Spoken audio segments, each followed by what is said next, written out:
Dear guests, please take a seat. The forum is about to start.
Please take a seat. The session will start shortly. Please take a seat. Thank you.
Testing 1, 2.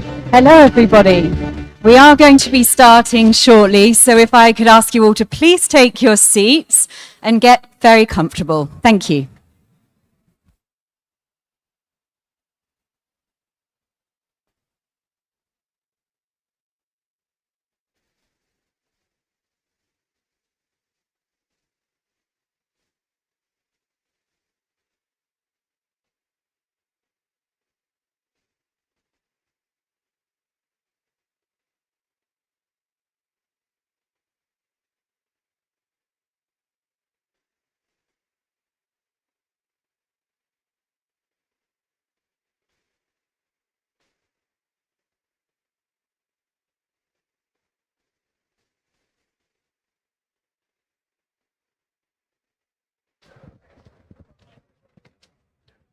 Okay, I'm being given the green light, so I think that means you can certainly all start to get comfortable because we are now going to start the third Global Boxing Forum here in Abu Dhabi.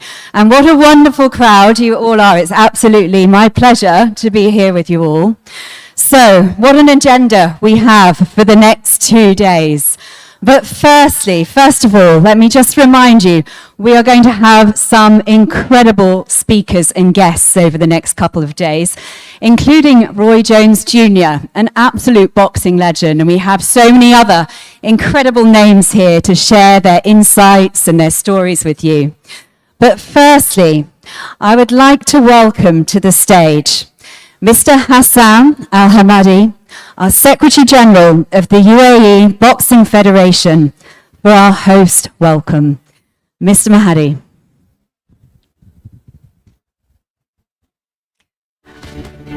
Thank you very much.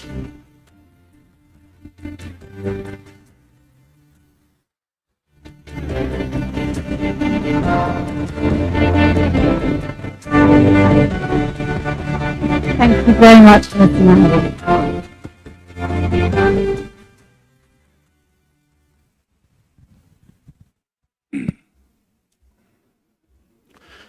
بسم الله الرحمن الرحيم.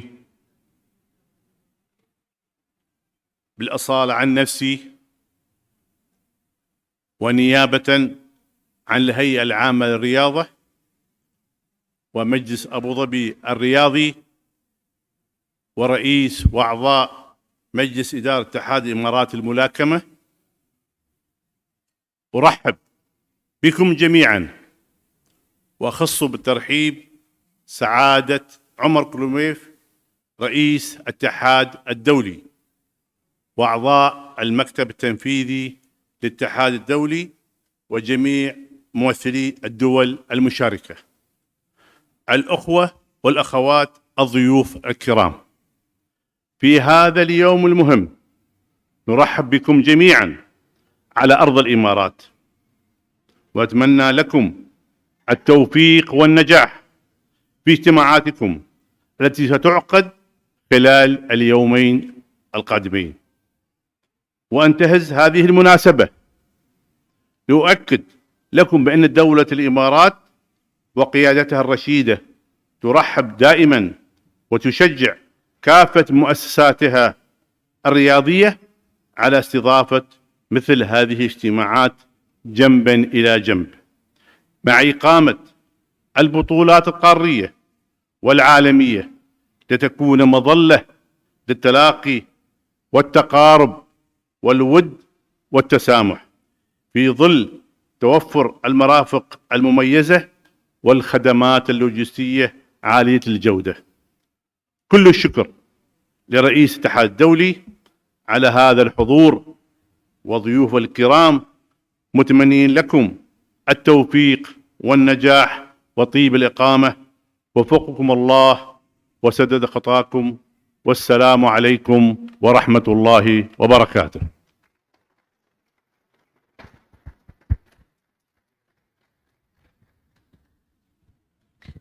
Thank you very much indeed for that warm host welcome. It's a pleasure to have you. Thank you.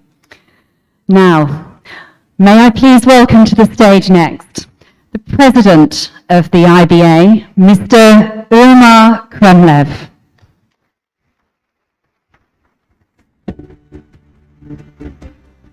Mr. Umar Kremlev, thank you very much. We now have Mr. Umar Kremlev's welcome. Добрый день, моя любимая боксерская семья. Я хочу сказать о том, что IBA – это та организация, которая объединяет всех боксеров мира и всех любителей бокса.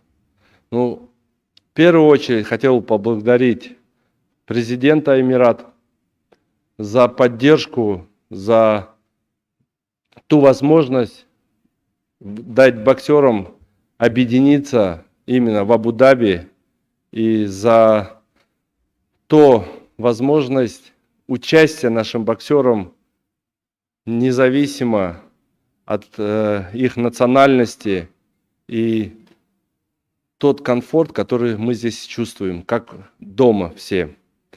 Всех причастных, кто дал возможность, чтобы этот форум состоялся. Также наших боксеров хочу поприветствовать, наших национальные федерации, наших тренеров, благодаря кому существует этот красивейший вид спорта. Сегодня Эмираты, а именно Абу-Даби, это самая удобная площадка для мировой арены. Самая удобная страна, которая дает возможности. Все могут приехать безвизово, все могут участвовать, и здесь есть все условия. Я благодарю еще раз руководство страны Эмиратов за поддержку и за тот авторитет, который дает возможность нашим боксерам выступать здесь и показывать красивые бои.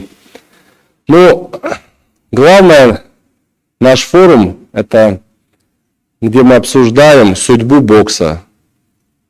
Именно боксеры, спортсмены, тренеры будут принимать решения, где будет бокс и как будет проходить бокс. IBA – это боксерский дом. Также я благодарю всех наших чемпионов, которые сегодня здесь присутствуют, которые приехали поддержать бокс, которые посвятили всю свою жизнь боксу. IBA будет отстаивать бокс и на Олимпиаде. IBA будет создавать свои турниры таким образом, чтобы боксеры не только представляли свою страну. Я понимаю, что каждому боксеру важно, когда играет гимн и поднимается флаг. Но еще боксер должен зарабатывать. И мы сейчас нашими турнирами, чемпионатами мира будем создавать эти условия, чтобы каждый ребенок, каждый родитель знали, если они отдают своего ребенка в бокс, то их ребенок может создать свое будущее, свою семью, помимо того, что он занимается своим любимым делом, боксом, он еще может представлять также свой народ, свою страну и также зарабатывать. Это одна из главных наших задач – создание условий для тренеров и боксеров. Благодаря им существует такой красивейший вид спорта – бокс. И на все турниры приходят смотреть на чемпионаты мира, на Олимпиады, приходят смотреть не на спортивных чиновников, а приходят смотреть на спортсменов. Из-за этого я хочу сказать, что бокс будет везде, и на Олимпиаде, и на всех международных структурах, которые проводят соревнования. Мы будем отстаивать свои права и свою независимость. Это одна из главных наших задач. Бокс, именно IBA и сами боксеры, это один единый механизм. Благодаря тренерам, начинается наш вид спорта с тренеров. Я хочу сегодня поблагодарить всех их за работу, за ту красоту, которую они создают. Потому что у каждого боксера тренер – это как родители, которые ставят на правильный путь. А IBA и спортивные функционеры должны понимать, что мы для того, чтобы создавать условия для боксеров. Сегодня команда IBA работает. Я хочу поблагодарить совет директоров IBA за такую открытую, честную работу в поддержку именно спортсменов и в интересах бокса, потому что у каждого есть своя работа, и они выделяют свое время и бесплатно работают в интересах IBA, в интересах бокса. И все, что будет зарабатывать за счет everything реклам, that they will be making through marketing and the broadcasting rights, all of that, all the financial resources will belong to the national federations and to the boxers. And this is one of the most important objectives of IBA. And we, as the House of Boxing, отстаивать везде. will defend our independence everywhere. Защищать And we will protect национальную each of the national federations and each of the athletes, no matter where they стране are, он не no matter оказался в in which сложности. country they face difficulties. Every boxer will know that they can turn to IB and IBA will be there to help. Ну, я сегодня хочу вам всем сказать, today I'd like to спасибо вам огромное. Say once again, thank you so much everyone for supporting boxing. Наш форум, And у let's нас start много our здесь forum. We will диалога, have a lot общения. of Самое dialogue, главное, IBA communication. The most демонстрирует important thing is that IBA demonstrates открытость. honesty, openness, И самое главное, давать and the most возможность important thing нашим is тренерам that we need и to give боксерам. opportunities Спасибо. for our coaches and for our boxers. Thank you. Thank you very much, Mr. Corner. Thank you very much. Okay, well now we have our first keynote speaker. May I please welcome to the stage Professor Richard McLaren. Thank you.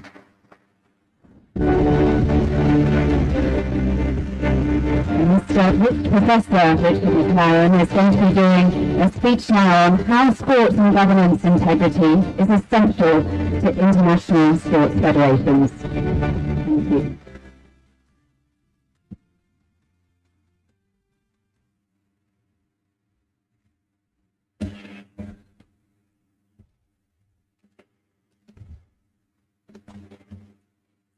Good morning, everybody. It's a pleasure to be here, and I'd like to thank the president and the board for inviting me and the government for organizing this forum.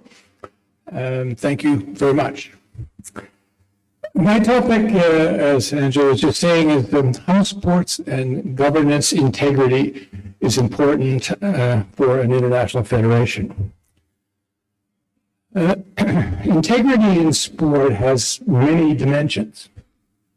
It includes the use of performance-enhancing drugs, athlete safety and protection from physical, psychological, and sexual interference, manipulation of sporting results for the benefit of the corrupt gambling community or prestige and glory, bribery in electoral congresses of sports organizations, and other forms of ethical misconduct in sports governance.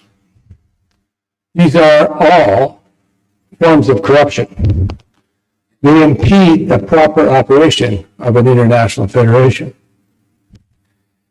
Integrity issues threaten the very existence of not just recreational sport, but elite sport and professional sport.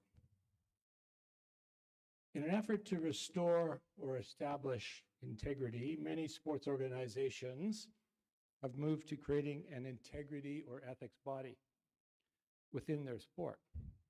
Unfortunately, such bodies have frequently become the burial ground for the skeletons of corrupt bodies, have frequently become the burial ground of individuals. This is not the robust reform and regulation they are meant to achieve. My experience with international sport federations as an investigator, a lawyer, and arbitrator has provided me with considerable exposure to disturbing lack of accountability displayed by many international sports federations in maintaining integrity in their sport. Today, I want to focus on two very important dimensions of integrity: accountability and its impact on the abuse of athletes in sport. Accountability is a necessary precondition to protecting the integrity of sport. However, neither accountability nor integrity in sport can exist without serious reform of the sport culture. My investigations of state-sponsored doping in Russia and more recently, match manipulation in boxing bouts for the International Boxing Association, have revealed the frequency with which the lack of accountability and the threat to integrity exist in sport at the organizational level. My work with Canadian sport organizations further demonstrates my observations dramatically when it comes to the all too frequent sexual abuse allegations in Canadian sport. Punishing individuals for violations of integrity does little in addressing the broader root causes of those violations. In many cases, the athletes and others are the victims of a lack of accountability within the sporting organization. The imbalance of power that exists between athletes in many sport organizations means athletes are individually ill-equipped to flip the script and reveal corruption existing at the organizational level. They simply suffer in silence under the weight of the corruption because of a lack of accountability. Let me illustrate my point by turning to my investigation of the International Association of Athletic Federations, the IAAF, now known as World Athletics. In their evolution to accountability, the athletes in Russia were cheating because members of the Russian Federation and the WADA accredited laboratory were implicitly involved. They facilitated and advocated the behavior. The root cause was the international body, the IAAF, as it then was known, which was also corrupted and participated and indeed led in the doping and cheating, as well as bribery for votes, for elected office, and other breaches of proper codes of conduct. There was, in essence, no oversight and accountability within the IAAF as the governing federation. One of the members of my team was told by an IAAF official, well, the MGSS, that's the McLaren Global Sports Solution, report to WADA did not report things we did not already know. My response is, why was it not reported? Fear of retaliation? Desire to keep a steady status quo? Even if conduct was reported, nobody listened and no action was taken. Why bother to report? Athletes were often put in a difficult situation where they had to make the tough choice, whether to take part in this cheating or have their athletic careers end prematurely. Reform of this sad state of affairs was required to eradicate the problems. Part of that reform included World Athletics creating an independent, fully autonomous body known as World Athletics Integrity Unit. Its purpose is to provide oversight and ensure accountability in all of the dimensions of integrity I mentioned at the outset. That is, performance-enhancing drugs, athlete safety, manipulation of sporting results, bribery of sporting administrators, and other forms of corruption and ethical misconduct. The WA Integrity Unit became the regulator. World Athletics took a bold initiative and created a positive step to be followed by others. Many other sports have implemented some form of integrity or ethics procedures within their sport, but most do not ensure accountability because integrity or ethics procedures are not as fully autonomous as is the World Athletics Integrity Unit. Therefore, as I stated earlier, these committees of ethics or integrity often become the burial grounds for the skeletons of the sport. This is particularly the case in dealing with matters of sexual and other maltreatment directed at athletes. This problem has been around for a long time. However, it's coming to the fore more frequently because of a greater willingness of victims to come forward despite the difficulties and emotional trauma they have endured. My work in this area has led me to think that these problems in accountability lie in the culture of the sport. Integrity units, ethical committees cannot and will not solve the problem alone. Accountability is not at the root of the problem, but a culture that chooses to ignore the problem is at the root. The methods of recruiting athletes to a sport, isolating them from parental protection, socializing them in misogynistic ways, and coaching them in an abusive fashion are at the root of a problem when it comes to athlete abuse. World Athletics created an independent regulator in the integrity unit to address these and other issues. Even in their case, the culture of the sport was strongly entrenched and is yet to be fully changed. In this conduct, we need to address and rethink how the sport recruits, trains, develops athletes, and operates as an organization. I'm thinking here about the development of young athletes, some of whom will become elite or professional in their sport, but are tainted on the way to that success by the inappropriate, regressive cultural dimension. We hear of one case after another of abuse in a sport, be it by a coach or others surrounding the athlete, or even athlete to athlete, usually within the context of hazing. The problem's been around for a long time. However, more and more athletes are speaking out. There are many factors why changes in how we as a society perceive abuse, thanks to the Me Too movement and increased use of social media, which gives athletes a global platform, are all contributing factors. It is safer now, more than ever, to speak up, but not safe enough. The culture of many sports still enables abuse, promotes a cone of silence around abuse, which dissuades athletes that are victims of abuse from coming forward, fearful of what happened to them and retaliation if they come forward and speak out. My work now has involved investigating major international federations and bringing about an accountability framework. My hope is that it can lead to more integrity and governance through independent oversight and accountability. But this all needs to be framed within a culture that accepts change, understands the problem, and is willing to fix it. I want to challenge those of you in the audience. Do you want to fix the problems or choose to ignore them?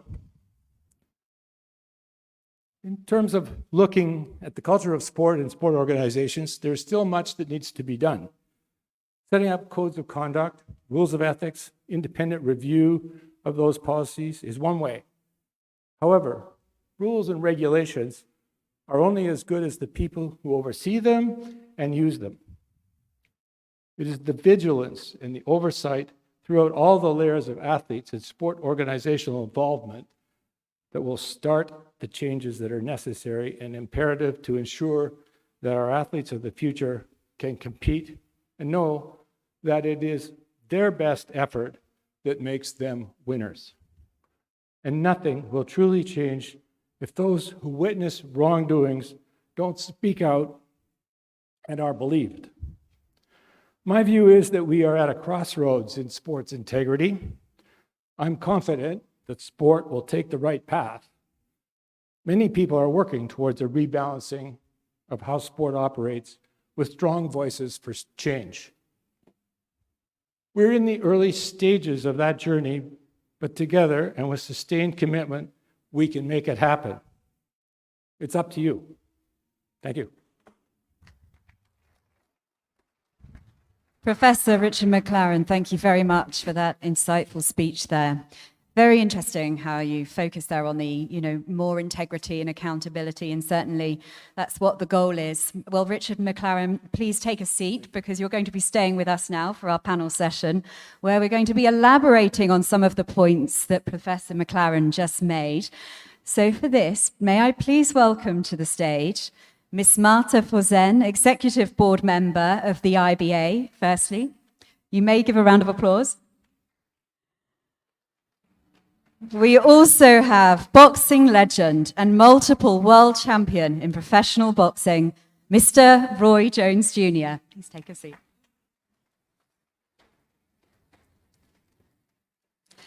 Also, please welcome to the stage, world champion boxer, Miss Tamara Thibault.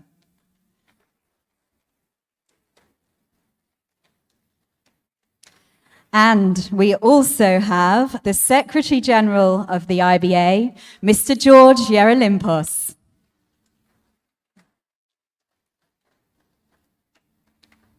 Hello. Please take a seat. There we are.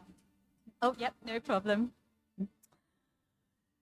Thank you very much to all our panelists for joining us for this session where we're going to be focusing on sport and athlete-first leadership. So I know that Marta has prepared a nice presentation for you all. So it seems correct that we start with Marta by, perhaps Marta, if you would come up here, it might be best for you to stand here for the initial presentation. Now, Marta is going to be telling us all about governance in sport and how we can make sure that governance is sound. But firstly, setting out the principles. Marta, over to you. Muchísimas gracias. Buenos días a todos. En primer lugar, quería agradecerte la presentación y también agradecer al presidente Umar por darme la oportunidad de poder hablar en este foro. Creo que cuando me propusieron hablar en el foro, sí que les comenté que es una de las partes más importantes que nosotros tenemos, es la formación. Y creo que es importante también dar una pequeña píldora informativa sobre qué es la gobernanza. Creo que las casas hay que empezarlas por los cimientos y no por los tejados. Everything has to be started from the bottom, not from the top. And how we can understand governance, this will make us that we will be able to apply it to to all the federation. So, first of all, what is a governance? First is a concept that is really wide, and that is something very new when we talk about it. So this is changing constantly. If we should talk about a definition, we should say that is the set of measures of all kinds that must understood as organizational, economic, ethical, social measures. And that's why we as a sports organization, we have to assume before society so that we can manage to regulate and to control the management that we develop. With this 360 vision, we are going to be able to adopt governance measures and make it clear to international actors that EBA as an organization knows how to manage these problems, knows how to give quick and efficient solutions, and is increasingly autonomous and independent. If you could continue with the presentation, please. The system that we must apply to achieve a good governance must be, first, carry out a self-assessment. We must know how to identify what problems our organization has or what we need to improve. Secondly, change of paradigm. What does it mean in knowing how to solve those problems that we have encountered? And third place, and the most difficult for all, modifying the behavior. This point can be most complicated since we are not referring to changing a regulation, but the culture of organization itself. And what is the organization on culture? Is the change of behaviors of the people that we compose it. Therefore, this change is the one that needs the longest to settle. So once we have already talked about that concept and what phases good governance should have, I think that is the most important for the IBA. And I would like to tell you that I have to congratulate IBA and our president because he has been able to give an accurate image of how an international sport association should be managed. We have to divide into parts. Once we have to understand the internal management and how we see the sport. The IBA has the ability to understand that we have to manage as a company, and we can have we can raise the standards of efficiency with highly qualified personnel who manage to promote sport and the principles of governance. That's why we must understand that we do not only manage and promote sport.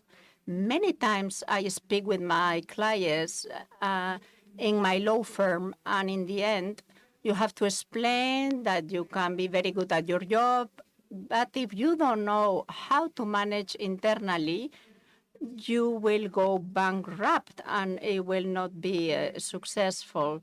This sport, in the sport, we can promote very well sport, but if we don't have a part or an internal part to develop the human rights development, all aligned with compliance systems, they are doomed to disaster. It must be understood that both internal management and commercial administration is like a marriage, which must always be united. Therefore, I would like at this point to praise the degree of vision that our organization has.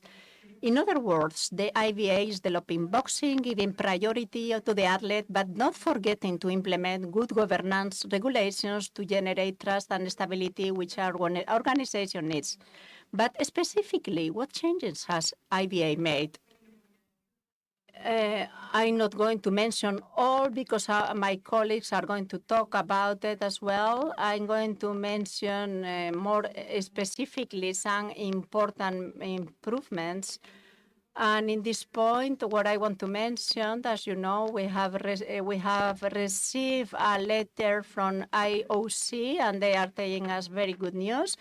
And in the letter it said, it acknowledged that IBA has carried out a reorganization of the boxing administration. And this is very good, and it's obvious that we are on the right path, we are changing, and we are on the phases of the governance, which are perfect, and we are on the right directions.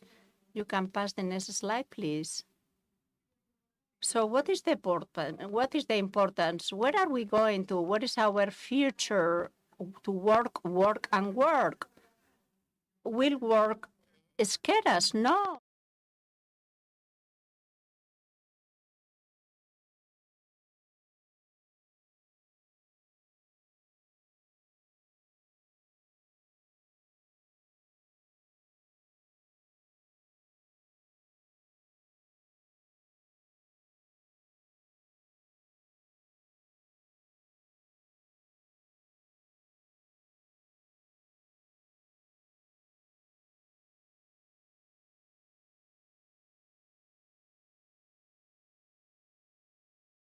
More legal instruments that regulate it. Thanks to this, we will be able to continue considering the athlete as our priority. As say goodbye, I would like to say a sentence, and I want you to think about it, because the legal good of the freedom of the IBA should not overcome good governance. For this, only when we achieve good government, we will achieve our freedom. Thank you, Marta, thank you very much indeed. Please do take a seat again. Thank you. Well, it was excellent to hear from Marta there, and just to remind us and set out again as well some of those important IBA changes that have been made, as you heard there, including new board of directors, economic stability, involvement of athletes. So those are points we will be elaborating on as well with our guests here. But firstly, staying with governance, we have, as you heard, Professor McLaren's speech there. Mr. McLaren, is there anything that you would like to elaborate on from what Marta just said? For example, in your speech, you talked about how, breaking entrenched practices to improve governance. Could you tell us more about that? Oh, I'll tell you what, I'll lend you my microphone if there's a problem.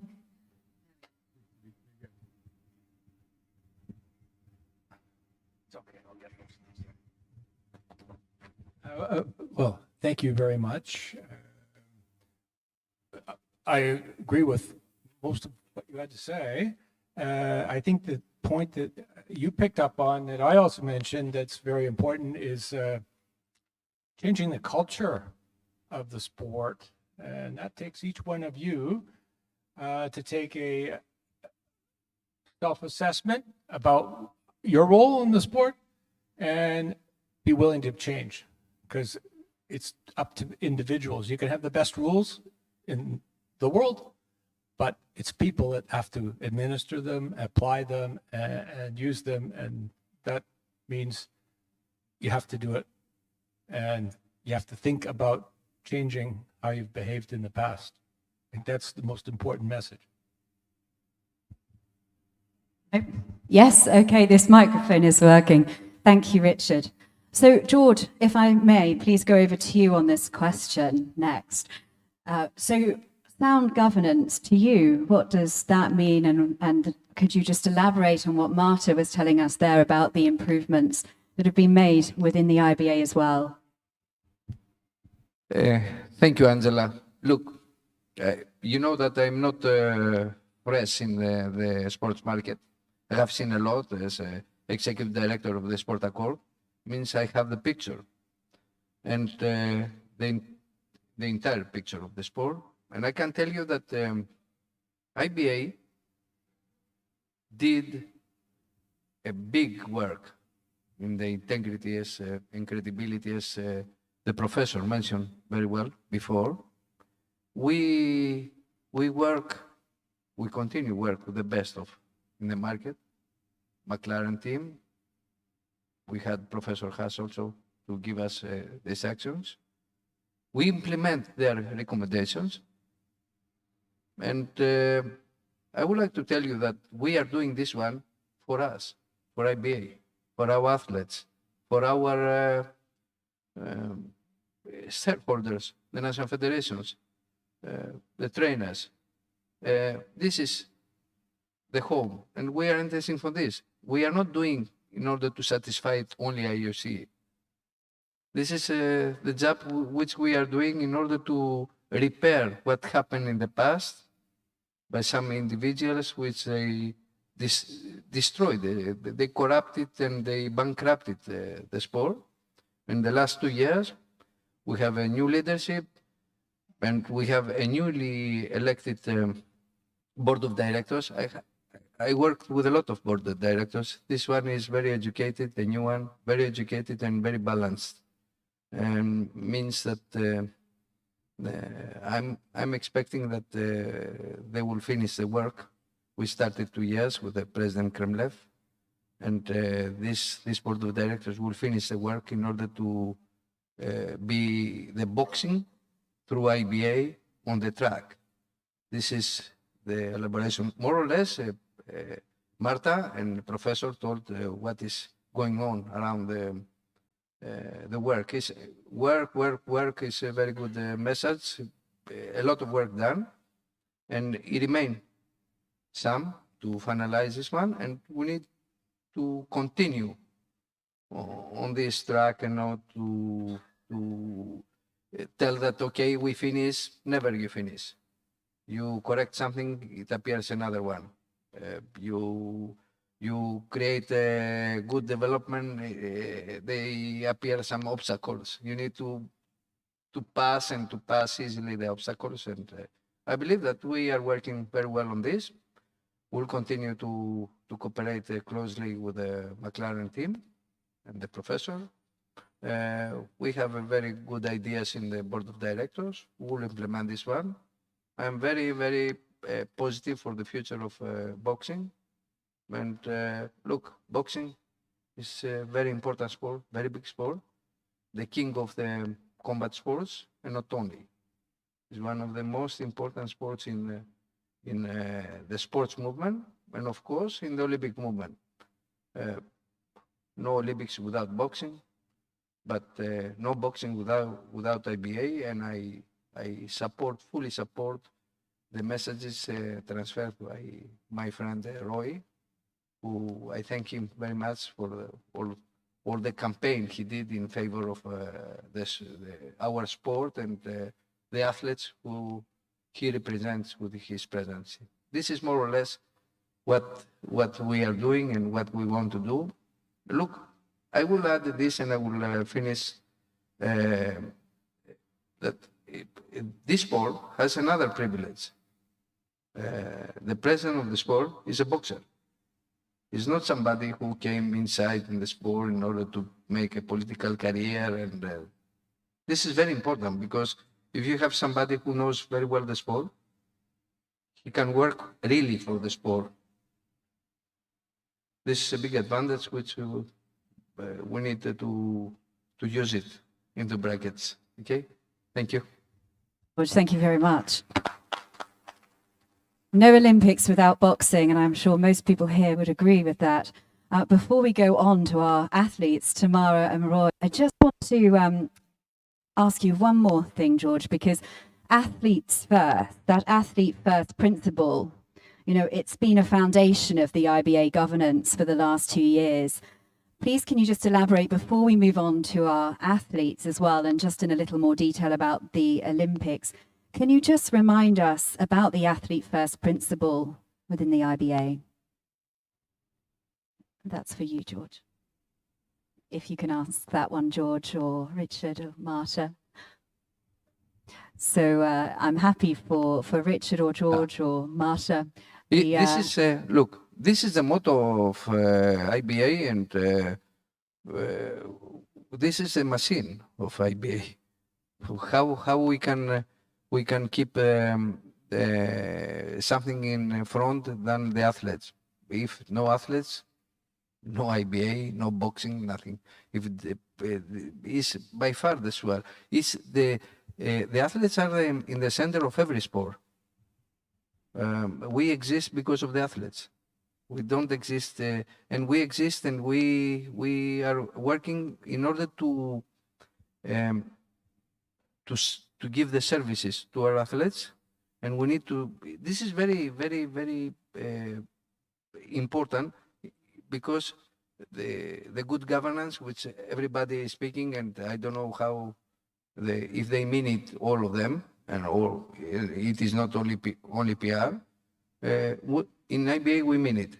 Means that we are trying to do and to upgrade the good governance in order to protect our athletes, to secure them that they will have good results, that they will have fair results.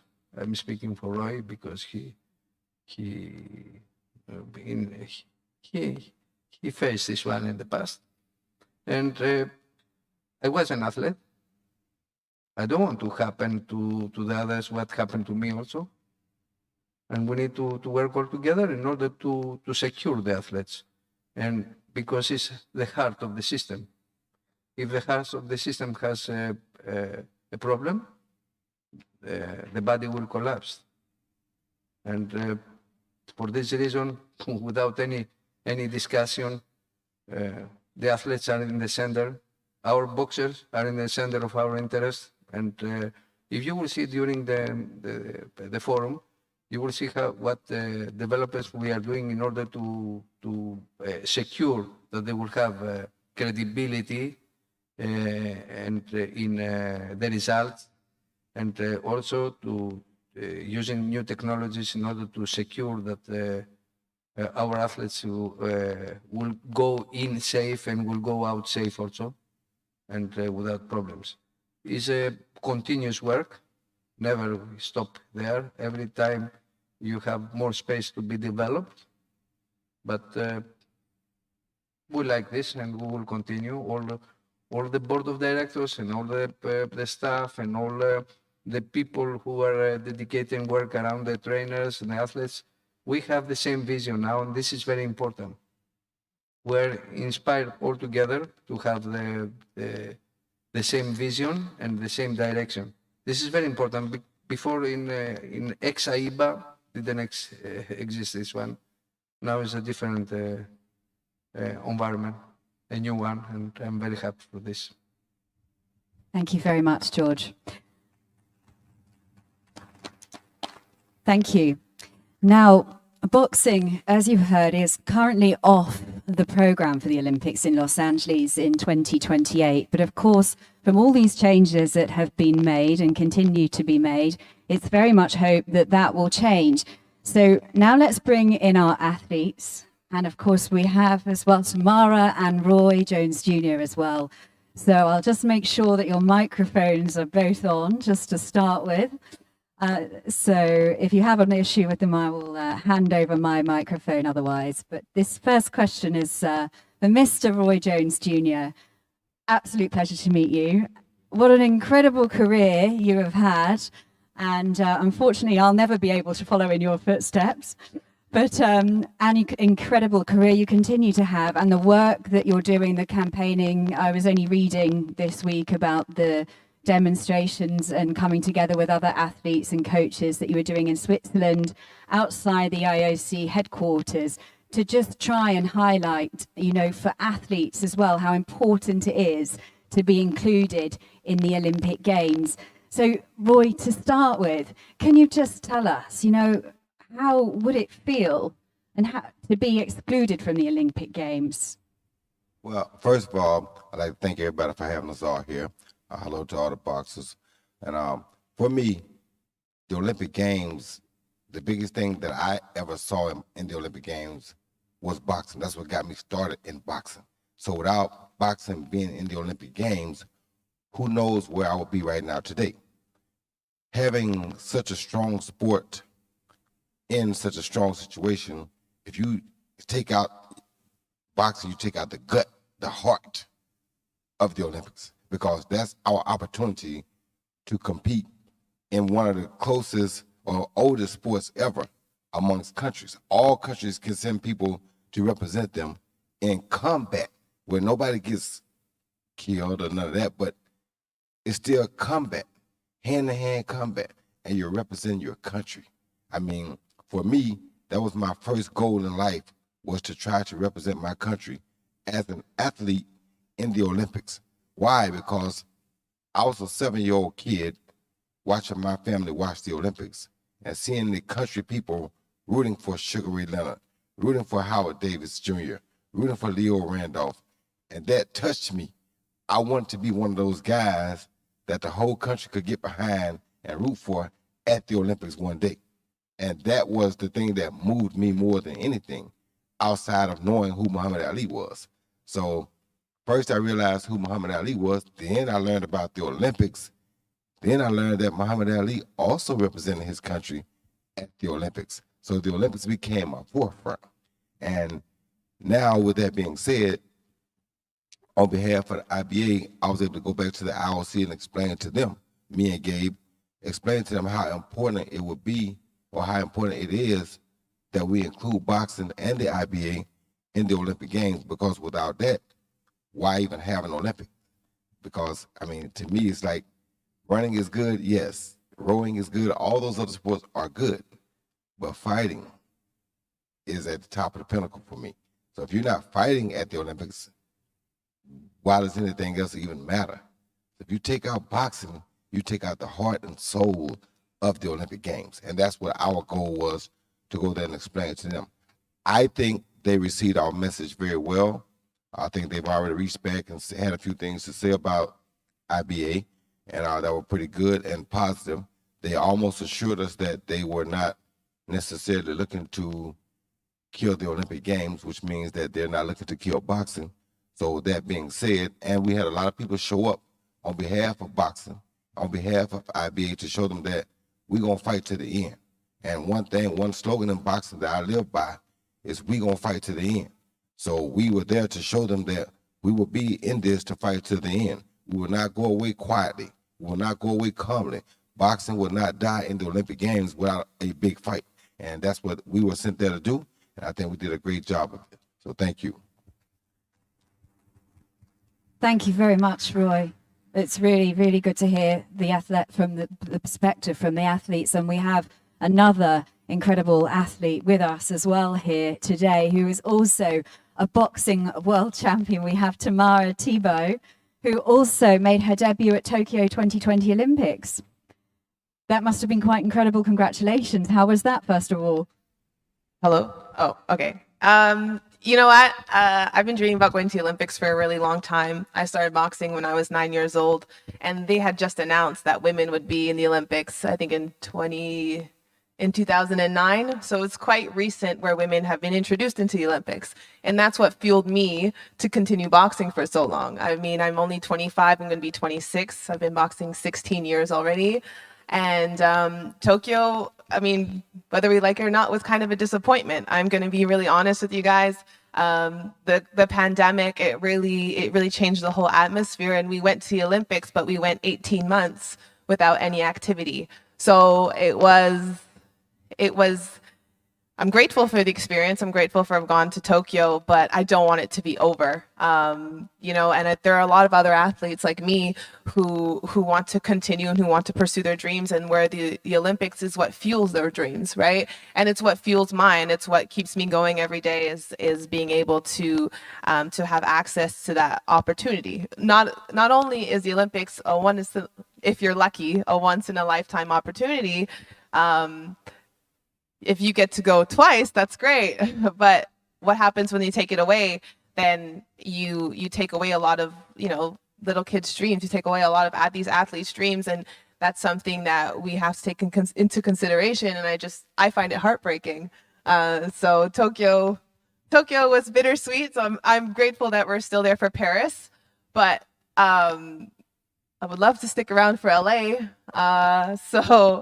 It would really be devastating if it wasn't part of the Olympic Games. That's it. So obviously Paris and LA. So will we see you? Are you planning? Are you training for both of those? For the time being, we're staying focused on Paris because, you know, we're going to take it one step at a time. But hopefully I'll stick around long enough. That's incredibly exciting. But as you described there, you said it would be heartbreaking if boxing wasn't included in the Olympics. And of course, that's a sentiment I'm sure that's shared among the rest of the athletic community within boxing, among your friends. Is that what's their views on it?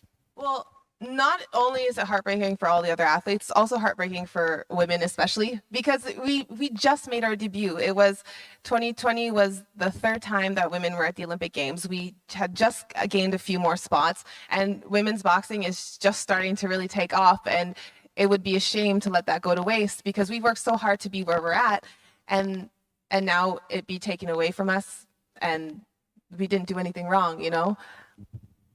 And it's interesting you said as well that this is, you know, women in boxing as well. That's something that's new, which is fantastic. And do you feel obviously that, you know, you clearly have the support from the IBA and from the boxing community as well? Have you felt like you've been on an equal platform? Definitely. I definitely feel like I've been on equal platform. I'm really, the evolution of how boxing has been since I've started has been incredible. And I feel in the last couple of years, it's really taken off. And I personally, as an athlete, and I know that many of my teammates agree, you know, we're really grateful for the opportunities that are presented to us. And we're really grateful for the new, you know, the new aspects that come into play, like the prize money, which is also very interesting. And, you know, it adds a little bit more motivation, whether you like it or not. And hopefully it just, you know, we keep in that same direction where we feel this equality, and where, you know, men's boxing and women's boxing is at the same level, and people are just as excited as seeing it than the men's boxing. Well, I absolutely am as well. So congratulations as well on all of your achievements. And I'm going to be asking you more questions as well. Thanks. I just want to thank you. Thank you very much. And again, congratulations. And I really hope that we'll be watching you in Paris and Los Angeles and plenty more Olympic Games to come. I just want to go back to Roy, if I may. I just want to ask as well, obviously we talked about, Roy, you know, thank you so much for your insight there as well on, you know, how important it is for athletes to be included in the Olympic Games. And, you know, when you were in Switzerland recently, what was the sentiment as well among other athletes and coaches that you've spoken to about this? How do they feel about it?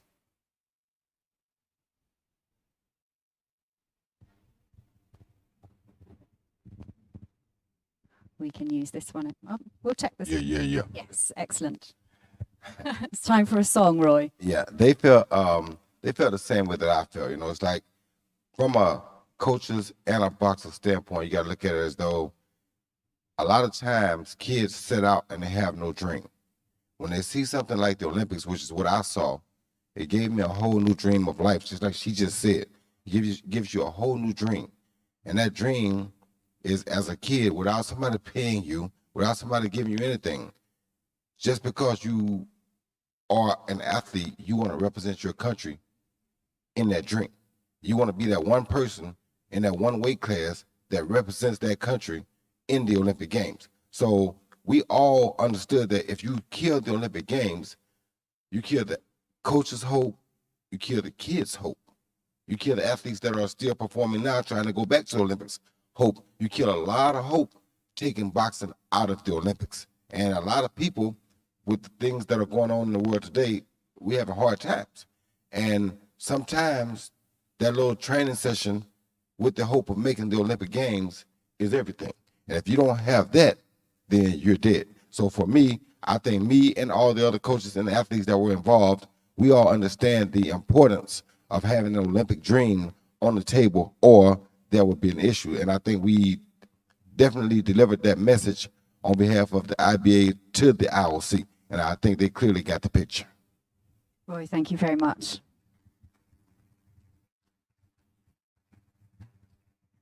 Now, I just want to go back to you, George, if I may, for the next question. Oh, sorry, over to George, actually next, and then Richard, thank you very much. George, I just wanted to ask you, we were talking earlier, the president of the IOC, Thomas Bach, he was, you know, the comments he's been recently making about the Olympics, we were saying how, you know, it's kind of in suspension mode at the moment, it feels. He said it's not a personal issue. He said it's a problem with IBA governance. But we heard how the IBA is doing everything possible, taking the steps it's taken to be included. So, as you say, I mean, is this more sort of, by saying that, it's like saying, you know, they have a problem with the athletes as the IBA is home of boxing. Would you agree with that? Look, everything in the life is a question of perspective. Sometimes what is fair for me is not fair for you. And I understand that at the moment we have a different perspective for the governance, the good governance with IOC. This is an issue. We need to see how we'll handle this issue. I cannot understand if Professor McLaren and his team is declaring that we have good governance now. Some others cannot understand the same. Maybe we don't speak the same language, but now you understand me, more or less, when I'm speaking. Maybe I'm speaking with you the same language, but with some others we cannot synchronize. We need to find the way in order to be synchronized and to understand all the same things. We cannot change the reality. The today reality is that boxing is different. IBA is different than AIBA. Has nothing to do with the past. It's completely different. We have different approach. We have a completely different governance. We have completely different leadership. I'm proud for the today leadership. I'm speaking from the side of a professional who is approaching this one. I'm proud that these people are inspired. We have a president and a board of directors which have different direction and different understanding for the situation. I don't know how all people cannot understand the same thing in the same way. This is a question. For this reason, we asked the IOC before yesterday to give us 1, 2, 3, 4, which are missing. Because according to my point of view, after the tomorrow Congress, we will not have a lot of things missing. But if they have something, they need to give us specific what is missing and the facts, because they ask us to give facts. We gave them our facts. Professor McLaren gave the facts. Everybody is giving the facts. They need to read the reports carefully, the reports, because they mentioned three, not only the governance, they mentioned also the about referees and judges. How these referees, which are using now IBA, our referees and judges, are good when this will be used by IOC in the qualification system, but are not good when we are using them in our World Championship. I cannot understand this one.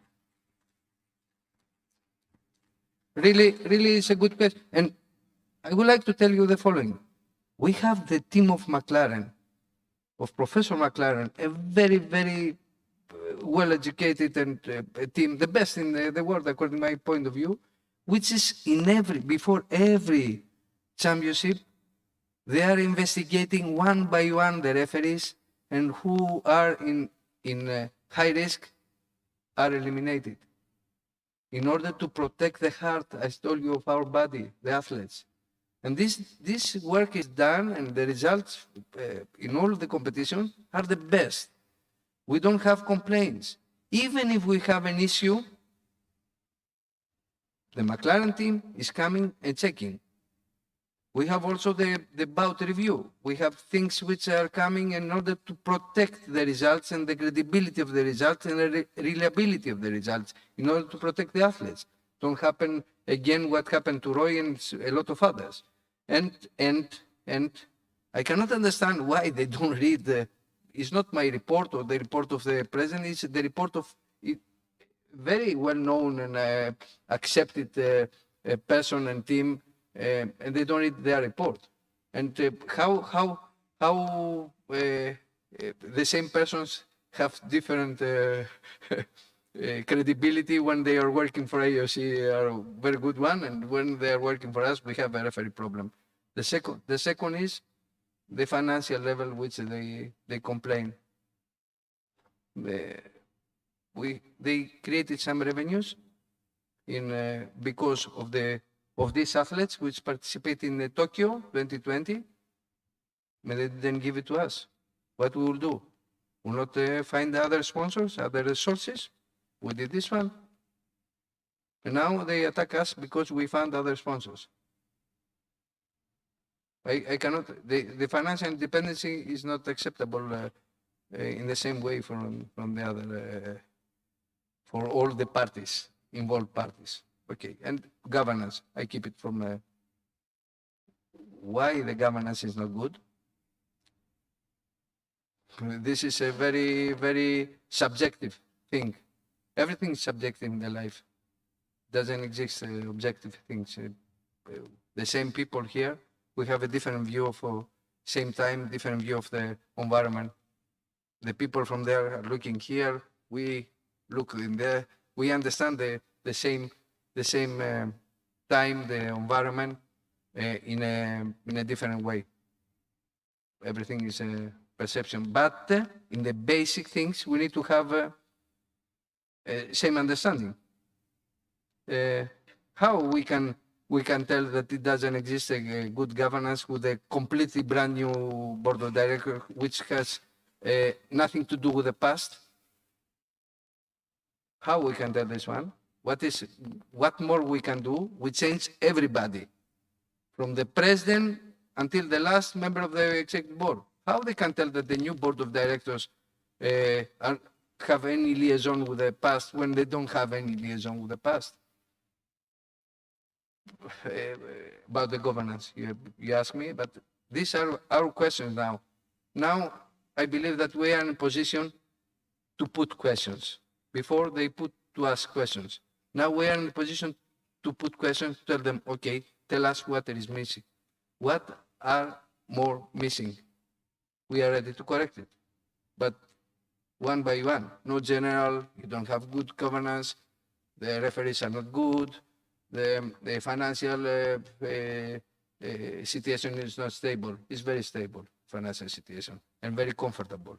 For this reason, we are doing all these kind of things.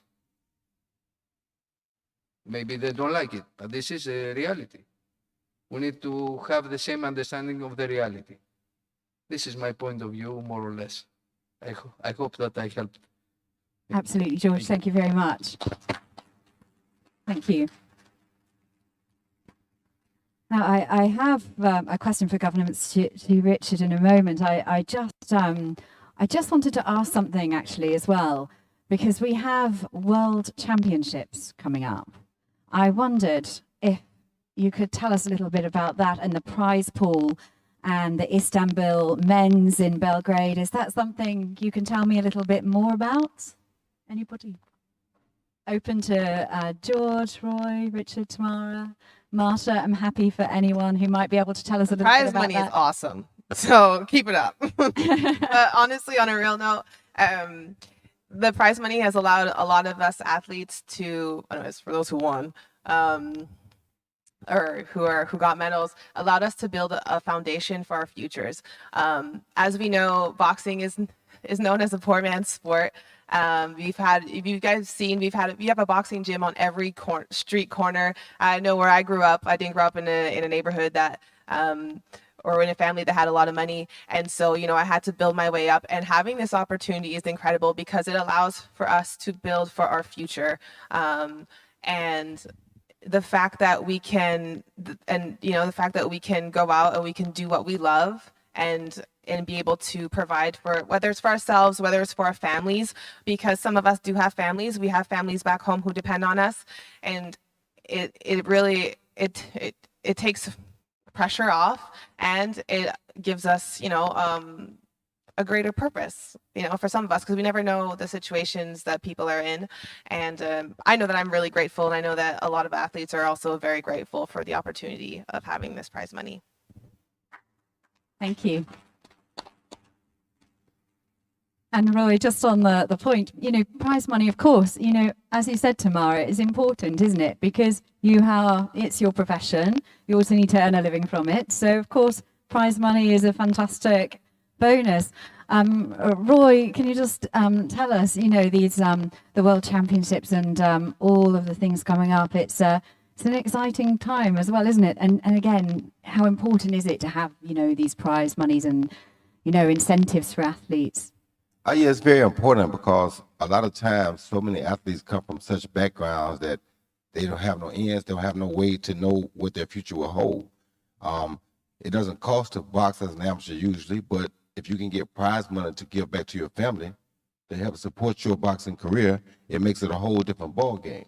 And to me, for IBA helping to do that and to have boxers, people who have gone through this before on the boards, to be able to go out and make decisions, the IOC had to look at us differently because they know what they did to me back in 1988. And for me to come back as a spokesman says a lot, because how can you deny me coming to talk to you face to face about something that was tragically done to me in 1988 and it happened to Evander too in 1984, 4 years before me.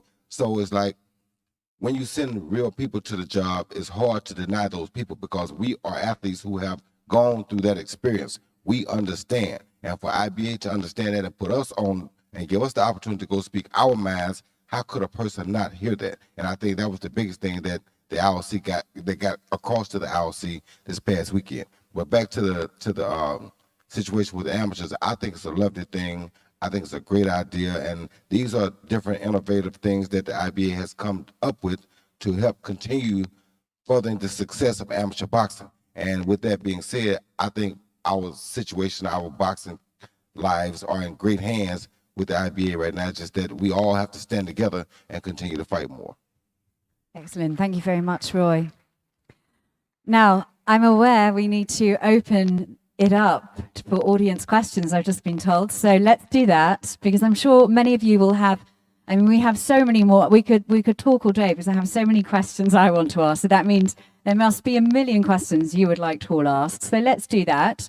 So we have a very nice gentleman coming round with a microphone. So if you have a question for any of our panelists, please just raise your hand and our gentleman here will come around with the microphone. Anybody who has a question, please raise your hand now for any of our guests. I'm the question. Oh, I do apologize. First question to our gentleman here. Please go ahead. Okay, no problem. So first of all, I would like to say hi to everybody, to all my colleagues. This is Gabriele Martelli, General Secretary of Malta and IBA Coaches Committee Chairman. I would like to ask to Professor McLaren a question. So first of all, I would like to congratulate you for the tremendous work that you have done for us as boxing community and IBA. All the R&J system and procedure to choose the best officials are at any level working in world, European. But I have a question that is bothering me big time as coach, representing all the coaches, because I would like to remember that for us, Olympic Games are very important. The moment we see that little guy or little girl entering the gym with these eyes, with this dream, then we sacrifice a lot to drive this little girl or little boy to this fantastic moment of their life, which is attending the Olympic Games, and now is at risk of being jeopardized. You have done a tremendous work, but what my question is why the IOC president, Thomas Bach, is not acknowledging this? And still a big question mark on us, almost telling us that we are at risk to not participate in 2028 as sport, which will be absolutely incredible. Thank you very much. Thank you. Richard? I think.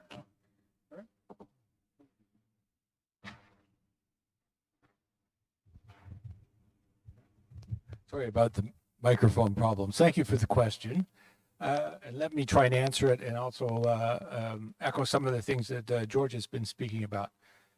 First of all, I don't think the IOC has yet to recognize, first of all, the leadership of the president and the transformation that the AIBA has gone through to become the IBA.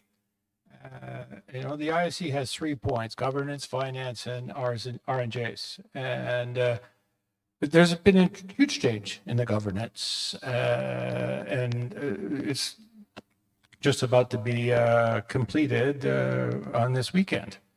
Finances are improving, and they're getting straightened around. And let me just talk about the R&Js for a moment.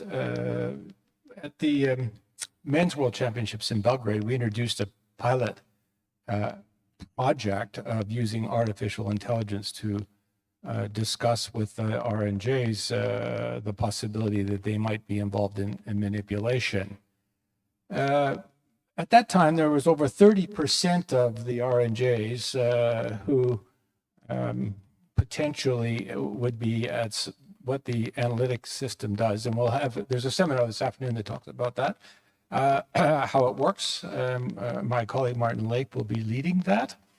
But it identifies somebody who is possibly vulnerable to manipulating a match. And so we call them high risk. Well, about 30% were in that category in Belgrade. The most recent completion of the Youth World Championships in Spain just last month, that's below 5. And it's been going down all the time. The IOC is not recognizing some of the things that the IBA is doing, but I think they have to, at some point, be fair to the organization, and they have to do a better job of analyzing just exactly what changes have gone on.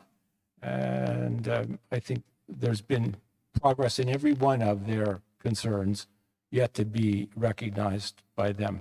But I'm confident that they will, and that boxing would be in the Olympic Games in 2028, which is in the United States. And don't forget, the United States is a very major interested country in boxing.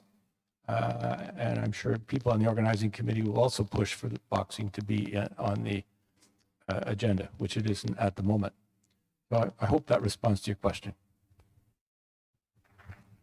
Thank you very much. Now, I know we're limited on time because we have other things on the agenda, but I'm hoping we can squeeze in one more question, if I can get the green light for one more audience question at the moment. There will be an opportunity to ask more questions later. Are we okay for time? Just checking. Yes. The raise of hand. Hello. We're okay? Excellent. Okay. So I think we do have time for another question. Yes. Good morning. Good morning, colleagues. My name is Stephen Inval, the president of the Guyana Boxing Association. I would like to share the optimism of us having boxing back in the Olympics. But I need to ask a direct question to the General Secretary. And this is that Over 2 years, we have seen IBA become a contortionist, having to bend forward, bend backwards. We've been given specific instructions. We have followed those instructions. We have done everything. We've been asked to cut off toes so that they can fit shoes and cut off fingers so that we can fit gloves. With all of that done, and we have not been accepted as yet, is there a time when we will say that enough is enough? That we are unable to go further with the demands because we have been meeting each and every demand. And as you correctly said, and you gave something which is a very good hypothesis, that we can use, our referees and judges could be used for the IOC, but when we use them for our own competitions, then there's an issue with that. So is there a point where our frustration, you think our frustration will overboil? That's my question, sir. George. Thank you for the question. Okay, I will tell you that it was a question also for the board of directors, and it was discussed there. Look, our opinion and direction from now on is that we'll approach IOC, we'll continue discussing with them, we'll try to understand what they understand, and we'll try to explain what they don't understand. We'll continue working to find a path of communication, because we don't have a path of communication, as I understand. And we will give again and again all the reports of Mr. McLaren team and all the rest. I hope that once, soon in the future, they will be in a position to read them, because I understand that they didn't have the time to read that until today in order to have the picture. The real picture, the reality which I spoke to you, and I don't want me personally to make a declaration enough is enough, as my friend Mr. McConnell did it. It doesn't exist in a relationship, continuous relationship between the sports. Enough is enough. The process is continuous, and I believe that the board of directors decided to continue working, explaining, asking, because now, as I told you, we are in a position to ask what is missing. And when this will be declared very clearly, we'll proceed if something is missing. If something is not missing, then they need to proceed. I will try to explain them that we have no missing issues at the moment, according to our point of view. If they feel that they have something, they need to declare it. We are in this process now. We ask them to declare us where are we and why they continue to repeat and to repeat the same and the same, unjustified. What they are repeating now are, according to my point of view, is completely unjustified. I hope that I answered your question. Thank you. Thank you very much, George. I'll know if we have time for another question if the microphone is passed to another guest, and it has been. So to the lady over there, please do ask your question. Buenos días. Hello, good morning. Soy Luisa Benítez. I am the president of the Boxing Federation from Venezuela. First of all, I want to congratulate this group of panelists that we have here, but mainly Tamara and Roy. I'm so excited to listen to you. I am fighting with you for the athletes, that these are our main and principal objective, and we will do whatever is necessary to continue in the Olympic Games. And also, I want to say that IBA is changing, is implementing very important politics to help all of you, the athletes, because you are the main protagonist. I want to mention an anecdote that I had in my country. My country at the moment is going through very difficult economic situations. Our athletes, with all the sacrifice that they are doing, they have continued their preparation. Recently, we couldn't participate in the World Championship in Spain. And that's why we went to IBA. We went to IBA for our athletes, and IBA, they gave their hand to our federation. And we could participate thanks to the support of IBA. The athletes could go to the World Championship. And not only that, first history of boxing in Venezuela to get a medal for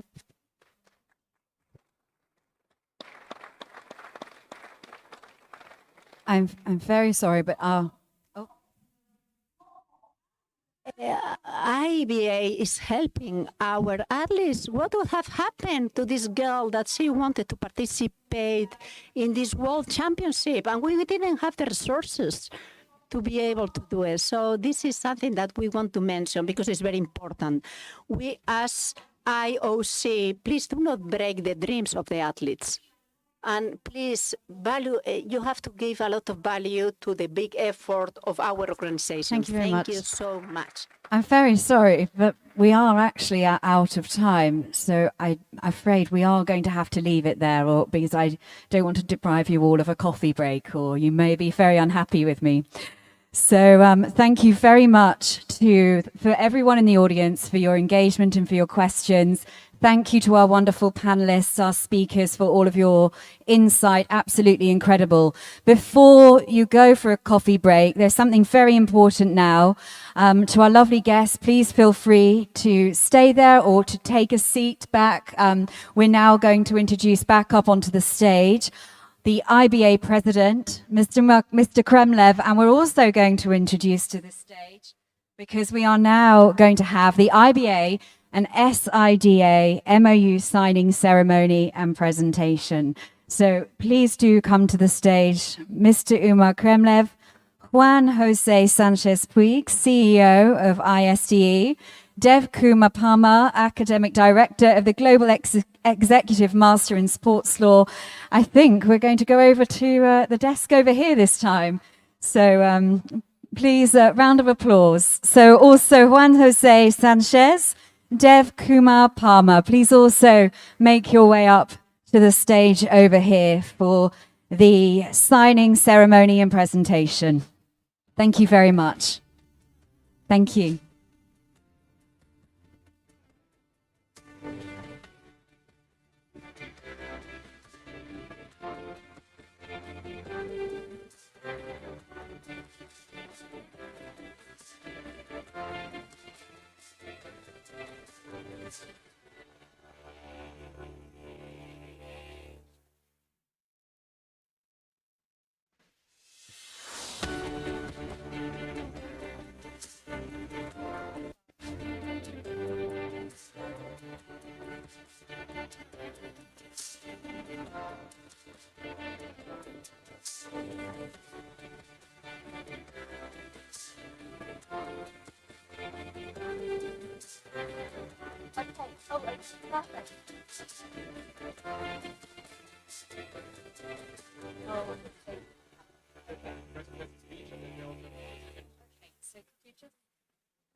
Yes, of course.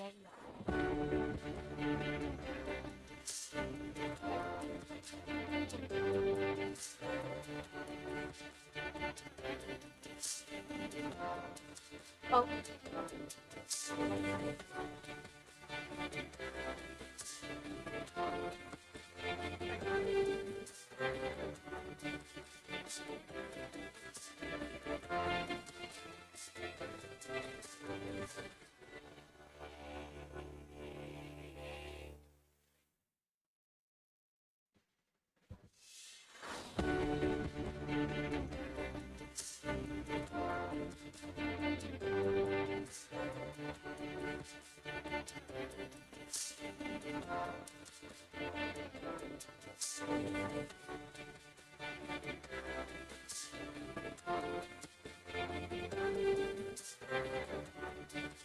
Thank you very much.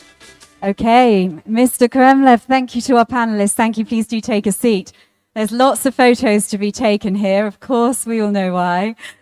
But we are going to have a short presentation now as well from the IBA and ISDE. So please do come on over. Would you feel more comfortable to sit and chat, or would you like to come up here? It's entirely up to you. I can give you the microphone, and we want you all to be as comfortable as possible up here. Thank you. So please feel free to... Perfect. Yes, if that's what works for you. So please do relax. We're just going to have this short presentation now before we take our coffee break. Thank you so much. Thank you very much. I'll just check that all the microphones are working okay here. Okay, everybody, if you could please stay seated, because we have got another short presentation and then we will be having a coffee break. So please let me just welcome you to the stage here, Juan Jose Sanchez Puig, the CEO of ISDE, and Dev Kumar Palmer, Academic Director of the Global Executive Master in Sports Law. Thank you very much. I'll hand it both over to you. Just in case. Okay. It's correct. Okay. Thank you very much.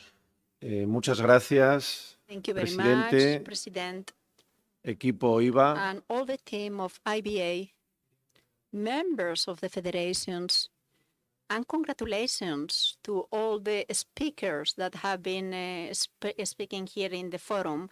And I am together in my thoughts with their speeches, that they have been so useful for institutions, like ISDE, which is the Higher Institute of Law and Economics, and we belong to this institution, Dev Kumar Parmar and myself. I am very grateful to the president, as I said, and to all the managers of IBA and all the members of the federations which are here present. I would like to point out the great job that IBA is taking and doing for boxing. They are doing an excellent job, not only for the sport, in this case boxing, but also for the athletes and the boxers that mainly are the most important here.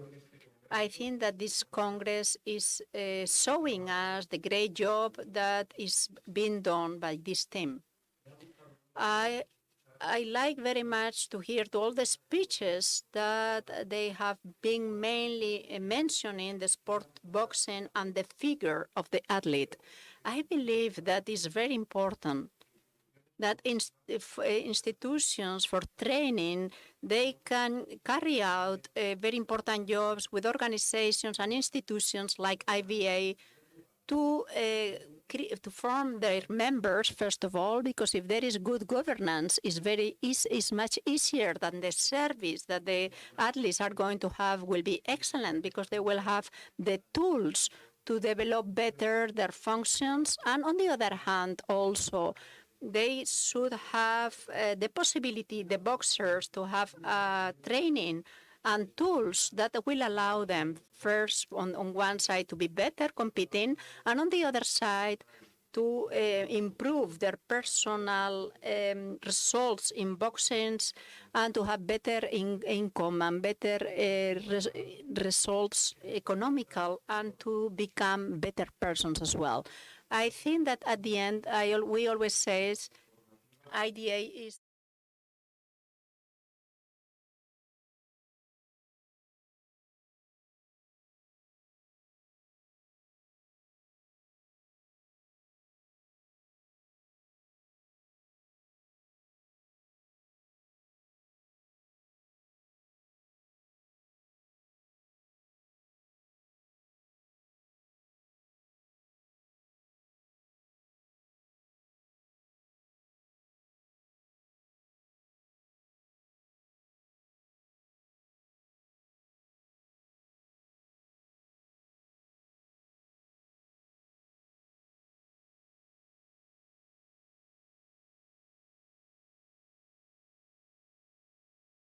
how I can prepare that cake because it has been explained. And for that, I don't need to be a cook. I could be a lawyer, I could be a boxer, I could be a sportsman, but I could have that practical knowledge.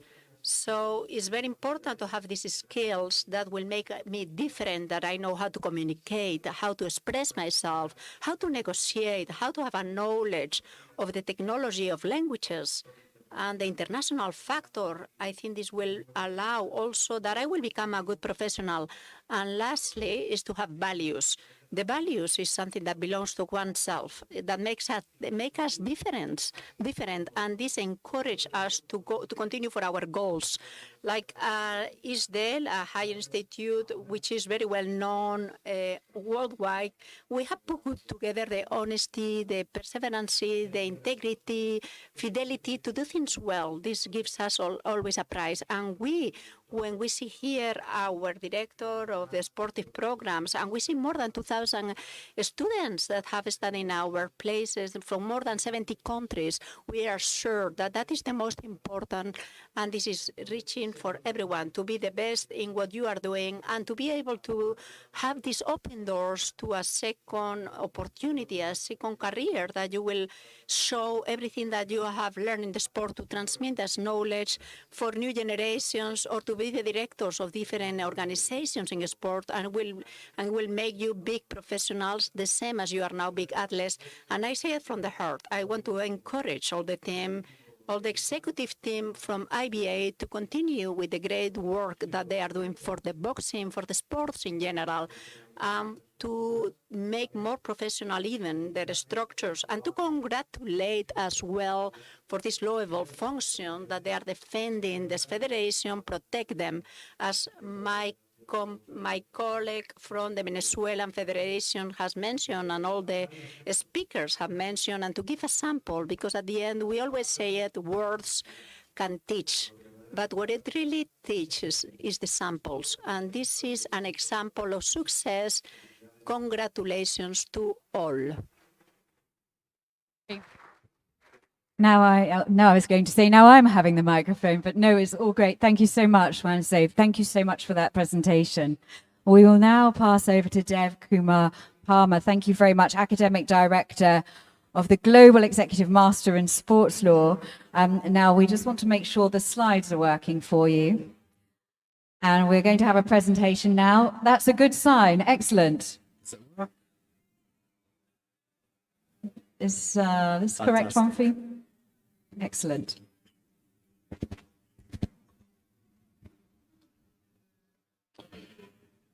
Spasiba, President. Shukran to Abu Dhabi, to the UAE for welcoming ISDE and our CEO Juanjo Sanchez-Puig and myself over here. Ladies and gentlemen, presidents and members of all of the associations, I'll do my best not to take up too much time. I do have some slides here, but I'm going to try and go through things as quickly as possible. I do not seek to make this a very clinical presentation. Our CEO, Juanjo, has already given you an overview on the institution. And ISDE is a very proud institution. It's honored to be the leading institution in sports law education in the global market.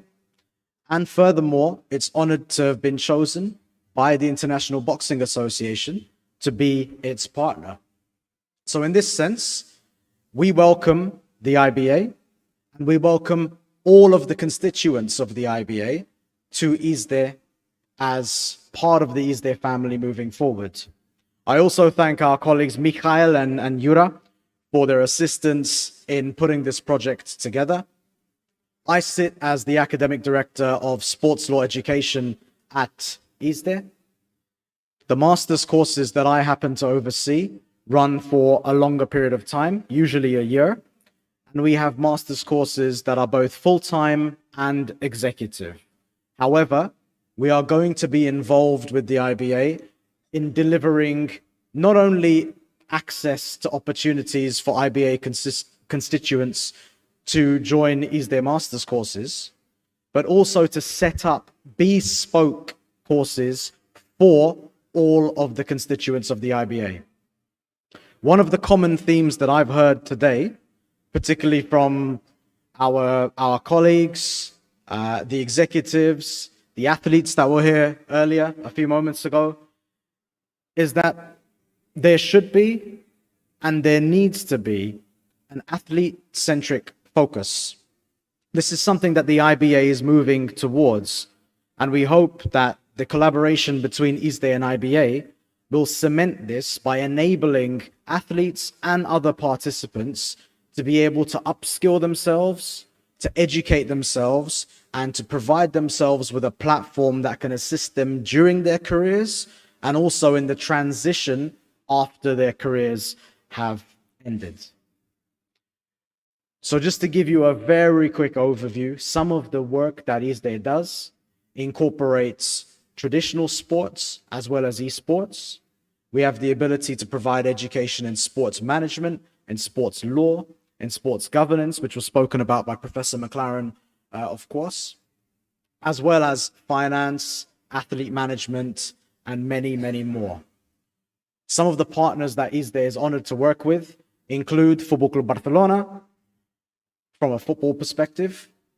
From other sports, we also have involvement with various Olympic committees. I know that discussing the Olympics has been rather contentious at the moment, but we have involvement with various Olympic committees and various ministries of sports across the globe, as well as the Arab Peninsula.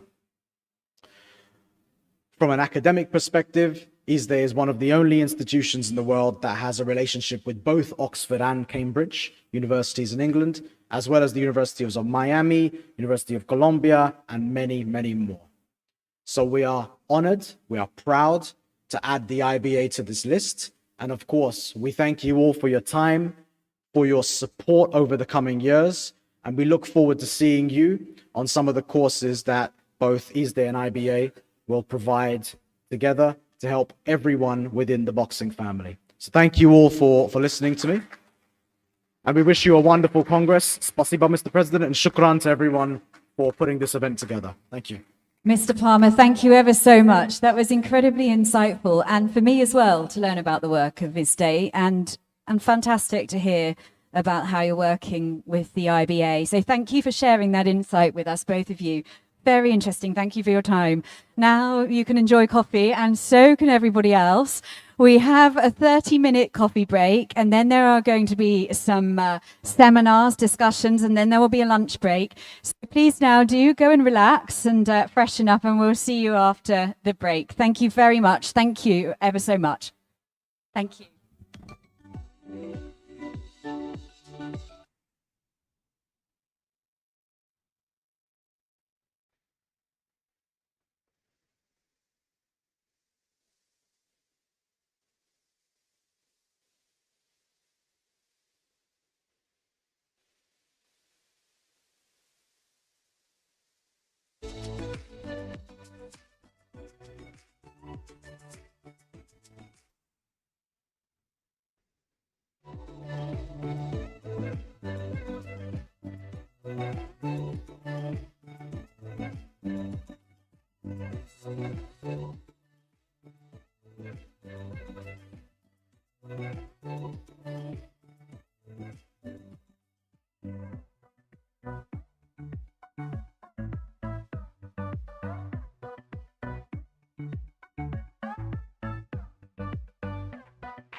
Please take a seat. The session starts shortly.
Good afternoon, everybody. Welcome back to the second installment today of the Global Boxing Forum here in Abu Dhabi. I hope you've all had time to eat something and refresh yourselves, because we have a very exciting afternoon in store.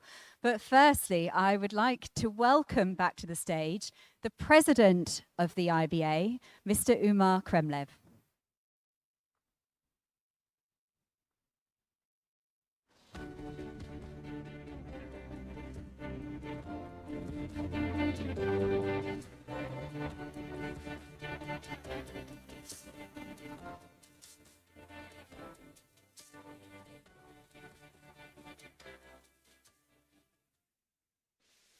На второй сессии. Вот.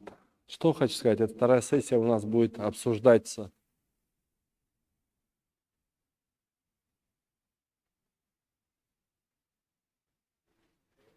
Prior to this, we had a signing for the education of the boxers, and I would like to say the following. All these things are interrelated. Our task, and I visited many countries, so our task is for the boxers to also receive education. And I communicate, I talk to boxers a lot, and I see that after they finish their career, some of the boxers are in a very sad state. I mean, they're abandoned, they have no education, and our task, and we had a signing ceremony with the Institute just prior to this, and I'm very thankful to the director of the Institute for coming and for their agreement to sign the memorandum with us. So it's all very important. We will not only protect the rights of the boxers, we also want them to be socialized. So when the boxer is training, besides this training, besides tournaments, they don't really see anything else. They don't communicate with anyone else. And they don't really understand what the real life is all about. And when they end up in this environment, many athletes get lost and they start their life from scratch. In order for them not to be lost, in order for them not to be abandoned, IBA will be involved in their education. And the reason that I would like to thank the director of the Institute once again for their work, for their agreement, is that our boxers will undergo training there. They will be educated so that after they finish their careers, they could understand where to move forward in their real lives. This is our social project. We want to make sure our athletes are not abandoned. This is the task of IBA. After they complete their careers, we want every boxer to know that IBA is the house, the home of boxing. So an athlete comes home, right, and talks to his father and mother, tells them about his problems, and the International Association is the home of boxing, where every coach and every boxer can come and seek assistance. And now we will have a discussion between amateur boxing and professional boxing, as they call it now. But I would like to say that there is no such thing as amateur boxing. Amateur boxing are amateurs that just like boxing and they just do boxing for their own sake, for themselves, like in fitness clubs. These are amateurs. We only have a boxer. We, as the Boxing Institute, IBA, we create the School of Boxing Just imagine we're going to the kindergarten, to the regular school, then we go to the university. This is what IBA is all about. This is the only international organization that trains boxing, that teaches boxing, that creates conditions. And professional boxing is inseparable. This is a unified mechanism. Professional boxing is like you go to work after you graduate from the university. And this is why recently, together with the president of the WBA, we signed an agreement on interaction so that our boxers, whenever they go to the school of boxing, they would be able to do boxing as professionals, make money as professionals, and the conditions that we create inside IBA are there for them to be able to make money or get a scholarship, if you can put it like that, like in the university in our case. But the most important thing is that boxing is one sport. There is no difference between professionals and amateurs. This is what we do. And we want for everyone to understand that we have one boxing family. We don't have boundaries inside boxing. And boxing doesn't have a color of skin. Boxing doesn't have a nationality. There is one boxing family.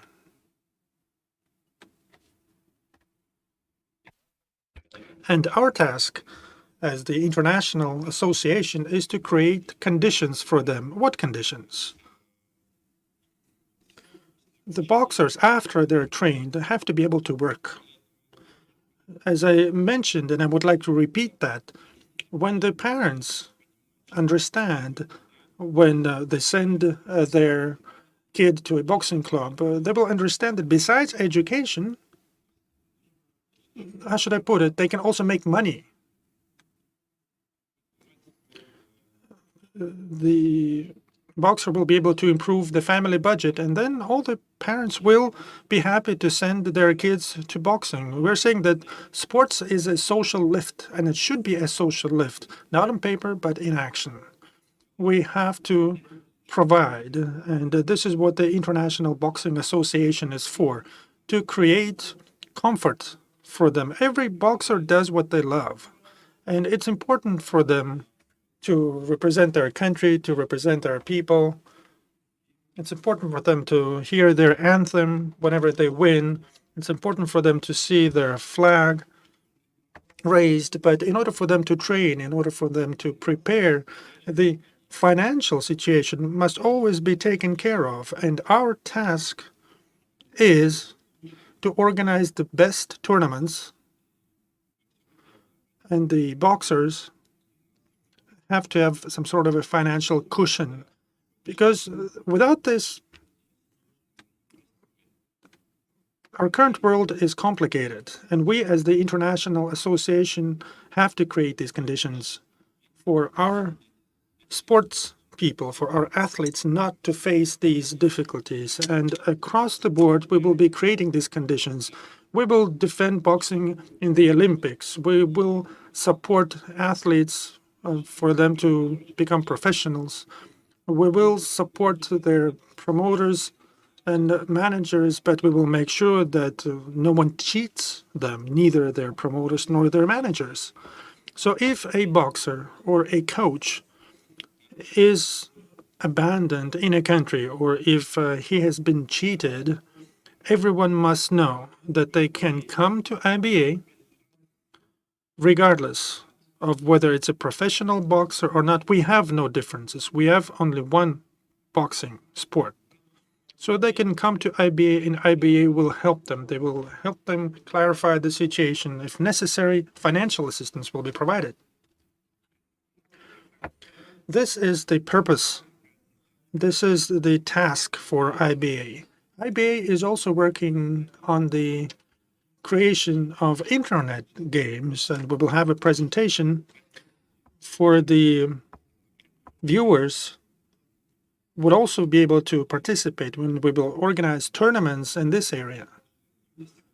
Also, people with disabilities can also do boxing, by the way, and these internet games will be the boxing training session for them. In other words, IBA will be working across the board, taking care of coaches, boxers, and the viewers, the fans. And there are a lot of fans of boxing because without the fans, we cannot really do anything. The more fans we have, the greater is the popularity of our sport. IBA is currently one of the best international organizations, and we will continue this path, this journey of ours. It is the right path, and we see no difference. You know, IBA is not a body that would command boxers. No, IBA is the organization that creates conditions and comfort for the boxers. And every sports official must understand that no one has the right to prohibit or exclude or expel a sport from anywhere, or prohibit national federations or individual athletes from doing sports. They are mere people. I mean, the sports officials, they're the people that must only help and create conditions. That's it. They should not hinder, they should not create obstacles, they should not decide whether the athletes will compete or not. And you'll understand, I'm talking about the International Olympic Committee, about the threats that boxing may be excluded or not excluded. If they cannot talk to us using the same language, if they cannot speak the same language, what do the athletes have to do with that? Don't threaten athletes. Don't threaten exclusion of a sport. Athletes are not responsible. They're not to blame. Coaches are not the ones to blame. The fact that the previous management violated some rules. And by the way, just remember the history of the International Boxing Association. The previous leader, Sekibu, was a member of the IOC, a member of the board of directors of the International Olympic Committee. Why shouldn't they ask, why they should ask themselves this question? Why was it that their member led to the organization to such a state? And currently, the current IBA, the current International Boxing Association, is a role model for the other international association. We set the example of how to defend and protect our athletes, how to defend their rights. And we have no separation between the organization and the athletes. It's a single mechanism. Boxers and coaches are the heart of our organization, the heart of IBA. And all our steps and actions, all our steps pertaining to defending our sport will be taken jointly with the athletes, and we will not allow anyone to stand in the way and to exclude our sport from anywhere. The most important thing is that we will protect not only the Olympics, we will develop our sport, the most beautiful type of sport, because boxing is the king of sports. The Olympics started with boxing. Previously, people would fight on swords that would kill each other, and to avoid such murders, to avoid people using swords, people developed this beautiful sport, boxing. Boxing is not a street fight. You can say it's fencing with your hands. It's an art. It's talent. And thanks to boxing, people actually go to the Olympics. People don't go to the Olympics to look at the officials. They go there to look at the athletes, look at the show that they create, and the same applies to sponsors. They also go after the athletes. Not a single sports official has the right to punish athletes or to exclude them from anywhere. They must only create conditions. and they should stand next to the athletes and support them. And this is what IBA is currently doing. IBA is involved in the development of boxing, and IBA defends the most important people in the organization. Coaches, because everything starts with the coaches, and boxers. And we are demonstrating this, and we will have a lot of conversations today about the professional boxing, and for me, it's the same sport. There is no difference. Everything that we had in the past has already been forgotten. We have turned the page. And currently, in principle, we are the only organization that conducts international boxing fora, that openly makes declarations, that guarantees honesty to the athletes. And thanks to Professor Richard McLaren, we are improving the situation with the referees and judges, and we will guarantee that each boxer will only face honesty and transparency. In other words, we're open to everyone and for everyone. If anyone has any doubts, you can come, you can look. This year alone, more than $8 million was spent on helping national federations. At every championship, we help athletes from the countries that cannot afford to come to the World Championships or Continental Championships. They come to us and we help countries for them to participate in the championships.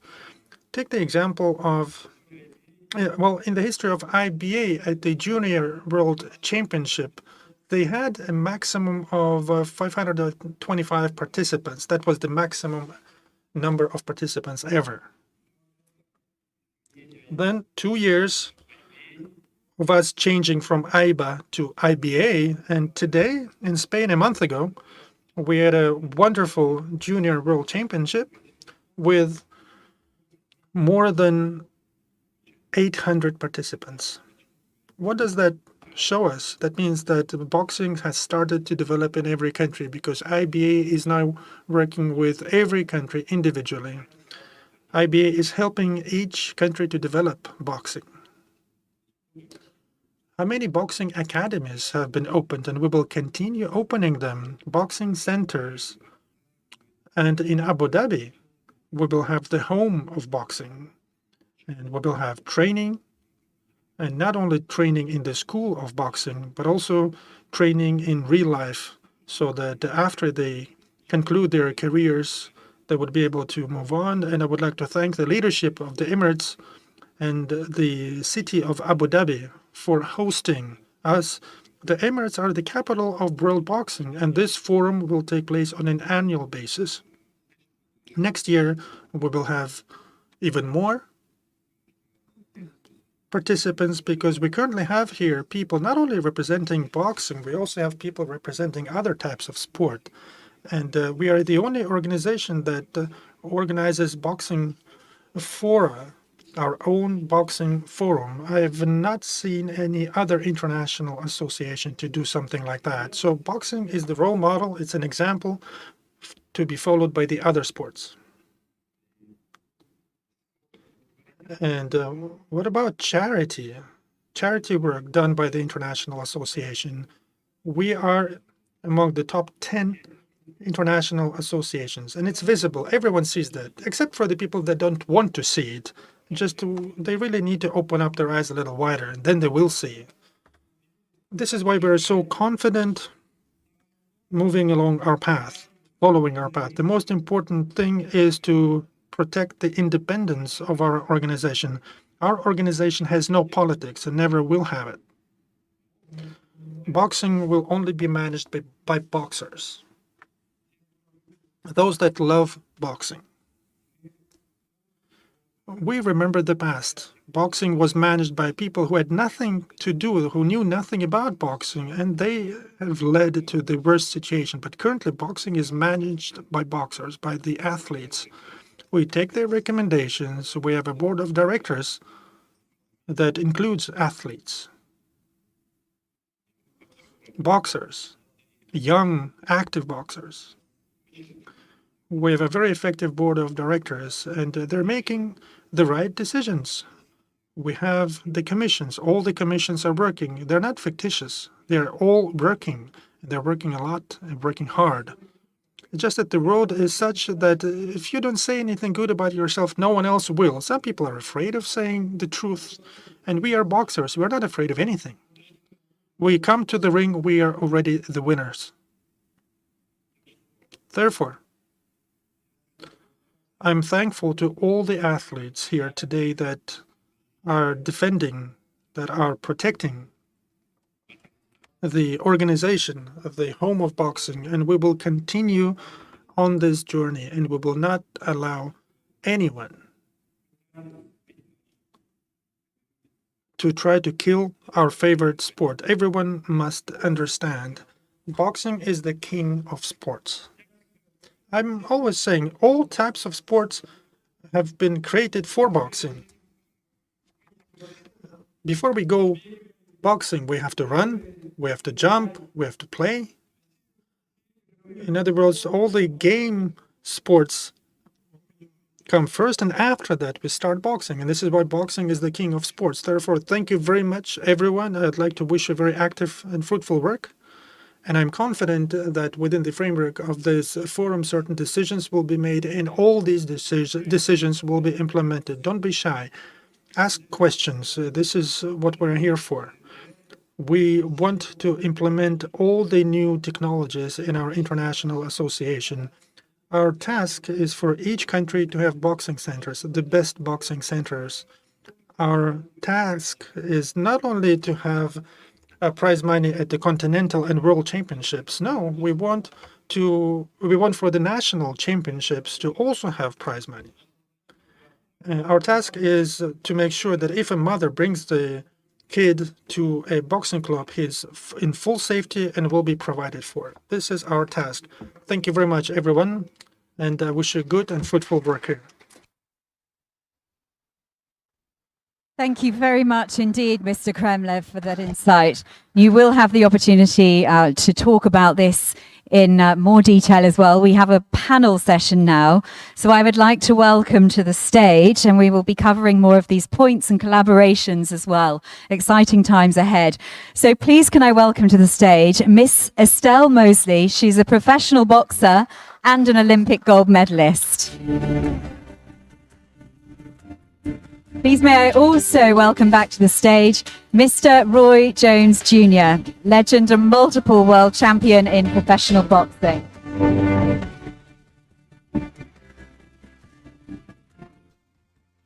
Please may I also welcome to the stage Mr. Anatoly Solonevov. Mr. Anatoly is the founder and CEO of Hardcore FC. Welcome to the stage as well. We also have one more athlete, Miss Tamara Thibault, world champion boxer. Welcome to the stage. Mr. Kremlev, do we also have you for this session, I believe? Or the stage, I think. No rest for Mr. Kremlev. Back to the stage again. Please welcome. Thank you. Perfect, thank you.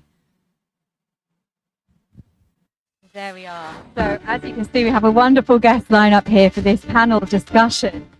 And we are going to be focusing now on IBA and professional boxing collaborations, a joint approach to new prospects, elaborating there on what Mr. Kremlev was talking about. And so therefore, can I just start, if I may, Mr. Kremlev, I just want to make sure that we have all the headphones on actually for this session. If I can just remind you all to put the headphones on, including myself. Bear with me, and everybody in the audience as well, please. Okay, excellent. So I just wanted to start by asking Mr. Kremlev, if I may, IBA president, the new prospects for boxing collaborations that you're most excited about from the ones that we know of, but what's What's most exciting for you in the pipeline? Mr. Kremlev, if you may. Спасибо за вопрос. Thank you. Thank you very much indeed for your question. But I would like to give the floor to Estelle for this question because I believe that my heart would really smile if our athletes would say that, yes, we're moving forward in the right direction. So, Estelle, please, the floor is yours. Bonjour à tous. Merci à Omar de me donner la parole. Thank you, Omar, for giving me the floor. I will be speaking from my own experience in my own career. I was Olympic champion in 2016. A few months before that, I became world champion, and I became a professional boxer in 2017. I was able to see the organization of amateurs at the very high level, and I lived this transition myself from amateur to professional before having my Olympic medal. This gave me very good opportunities to become a professional, which was not my first choice at the beginning.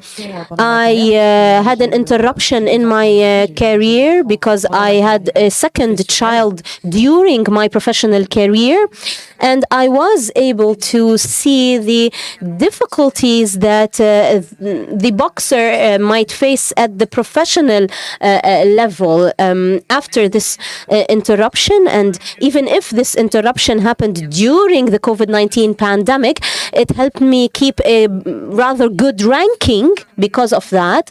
But there's a whole universe that revolves around professional boxing, managers, sponsors, TV channels, many interests that are intertwined and linked in these different fields. And today, I think that it is very good that IBA is participating as well and intervening in professional boxing. Because when you move from amateur to professional, it can happen after you become a star, after gaining a medal. It can be easy, but it can be also very difficult.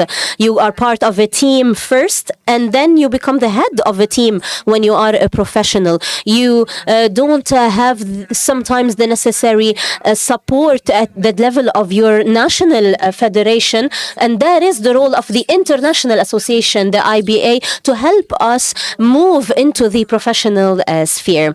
So today we have a semi-professional competition as well. For me, that is the first step for accompanying us as boxers for a soft transition towards the professional sphere. It helps the amateurs become known in a big competition, a competition that is covered by the media thanks to the international association, the IBA. So it helps you gain attention, and it also helps you meet sponsors, managers, and it gives you the will to perform at the professional level. Also, as part of this professional format that we will see tomorrow during the competition organized by the IBA, is that it allows us to be a voice to assist or help amateurs that did not yet find the right promoter or sponsor to help them in their professional careers. I know many athletes today who are developing as amateurs and who had medals in the Olympics but did not find the response that they wanted in their professional career.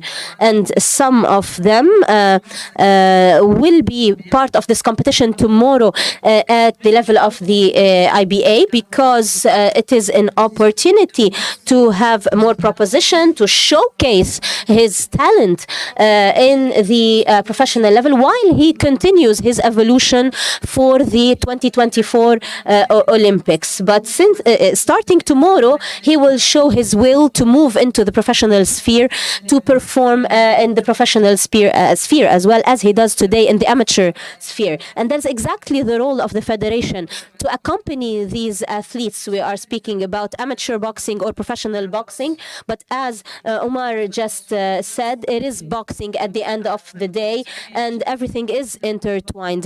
I don't like to use the term amateur boxing because sometimes there are amateur boxers that train much harder than professional boxers. I like to talk about Olympic boxing, and it shows to what extent boxing cannot be separated from the Olympics. Olympic boxing and professional boxing are high-level sports. You can perform these two sports at a very high level, and the federation has to be at the heart of this sport. Be it at the Olympic level or at the professional level, it's the same discipline, the same sport. This mix between professional and amateur boxing is implemented by IBA in a professional framework, the one that we will see tomorrow actually, and it will also give the amateur athletes to make money through boxing, which was not the case when I used to box as an amateur. That was not the case, and I think that it makes the whole difference. It creates opportunities. It allows athletes to structure themselves, to organize themselves. They don't always have the right framework to trust the right people, but it could allow them to be more responsible, more prepared physically, in addition to the support that they gain at the level of the international or national team. Sorry, boxing, that is a very popular sport, is practiced by many as a self-healing discipline as well. So in this sense, all the actions of the IBA are made to help athletes, to help boxers in their transition towards professional boxing and in boxing in general, and by having prize money, by having competitions that give them visibility and allow them to be partners. And one last point, when we activate the implementation of training centers in many countries around the world, I think that these are the necessary three elements to help our athletes and boxers to perform. Thank you. Thank you very much, Estelle. Thank you for that update. Very insightful. And on that note, I would like to go to Roy Jones Jr., please, with the next question, if I may. So we heard there from Estelle about the new format, which will win us tomorrow night, and it's all very exciting. Roy, what prospects, what partnerships in the pipeline with the IBA are you most excited about?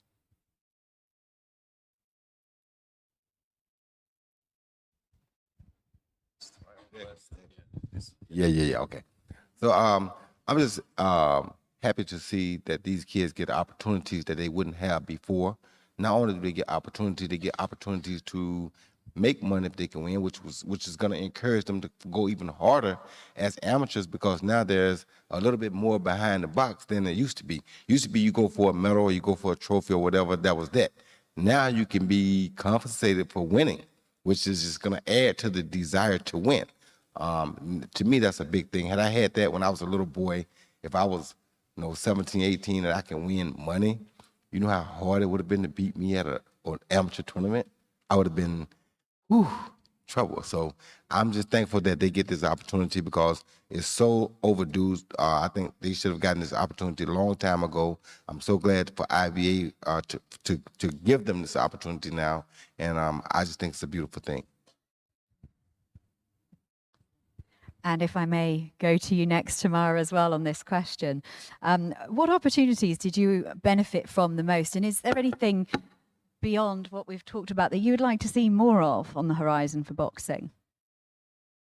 Oh, thanks. Sorry, would I talk real loud?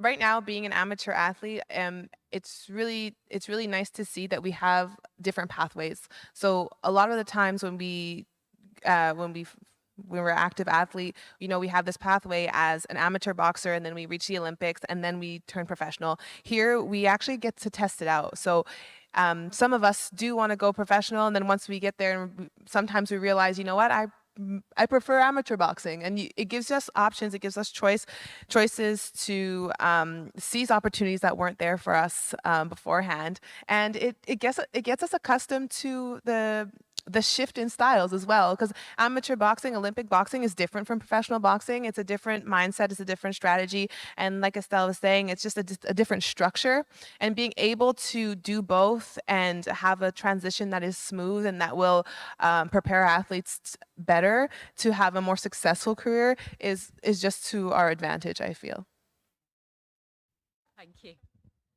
Thank you very much, Tamara, for that. And I'd like to just thank you so far to all of our panelists here for all of this insightful discussion. And I want to take a question over now to Anatoly. Mr. Anatoly, you're the CEO of Hardcore Media, the world's largest brand on YouTube for the distribution of entertainment content, for those who don't know, but I'm sure most of you do, in the field of martial arts. But Hardcore Media includes organizations in 3 different martial arts. So boxing, Hardcore Boxing MMA, and Bare Knuckle Hardcore Fighting Championship, and especially to promote fighters as well as a separate direction, Hardcore Management, which is all a really interesting direction as well with YouTube and these new platforms where we can showcase and integrate boxing in new ways. I wondered, Anatoly, if you could please share with us the projects, firstly, that you're working on with the IBA.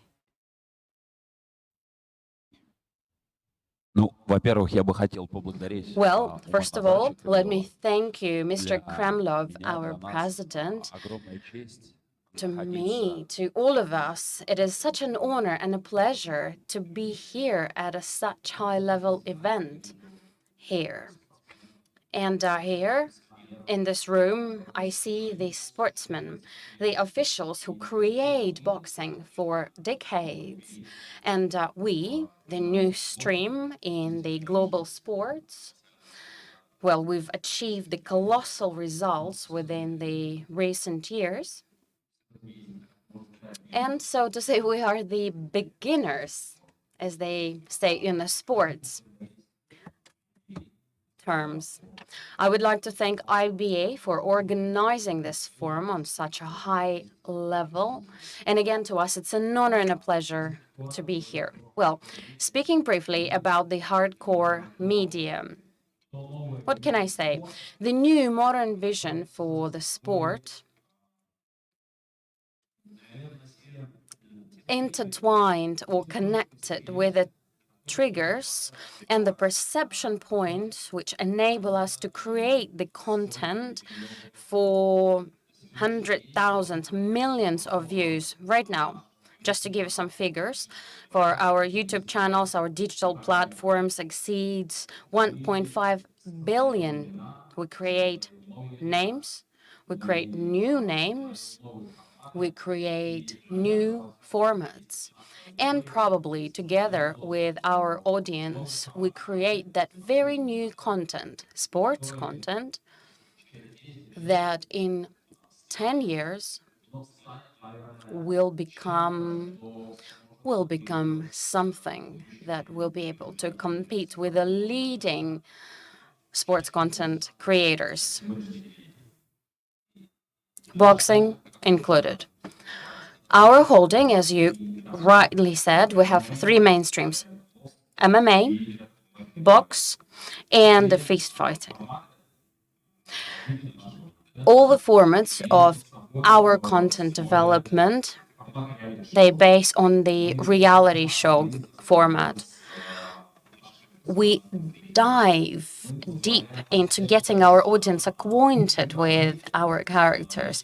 We let them track and trace their career development in life, in their happiness, including the communications through the press conferences. So we let our spectators dive into the character, to the athlete, him or herself, who will very soon might become one of the leading athletes in the world. We're just starting up our way in boxing. We're less than a year, and the fist fighting. Here we created the league of the world, the strongest one, with the strongest athletes, with the professionals of the highest level, again at the level of international competitions, and they have repeatedly confirmed that this is the best league of its class of the world. And again, one of the best achievements of our media holding today, or currently. And here I would like to outline the fact that we managed to establish solid and very understandable contact with our audience.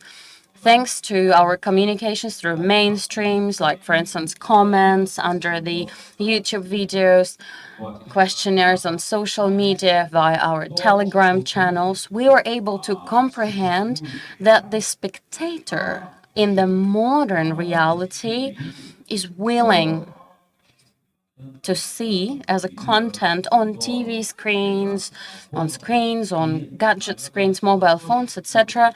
Now we know what they want, and this is something we would like to share with the world of professional boxing, because in such collaborations, we together can achieve, we can create that future where the perception of sports, boxing in particular, could and definitely would achieve the new and the global summit.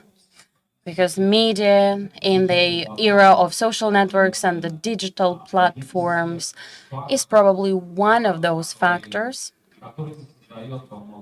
that creates the athlete himself or herself. And the publicity is a crucial component or crucial element. And let's say it's a part of a successful project in the sports world and in the media world. And I do hope that today, again, the legends, not only box and the sports and the showcase, with Roy Jones, we can talk about him today and with you. Thank you very much indeed. Thank you very much, Anatoly. That was really fascinating. And the figures as well, the numbers there that you were sharing with us on the YouTube, 1.5 billion. I mean, that's incredible. And it really does open our eyes, doesn't it, to the new ways that we can reach audiences now. And certainly YouTube is certainly proving to be one of them. And at that rate, as you said, it's showing like it's a strong enough platform, really, to be able to make boxing more popular and reach that wider audience in an alternative way. Certainly food for thought.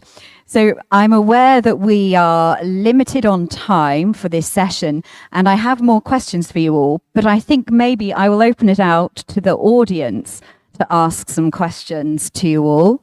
I know that's something that everybody's very keen to do.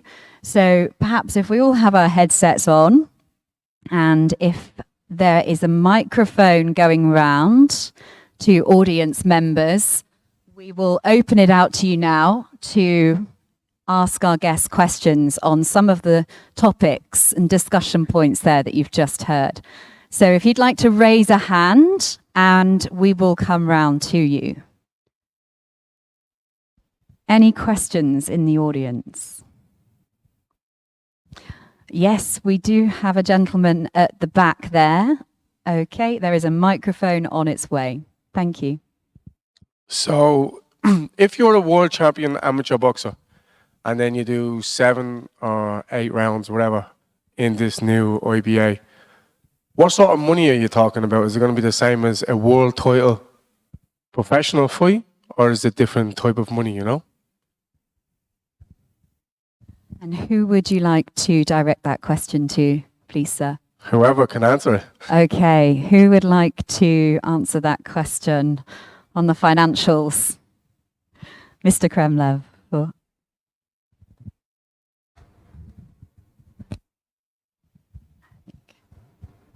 Окей. Да. Конечно же, у IBA больше.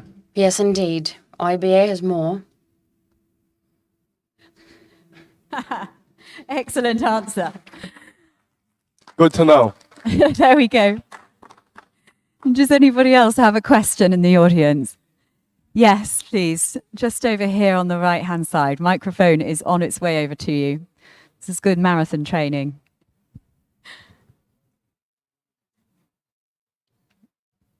Hello, my name is John Nene. I'm a sports journalist from Kenya. Let me first praise the IBA for continuing with this IBA professional boxing. I remember it was last started by the former president, Wu. Now, my question is to the president. Will this professional boxing continue after he leaves office, or it is just there for him when he's there? What happens when he leaves? Will that professional boxing continue, or it's just because he's there now? Ну, не знаю. Well, I don't know. Before, let's say, there was no professional. Let me tell you, the old one, we let go of. We've said goodbyes. We've parted our ways. The past was rather unpleasant, and we wouldn't want to remember about the past and discuss the past. Today, the International Boxing Association is the IBA. If you read the abbreviation fully, it becomes clear. The International Boxing Association, IBA, and it means that it will include everything. No difference between amateur and professional. No such a difference, no such segregation anymore. We have the boxing. We'll have the Nights of the Champions, all the championships taking place, and also we'll have 10-day World Championship. We have the box. That's all. We do not separate between the amateurs and professionals. Excellent. Thank you, Mr. Kremlev. Thank you, sir. Any other questions in the audience? Yes, please. We'll make our way over to the middle section here. If there is a microphone on the way. Yes, you do. Всех приветствую. Меня зовут Артем. Hello, everyone. My name is Artem, and I'm a matchmaker in boxing. I have a question to Anatoly Sulyanov. Anatoly, what do you think about the future of boxing in the new reality show, for instance, like in fights of Jake Paul with fighters from UFC? So, such bouts, do they assist, do they help to raise the level of awareness and interest and popularity from the overall audience? Thank you for your question. Oh, wow. Thank you. When we're talking about the modern reality and where we are moving forward with the integration of the reality and of sports, our Madam Moderator, oh my God, she spoke so eloquently about the figures and numbers, 1.5 billion. If we had road joints, we would have more than 3 billion. I can promise you that. It would be the case when, for instance, Jake Paul, due to his media resources, huge pay-per-views, etc., because of the fact that he can do the trash talk, not always beautifully, but on the edge of controversy, somehow he could attract to boxing, to the sports, let's say he just engaged recently into, attract the audience who is able to, let's say, buy 1.5 billion paid broadcasting with a net profit. Think about this figure, 140 million US dollars. That's a huge figure. That's a colossal number. Jake Paul, in my opinion, is lacking or missing the show reels that we are, let's say, making. And what we are missing is that from point A, in 20 million of those followers, we would track it to point B in the way of, let's say, the level of professional, of the level of Roy Jones, for instance. So let's just name 5 top most popular boxers, honestly, within, let's say, last 20 or 30 years. We'll have Roy Jones, for sure, Floyd Mayweather, for sure. Needless to say, Tyson Fury, Deontay Wilder, mostly as well. So in my view, the format of selling the paid broadcasting and everything what we do are the, let's say, understandable assets and the capital that enable the sport to grow, the organizations to grow. They're not created by themselves. That's pay-per-view, that's sponsors, big sales, etc. And here, it would be wonderful if not only Jake Paul, but the rapper and not only rapper and blogger Psy could and would create such showcases in professional boxing. So it would be great if we would see the new Roy Johnson, who is everywhere in rap music and basketball. He would be such a desired guest on late night shows, on cooking shows of Gordon Ramsay. He was everywhere. And that would be the boxing, and that higher level where the media and the box of the highest level would coincide and create cases for hundreds of millions of sales for paid broadcasting. And I am confident that together, in collaboration with IBA, with our knowledge, with our ability to create the content in the nearest future, we'll implement a number of projects that will give this gift to the world, not only one, Roy Jones, and with the support from Mr. Umar Kremlov, the way how he treats the projects, how he implements them, and how he supports the development of boxing in Russia and in the whole world, it's not a faraway future. It's coming soon. Thank you. Thank you. I'm just going to let Roy Jones Jr. make a point on this question. He just talked me into coming out of retirement, so I'll be calling Jake Paul Monday. There we go. And an appearance on Gordon Ramsay too, that's it. Lots to look forward to there. I think we've probably got time for one more question. Yes, we have. So with this gentleman, please. Всем добрый день, меня зовут Александр Садоков. Good afternoon, my name is Alexander Sadokov, Channel 1. Question to Mr. Kremlov, first of all, and I would like to know the opinion of Roy Jones as well. Look, today we're saying that we do not separate between amateur and professional boxing, that is the same sport. But in my point of view, there is one important detail, and it makes a difference. That's the uniform, the gloves, the boxing gloves, okay? We understand that the panels which are used for the Olympic discipline, it's aiming to minimize the traumas and it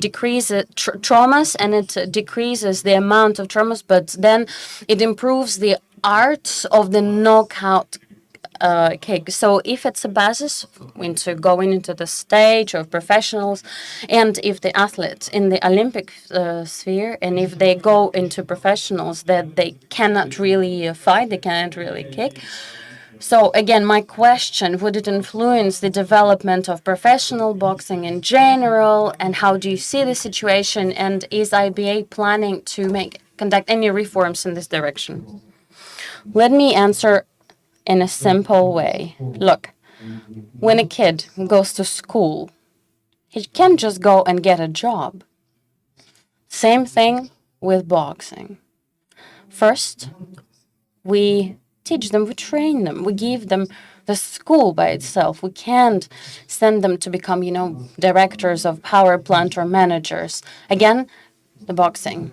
There's no separation. So basically, they go to school first, they get the knowledge, they get the training, and then they go and work. Again, one sport, no separation, no difference here. It's just that they mature, they grow. That's it.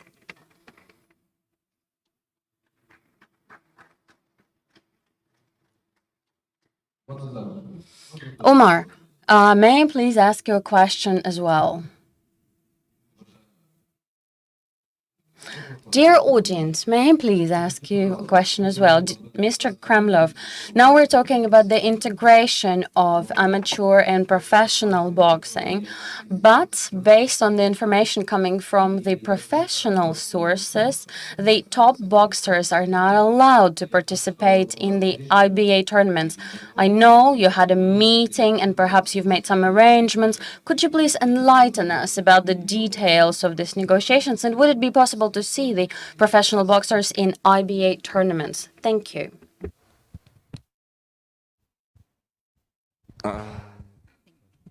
Hopefully now. Так, алло. Во-первых, Well, first of all, there is no prohibition, there is no ban, neither in our case nor in their case. And recently we signed an agreement with Mendoza, and this is the first professional association about interaction, so that we would even have the same ratings for transfer. They can box there and they can box here. Everything is very simple.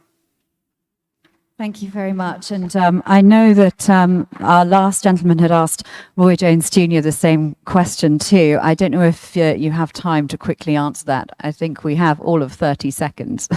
There's a task for you, Roy.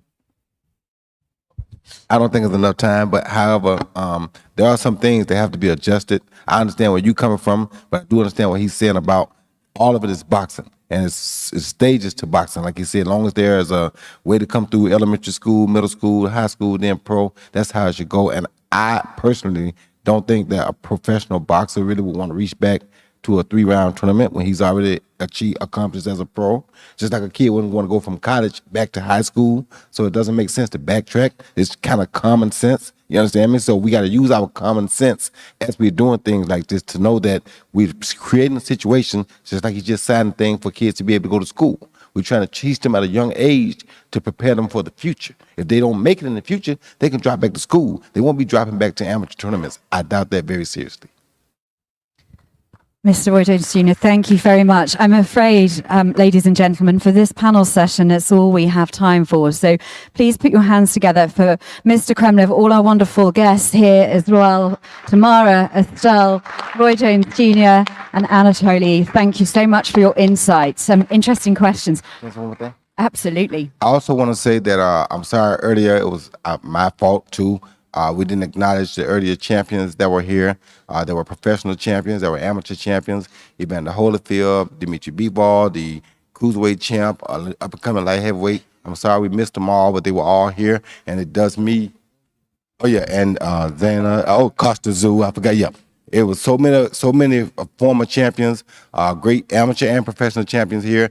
I didn't want to miss anybody. However, I didn't want to spoil a surprise and they'd be coming up speaking and I didn't know. So it's my fault for not letting you guys know that those people were here. But me and this man, Costa Zoo, have been friends since 1987.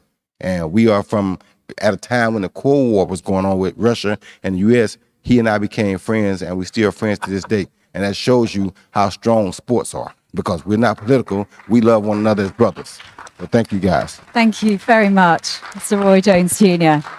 And that message, keeping sports and politics separately. And thank you very much. So we heard there, you know, a 10-day world champion to look forward to, new reality show of boxing and plenty of new innovations in the pipeline, and potentially Mr. Roy Jones Jr. on Gordon Ramsay, perhaps.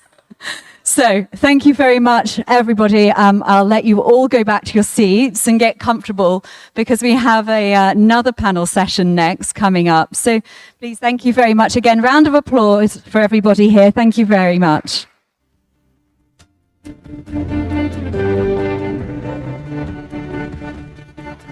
Okay, well, I'm afraid I need you all to stay in your seats, please, everybody, because we have another excellent panel session next. And for this one, we're going to be focusing on athlete health and safe sport. And for this, can I please welcome to the stage Dr. Yannis Philippatos from the European Boxing Federation. The president is here. Please give us a round of applause, everybody. Thank you very much. Do take a seat here. Absolutely perfect. Wonderful. can I also please welcome Ms. Graziella Thake, CEO and co-founder of the Optimization Hub. We had a good chat earlier and she has some very interesting things to say. So please take a seat as well. We also have Mr. Yuri Satsev, legal counsel for the International Boxing Association, joining us on the stage too. Perhaps? Yes, we do. Wonderful. Thank you very much. And it's my understanding we also have Miss Julia Govindan, the CEO of United Through Sports, joining us via Zoom. Is this correct? Potentially. Well, we'll see as we go along. But certainly we have these amazing guests with us to start with. And we have Mr. Lawrence Ockley, WBO cruiserweight champion boxer. Please also welcome to the stage. Potentially not. Well, we might have 2 extra surprise guests along the way, but either way, we have 3 wonderful guests here to start this discussion. So thank you very much for joining us on this. So I wondered if we could start perhaps by talking, Yuri, about safety in sports equipment. So how is sports equipment, how is it improving to support athletes' health? Can you hear me okay? Okay. It's okay. Do you know we can start with another question? We can start with another question, perhaps. Would that be easier? Okay, we'll start. No, it's okay. Oh, sorry. Yes, is it okay? Yeah, it's perfect. Okay, wonderful. Okay, let's start. Okay, we're good to go. So I was wondering if you could talk to me about how sports safety has been improving, how it's improved over the years with the developments of new technology and design that's making it safer for athletes competing. Hello to everyone. I am about 11 years in IBA, in IBA, ex-IBA, as ringside doctor, perhaps 12 years. I was a simple ringside doctor. I work to all World Championship. I work about to all Europe Championship. I was about 5-6 years in WSB, the professional part of IBA. So I have totally about 5,500 bouts. Okay. I was instructor until now for IBA and IBA as doctor. And I was COVID-19 manager for the difficult period 2 years. I know boxing very well. I know the persons very well. I want to say something, and that is the truth. When I was simply ringside doctor in IBA, old IBA, so I wanted to be in commission, medical commission. I say the truth now. Everybody knows. When Umar was elected as president, I was elected as chairman in the medical commission in IBA, yes? Before I was in EUBC medical. So Umar called me, the president called me and said to me, look, Yanis, we need something new and safety. Please don't sleep, work 24/7. It is possible, I said to him, yes. So, and how my friend Yusuf knows, Yusuf from Qatar, what I do, I check all the medical committee and all the ringside doctors from the old IBA. So I want to say to you that we find about 10 doctors with fake diploma, we find some dentists, and they was as doctor, ringside doctor, okay? Second, I prepare the new medical team. That medical team, they pass the new course. The course is about 6 days now, no 7, not 3 as before, because the medicine go forward, yes? And now the new doctors or the old doctors, they are upgrade. The medical team is very good. I cannot do nothing anymore. They are ready for everything. If medicine next year find something new, I will tell to them. because my profession is I am a general surgeon, I have specialty. I am IVF, that means in genetic code, I make babies. You understand what I mean? Outside from mama. Yes, and now I make baby boys, I make baby girls outside. Yes, genetic code in my hospital in Athens. So my knowledge is strong. But the new medical team, the last 2 years, I support of them, I trust them, they are very good. New technology now, we don't have. But we have the ultrasound, possible some doctors of them to make ultrasound to take with them. Ultrasound, I mean portable ultrasound. So to help the boxers. The new style of stitches, so to be available the boxers to continue next day if they have one cut and they are winners. Next day they have bout. So we are ready. We are ready before 1.5 years. No news.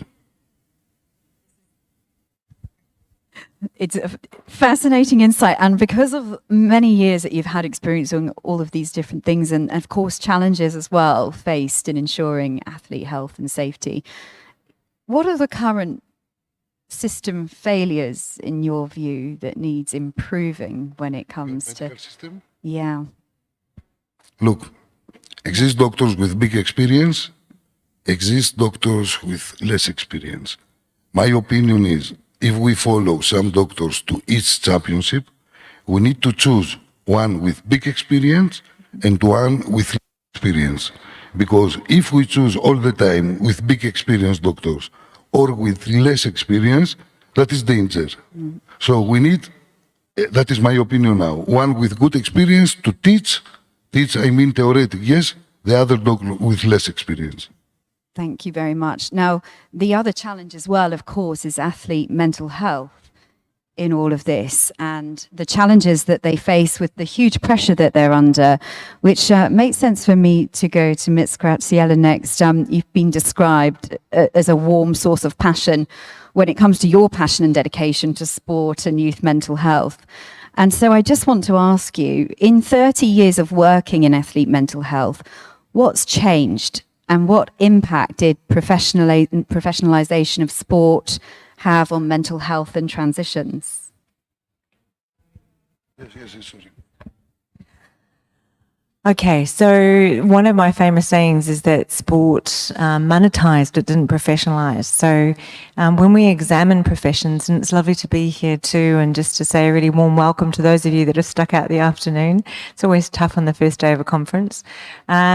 My background was in forensics, and I went from uniform populations forensics into sports. And when you look at the world of sport, what actually changed was that we added money to the context. And we forgot to perhaps prepare our young people for transitioning into sport. Remembering that sport is one of those careers that we start very young. So, you know, you have 12, 13, 14-year-olds who are medalists. And the difficulty with this is that our expectation level doesn't lower of their developmental stage or the athlete's development at that stage. And their emotional development isn't ready for what we're physically demanding of them. They may be able to produce, but emotionally they may not be able to match that.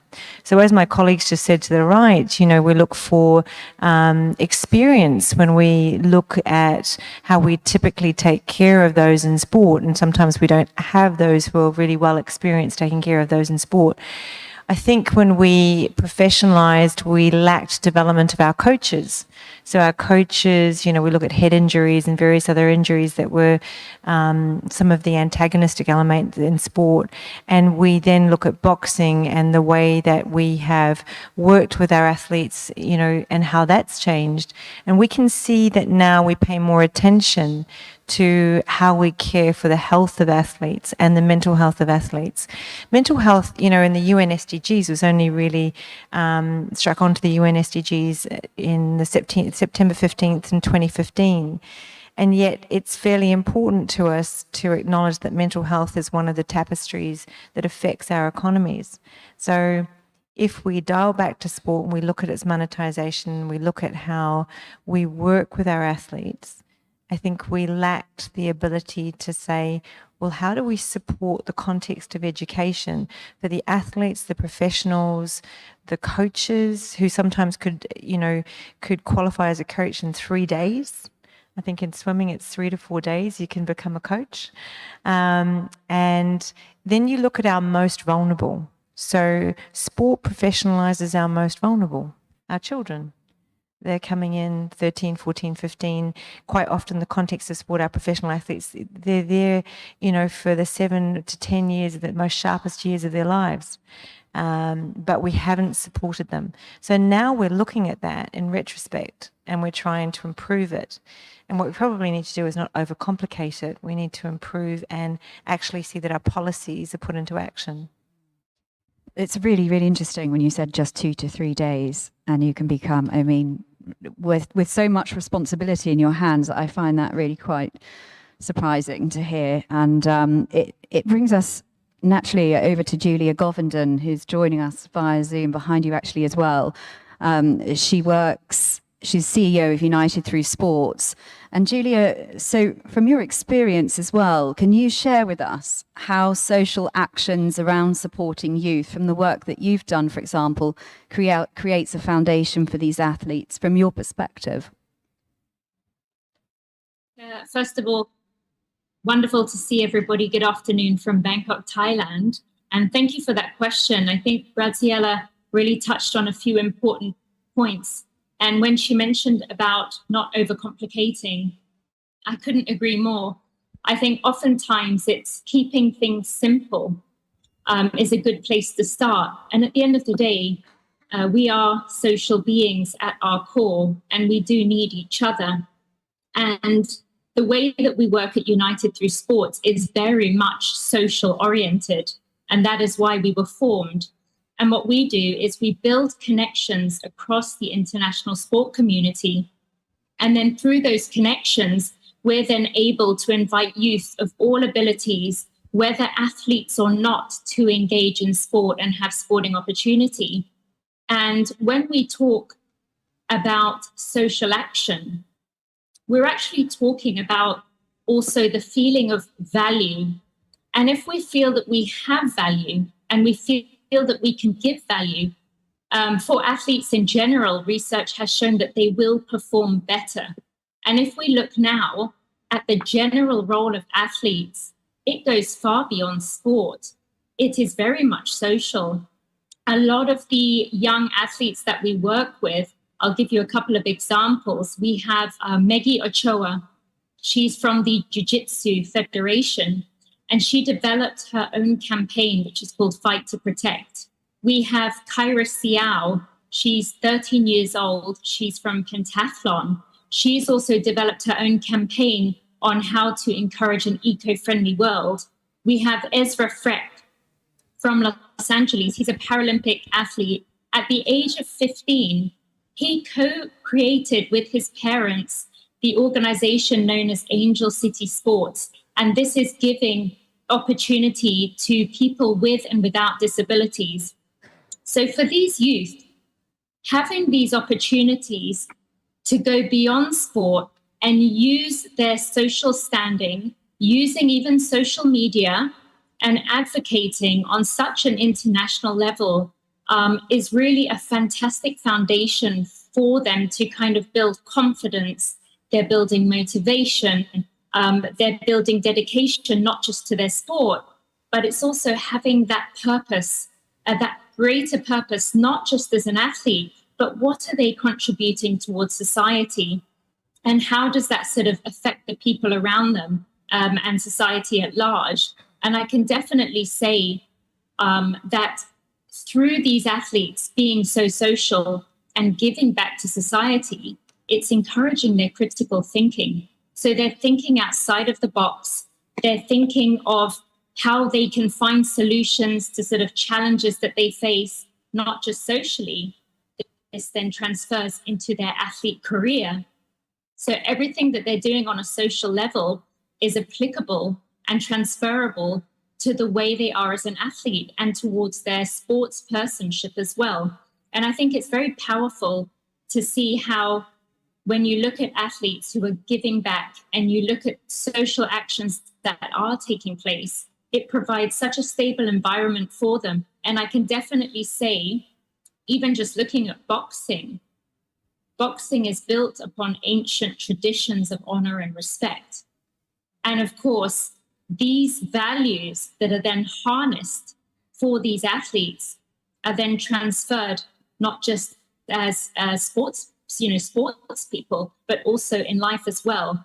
So I would definitely say that the social action and social responsibility that many athletes are engaging in nowadays is definitely a way to sort of harness a really solid foundation towards their careers and moving forward in a very positive way.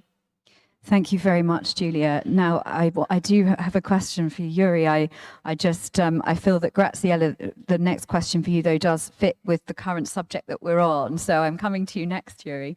Graziella, you have fairly significant athletes working for you, of course, and also you're a trustee on 100 Legends Rugby, another high-impact sport. In your opinion, what's the one area, though, from this and that we need to focus on most to attend to athlete mental health and protect the youth? So I've only got a short while to answer that question. I'm doing a workshop after this, so I can probably expand on it a bit more. I think the one area that needs our development is our onboarding and offboarding systems. So we have to understand that transitional resilience is something that's not well taught in sport. We do teach transitions, engagement of mind. We're forever training our athletes to follow systems, but they're not also facilitating that thinking for yourself. And I think that came out in a session that I attended, that it's quite important to focus on athlete identity, athlete management, self-awareness, resilience, goals and motivation, interpersonal sensitivities, but also influence and autonomy personally is very important for athletes as well. So as much as we need to belong to a system, and most uniform populations are about building you to follow a system, you also need to be able to make those decisions for yourself, and training that from an early age becomes incredibly important. So from a neurological perspective, understanding how your body works. We have Kemoy Campbell, who works for us, and he had a heart attack on a track because he didn't pay attention to the fact that he was, he had a fever and he was running, and he was only 23 when he had that heart attack. So, you've got Simone Edwards and others who've combated cancer, but paying attention to where you're tipping yourself over. I think athletes' self-awareness and their identity is crucial and critical to their development, not only as a premier athlete, but as a premier human being. So whole development so that you're able to keep contributing to yourself and to society around you. And, athletes serve us, not only our professional athletes, but our amateur athletes. And I think our communities and the fabric of our communities is built by the great things that sport offers us. And one of those essentials will be if we could now develop sports coaches and its referees, and also to look at a unified system in the way that we educate and how we onboard into sport strong identity, strong self-management and capacity of mental health, and then we transition out really well. I think we're building a truly professional athlete that way. Thank you very much, Graziella. Thank you. Now, I would just like to bring in Yuri to ask you some questions on another huge challenge. Of course, it's very easy to forget the COVID-19 impact. It feels like it was, it feels like so long ago now, the height of COVID-19, and how all sports events were cancelled at the time, and the headache for many organizations trying to reorganize, and of course for the athletes at that time, the long pause in their training to have their competitions cancelled, and the Olympic Games, Tokyo 2020, incredible upheaval. So Yuri, my question to you is, we forget, but COVID is still here. Elementary safety measures are important. How have you been managing that? Because you're from the legal counsel of the IBA, so it feels like an appropriate question to you.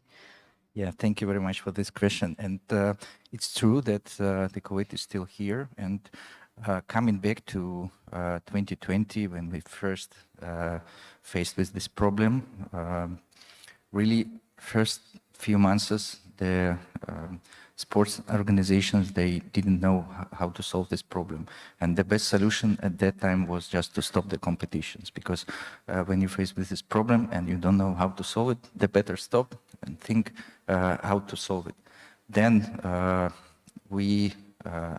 sports organizations started to develop the special protocols, and more or less most of those organizations developed the protocol, how to react, how to protect the athletes, how to organize the competitions, and how to ensure the health not only for athletes but also for the spectators, for the coaches, for the officials, and so on. And for example, in IBA, we have a COVID protocol, which we use in our competitions, and we still apply this protocol. And we, for every competition, we appoint the special COVID protocol manager who is responsible to ensure that all measures are implemented. And of course, from time to time, we are facing with the problems on this issue. For example, sometimes you can have the athlete or the member of delegation with the positive COVID result, and then you need to isolate this person in a special room. Then we have a lot of legal issues. Who should pay for the accommodation of this person? Should it be the federation or the local organizing committee? So step by step, having our competitions, we taught a lot, and now I think the system works well. Much, Yuri, for that insight. And I just want to stay with you for another question, actually, for another challenge. I know that you wanted to talk about the IBA Medical Rules 2020. Now, what are the challenges with that? Ringside doctors, cutman, medical entrance checks, there's a lot to consider. Are there any current challenges? Yeah, maybe Dr. Filipatos could share with me. Yes, let's make this a joint question. Yeah, I will try to explain We the have legal. two experts here on this From the matter. legal point of view, and then Doctor will Great. explain from his perspective. Yeah, of course, I believe that every sports organization should have medical rules to regulate this aspect of the competitions and this aspect of activity, because first of all, we have to ensure that the athletes who come to the competitions, they are fit for these competitions. And that is why first step for every IBA competition is sports entry check. When we check the documents, the medical staff check the documents, the athletes have medical examination just to be sure that the athletes are in good shape and they can compete. And here it's very important to have medical certificate from for each athlete, and we require this medical certificate from local doctor, and then of course our medical team exam all athletes. Regarding coming back to our rules, they are quite new because these rules were developed in 2020, thanks to Dr. Filipatos and his amazing team in medical committee. So this document regulates a lot of aspects, starting from sports entry check, then it established clear medical protocol with what we should do as organization in case of emergency, and also it regulates the conduct of ringside doctor, cutman, and so on, many aspects. So maybe from the practical point of view, Dr. Filipatos will explain how it works. Dr. Filipatos, it's over to you for that question. Thank you, Yuri. Thank you, Angela. So the practice is that before the boxer to come to championship, the National Federation sent to us medical certificate, yes? So that means the boxer come healthy. When they arrive to championship, the medical team check the medical certificate, and in the same time, before the bout, we make another medical check, because sometimes the medical certificate is fake. Without stamp, without name of doctor, without. So what can I do now? Or to say to the boxer, you cannot compete, or I need to have very good doctors to examine him before the bout, but good examination. Neurological examination, orthopedic examination, heart examination. So that means fit to box. And we take, in that cases, we take all the responsibility. Sometimes we wait for new medical certificate from the other doctor, from the national teams, but that is not too many cases, yes? Before 5 years was more. Now, very less. 1, 2, 3 maximum. So the medical team must be very good. Nobody can play with a life and with medicine. No possible. No mistakes like referee. In medical, no mistakes.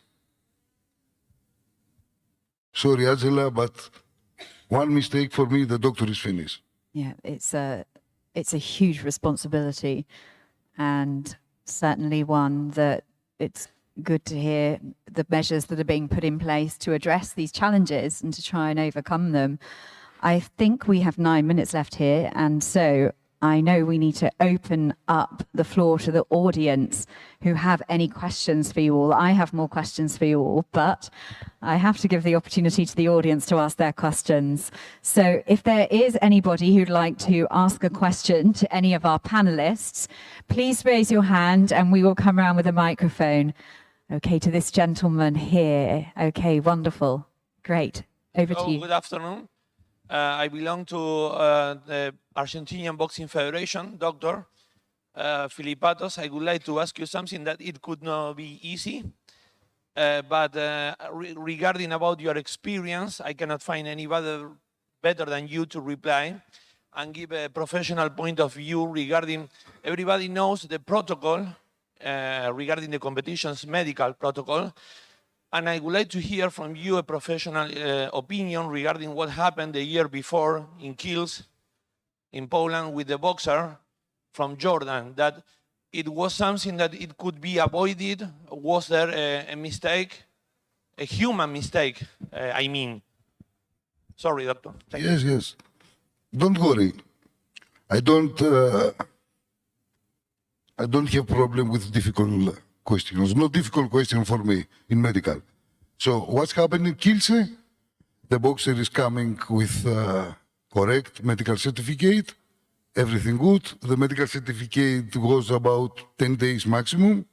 So the doctors examined him, everything was okay. And if you see the bout, you will see that that boxer is fell down without strong punch. What I can tell you immediately to you as doctor, and you will understand me, is immediately when the ringside doctors come inside, the Glasgow comma scale was 3 immediately. That means medical, yes? Only medical. Perhaps that means if you see somebody with Glasgow comma scale 3, that means if you go to hospital in 2 seconds, if you go to hospital in 10 minutes, difficult. You understand what I mean? Immediately before to go out from the ring, the Glasgow comma scale was 3. So they do everything. They put oxygen. He makes spasm. He arrived to the hospital 11 o'clock in the night in the same day, about 2 hours after. He will operate, neurosurgeon. He was in intensive care many days. I visit him. He resists, very strong guy. But after some days, was normal, the end, because the Glasgow comma scale was 3 from the beginning. What's happened? Nobody knows. Possible in that. But all the medical exams and his medical story before the bout was perfect. He was a young guy, 17 years old, and everything correct, everything good. And if you see the bout, no punch. Probably something before. Probably. Nobody can explain. Other question? Next question. Sir.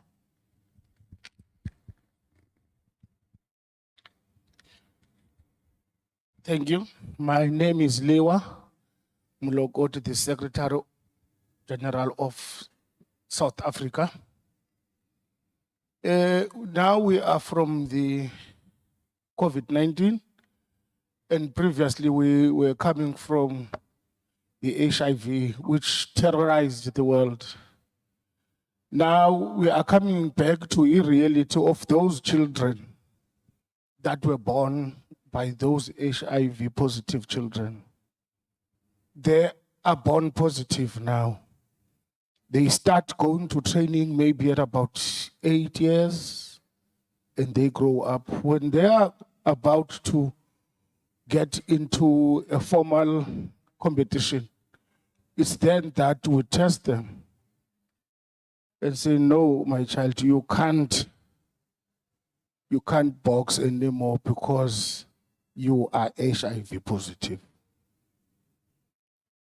And the same fitness that they are getting from the sport, it's the same fitness that makes them to be stronger. I wonder if the medical board cannot do any further research that can ultimately allow those who are HIV positive not to transmit this to other boxers as well. It may go the same way as hepatitis, but I'm just interested in knowing this HIV transmittability to other boxers, and if there is any possibility of some kind of a research that will allow them to participate. Thank you. So who would you like that question to go to? It feels appropriate for you again, Dr. Filipatos. Thank you for your question. Yes, it's difficult. Every 6 months, we make all the exams to the boxers. That means hepatitis B, hepatitis C, and HIV. The big problem is that HIV, the same like hepatitis C, so possible to be transmitted from liquids. That means to the opponent, that means to ringside doctor, that means to referee, to judges, to referee, or to one official. But, exists one but. If the level of the HIV is very low, that means not possible to transmit nothing to the opponent, etc. The problem is how we can be sure that the level of HIV is low. 10 hours before the bout, not 2 days before. 2 days before, I know, they come from Greece, they come from Germany, never mind. They arrive to competition. It's 2 days. After 3 days, how I know that the level of HIV is low? I cannot know that. Because the level no remain all the time down, makes like that. And no medication. Yes, but no. Or no, but yes here with medication. They help. They help. They keep low. But how can I, as doctor, to be sure to say, referee, no problem. Judge, no problem. Opponent, no problem. The level is low, so not possible to transmit HIV. It's very difficult. That means I need to examine each boxer maximum 10 hours before the bout. And after 2 days, if he's winner, another time to examine him. So how can I guarantee to the opponent, Germany versus France? Germany, one example, positive. How to guarantee to the France coach and to the France boxer that don't worry, no transmission. Here is the problem. If we have one hospital, it's easy, but not possible to have one hospital in competition. It's not easy, and the result, we don't take result immediately, 10 minutes, like rapid test, like blood exams, biochemical. We take the results about after 10, 12 hours. So it's difficult, very difficult. Possible, but it's very difficult. Possible. Everything is possible, but it's very difficult. Sometimes the difficult thing is impossible. Absolutely. Well, Yes. you do a very good job, Dr. Philippatos, and I'm afraid it is all we've got time for because we are running slightly over and there are some seminars taking place. But firstly, I just want to thank our panelists here and guests for the incredible insight you've just given into athlete health and sport. Thank you very much indeed. Dr. Philippatos, Graziella, Yuri and Julia as well remotely there for us. A round of applause, please, for our panelists. I'm afraid we don't have any more time for guests. I'm being told. Excuse me. Thank you very much, doctor. We are quite enlightened on the health issue. I would like to have your suggestion and recommendation. One of the great issue which we are facing in my country, Pakistan. I being the Secretary General of Pakistan Boxing Federation, also responsible for the safety of boxers, as well as all those who are practicing boxing, especially in Pakistan Army, in our military schools. Boxing is part of training, and it is mandatory for the commissioned officer to have 3 minutes boxing. They have to ascertain their certain observation from those officers. In that case, recently we had 3-4 cadets died because of the blows. And now there is a study going on. Either we should continue with this test or we should have some safety measures. For that, we have suggested some, as we use 14, instead of 10-ounce gloves, use 14-ounce, use head guards. But I would like, being the head of the Medical Commission of IBA, if you can give me a few recommendations which I can put across for the safety of the cadets and safety of the boxing, because there is a hue and cry that boxing should be banned or like that. Thank you very much. Because, It sorry. has to be incredibly, I've been told no more, but Yes, because we don't have time. We need to finish. Please, all your questions sent to the medical committee to IBA, and you take a response in 24 hours maximum. Don't worry. Sorry, yes, thank you very much. thank you very much. I do apologise, sir. We are just running over into seminars, but thank you. Important questions. Please do put them the way there, as Dr. Philippatos just said. Thank you very much. Okay, that's all we've got time for. Now, please do return to us at 5 p.m. Now, for the next hour, there's 4 seminars taking place simultaneously with excellent guests. So please feel free to join one of those sessions. One is on marketing and the commercial side of boxing, another on how boxing has achieved gender equality, safeguarding athlete mental health and best practices, and voice analytic tools and the future of investigating performance drug use. So those sessions will be starting now shortly, and please do return here at 5 p.m. Thank you very much. Thank you.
Hey, ladies and gentlemen, welcome back to the third Global Boxing Forum. Now, for our next guest, please can I swiftly welcome to the stage for you David Suleimanov, who is responsible for the digital transformation of the IBA. David, thank you very much.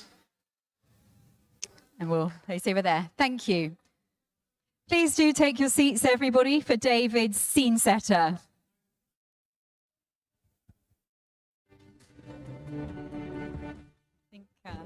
Hello, There we go. ladies Wonderful. and gentlemen. Today, I have an honor and a complete privilege to announce the start of the very ambitious project of the transformation of the IBA and the whole boxing world, I think.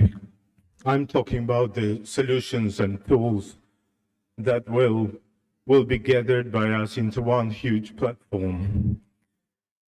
We have prepared an 8-minute video. I know it's too long, but you have to grab all your attention and watch it. Let's start the video.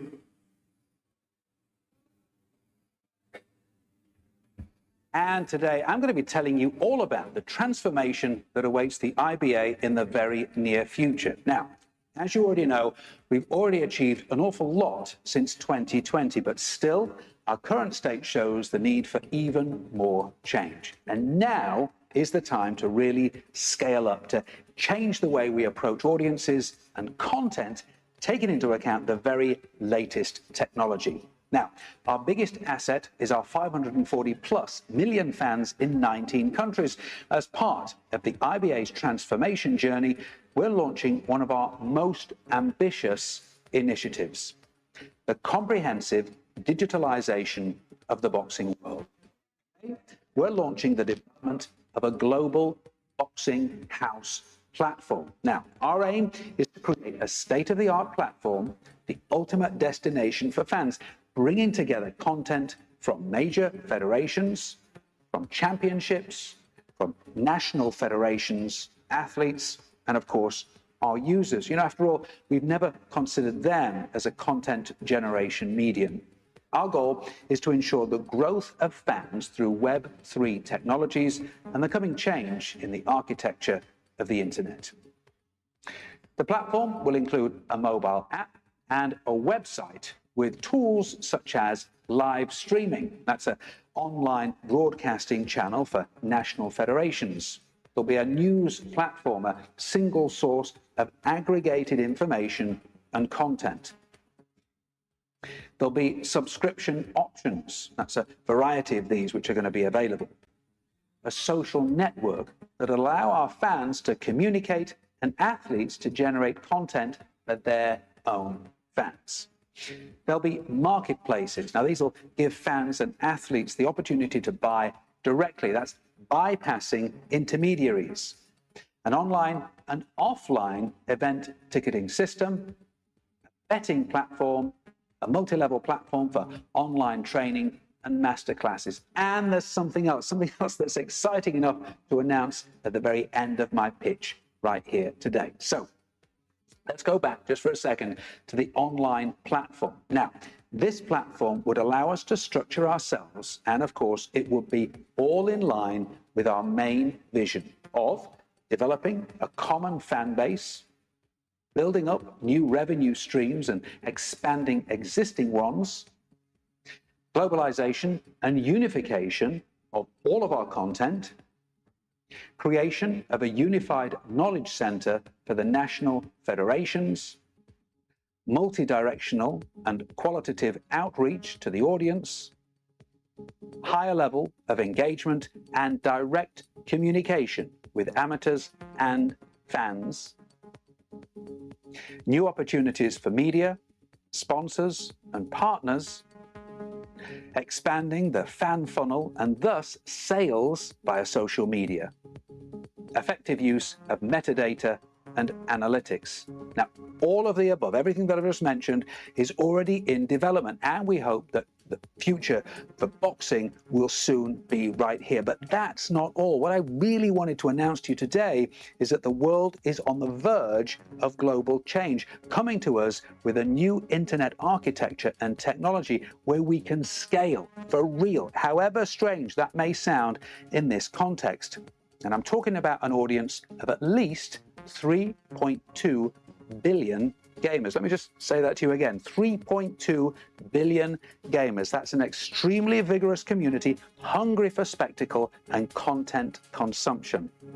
This is the younger generation, and it's our focus and always will be our inspiration. You know, we must follow the trends of the times and be completely reborn with them. We have to rejuvenate boxing, work with different generations, you know, speak to them in a language they understand and make our infrastructure fit for the times. And that time, well, I have to tell you, that time is right now. Today, the IBA is announcing the start of works on the boxing metaverse.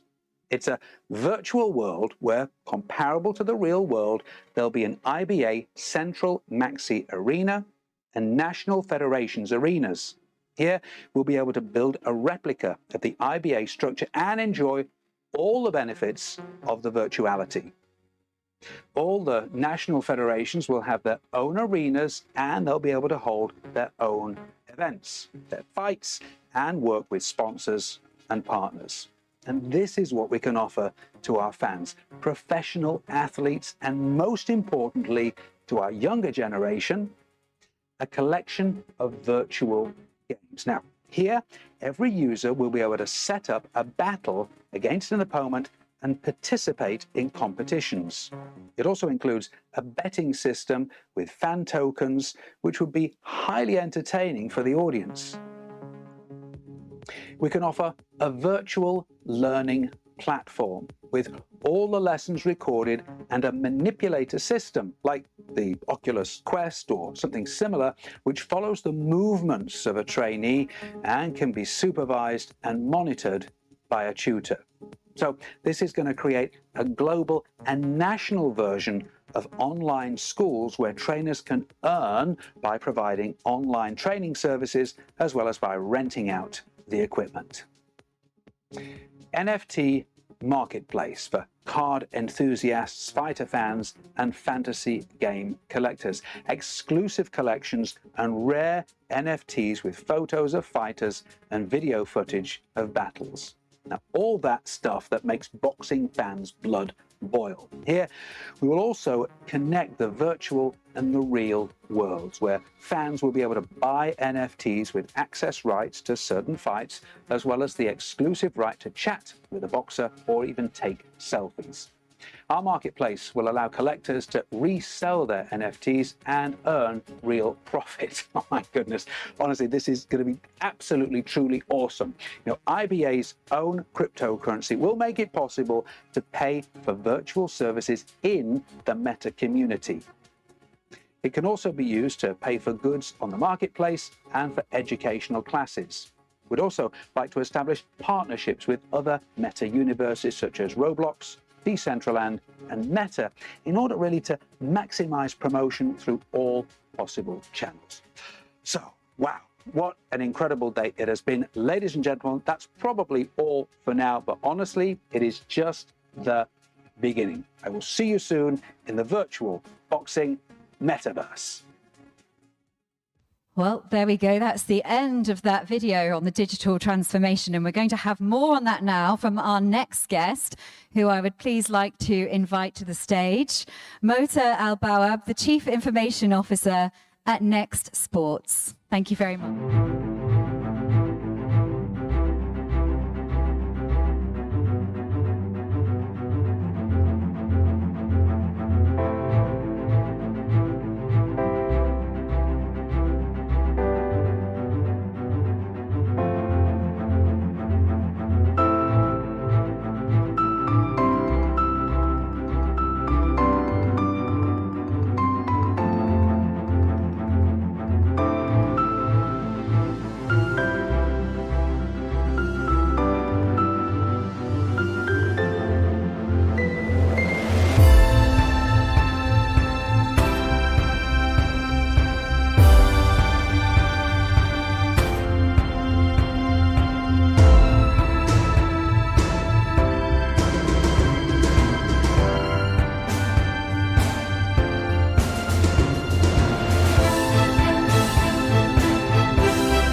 Director of Palm Sports.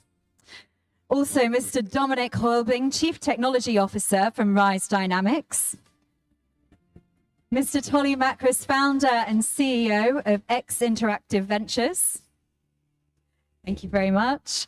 We also have Mr. Vlad Miranescu, the President of the International Esports Federation, who will be joining us virtually for this session. And we also have Mr. Francis McArdle, Director of International Relations at Fight Legends. Thank you very much to our excellent panelists for joining us all on the stage. Please do sit here because I think we're short of a chair. So no, absolutely. Please do take a seat. Well, thank you very much to all of you for joining us. So first of all, we are joined, I'm going to go to our virtual guest, Mr. Vlad Miranescu, President of the International Esports Federation, joining us virtually there. Now, my first question to you, Vlad, if I may address you as that so, is esports is on such an upward, oh, thank you very much, is such on an upward trend. But how do you see boxing and esports sort of working together in the future? What does the future vision look like for that integration?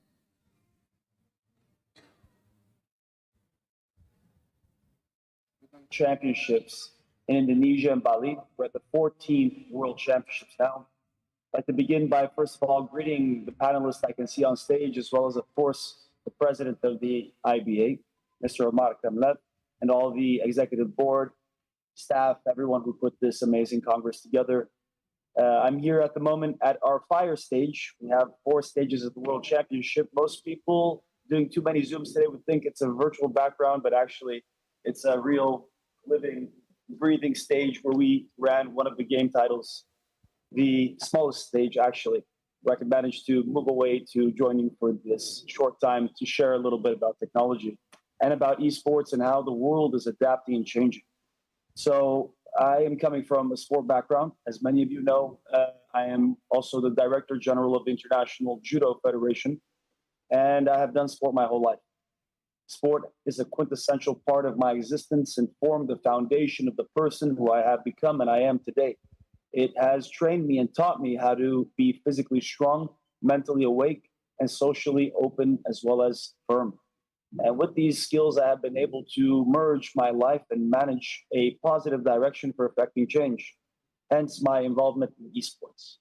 Esports, as was mentioned in the previous video, is more than 3 billion people on the earth that are practicing gaming at one form or another. Responsible gaming for me means the education of the youth, which is gaming electronically, and their implication in traditional sport.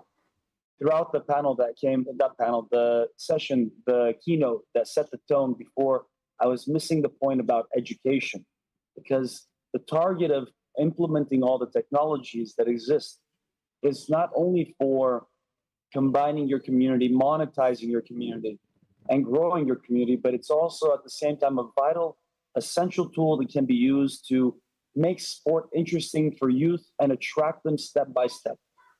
In the old days, when we didn't have enough time in order to spend our time, we weren't busy, we didn't have phones or meetings or calls or all the time something to do. Of course, we were able to do sport, to go outside, to go for a jog or to play football or soccer with our friends between the buildings. Today, the children don't have any time left. I would say they probably have even less time than we do growing up, with lots of different attractive points, specifically technology, gaming, media, social media, and all kinds of digital interactions. I believe it's essential, and I think that under the leadership of your president and your board and your general secretary, who, by the way, I have the pleasure to congratulate on the appointment in the position at this moment, I believe that you'll be able to merge a digital path that will serve as a mechanism for attracting the youth to boxing. Today's youth aren't used to physical contact. And I believe that physical contact is one of the essential components of being human and forming solid relationships and teaching one of the most important aspects of our personality, which is the value of respect. So through the metaverse, I saw Roblox there. In judo, we have a game in Roblox as well.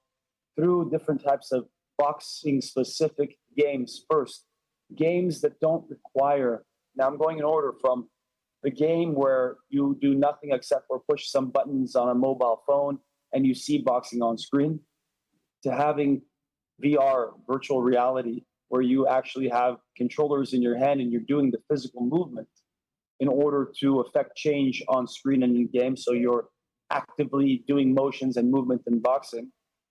And then finally, the next step of attraction is bringing them to clubs and gyms and letting them physically learn boxing.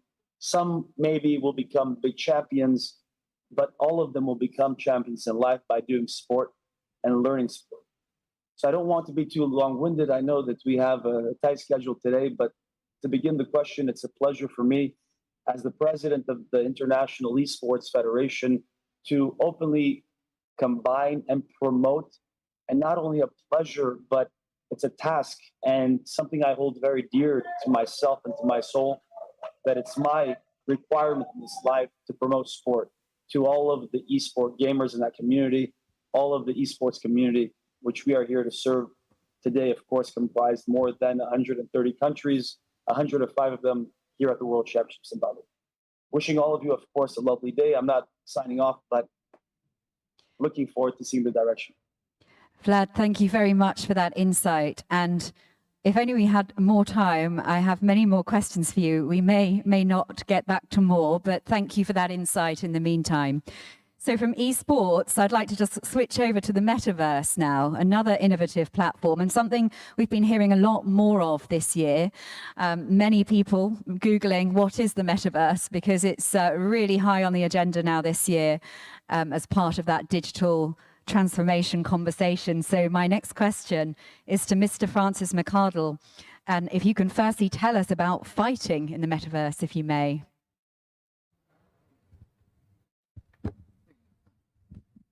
Thanks first for having us. Our Fight Legends, Fight Metaverse is a living, breathing city within a Web3 technology platform where players, athletes, everyone can engage in fight sports in that city. So we call it Fight City. And we want this area to be the cornerstone of all combat sports, where everybody comes to play fight sports.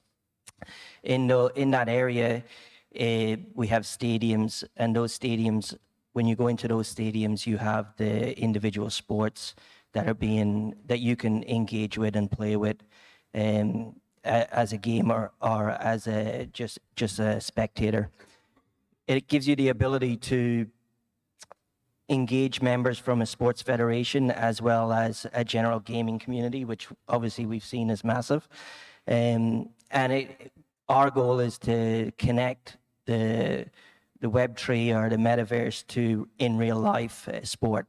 So whether that's boxing or other combat sports, but obviously with the IBA, the focus is through the boxing, reflecting how boxing is played both in the game or watching it, real events in real life in that stadium, being able to engage with other spectators, whether they're athletes at an event that we're streaming in, or whether they're people who've never seen boxing and they've walked into the stadium to observe it. So for us, the metaverse, our area of the metaverse, the Fight City, it's really focused around esports gaming in that area. So our game is a little bit, I guess, a little bit different because we're focused on the esports quality of the game, so that you can play it, whether it's player to player in a tournament through the International Esports Federation,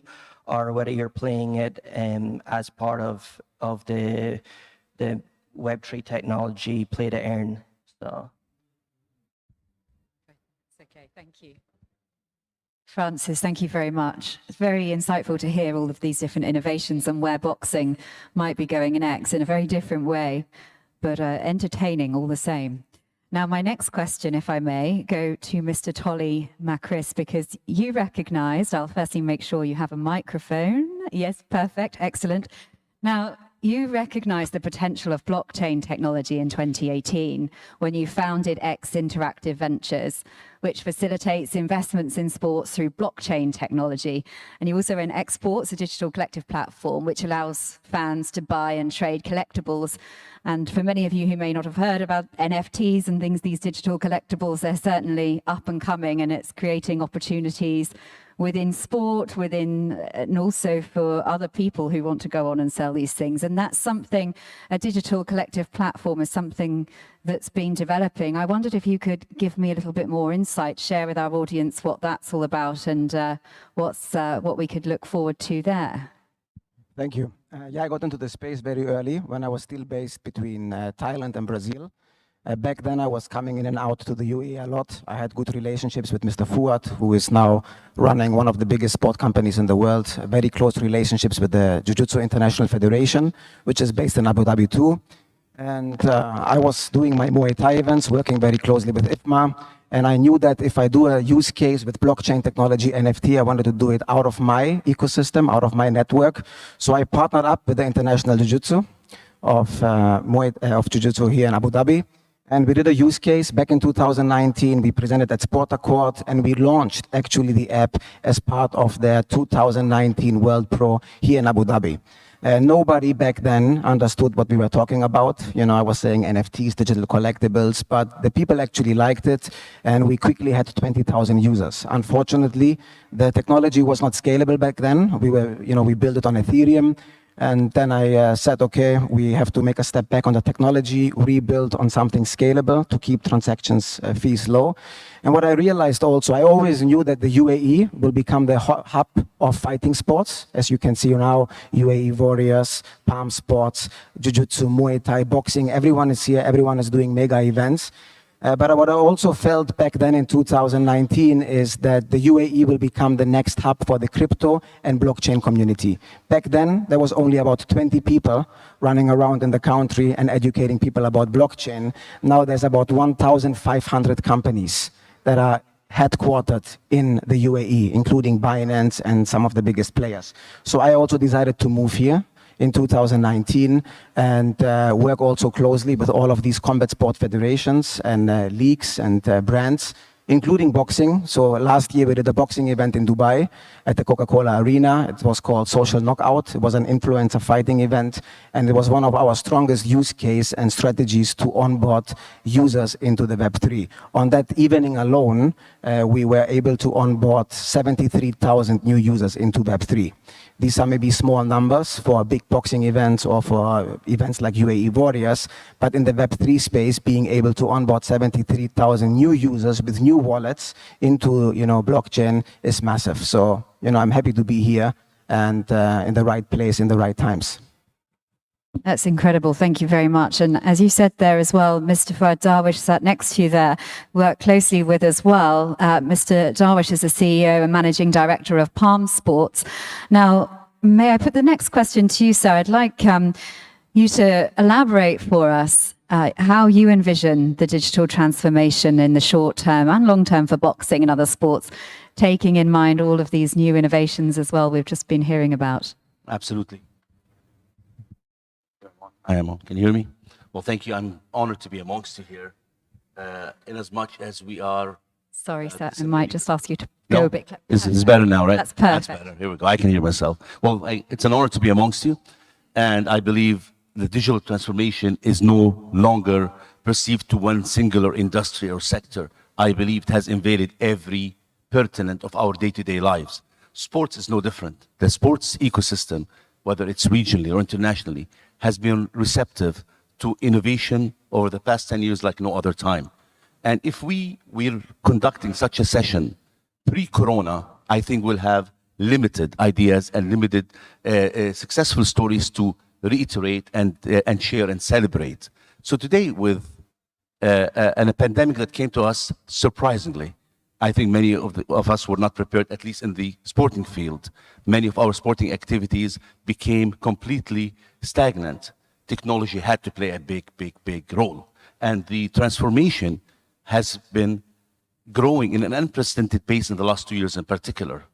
If we connote what the digital transformation is built on today, there are 3 or 4 pillars. Every person has a few, but my personal view are related to the officiation.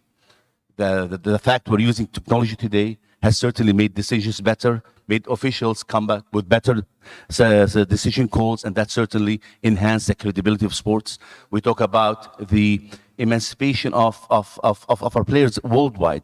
There's so much more data analytics that have been compiled by this transformation and this digital transformation that has taken many by surprise. But the analytical component of particular individualistic sports athletes has become pertinent to the success or failure of success of those champions today. A third pillar is understanding the fan base, which is another topic by itself because it's revenue related. I'm here very keen to share with you our personal experience with the digital transformation. Today, as Tolly mentioned, Palm Sports is a leading sports company. We train in any given week 140,000 players. So with Corona coming, unlike a federation or an event management company, we are a training company. So we really had to function day to day. We are part of the school curriculum of the UAE. So with the reactivation of schools, we had to think out of the box and see how we can utilize this technology to bring back our training courses.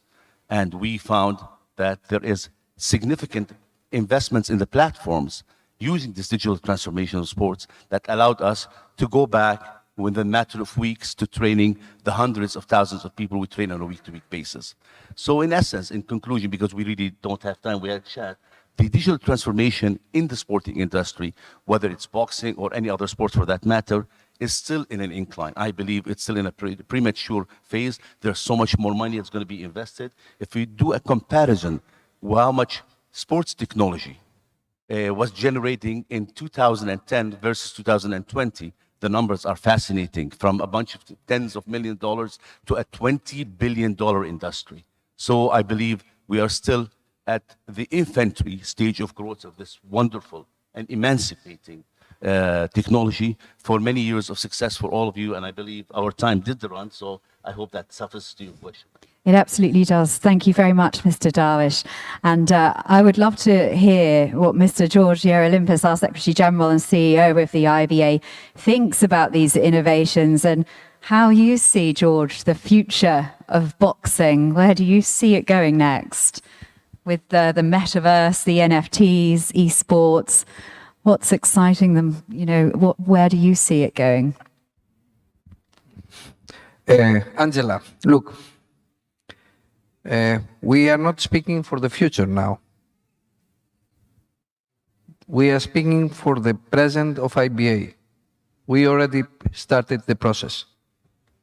We are speaking today that we are inside in the process.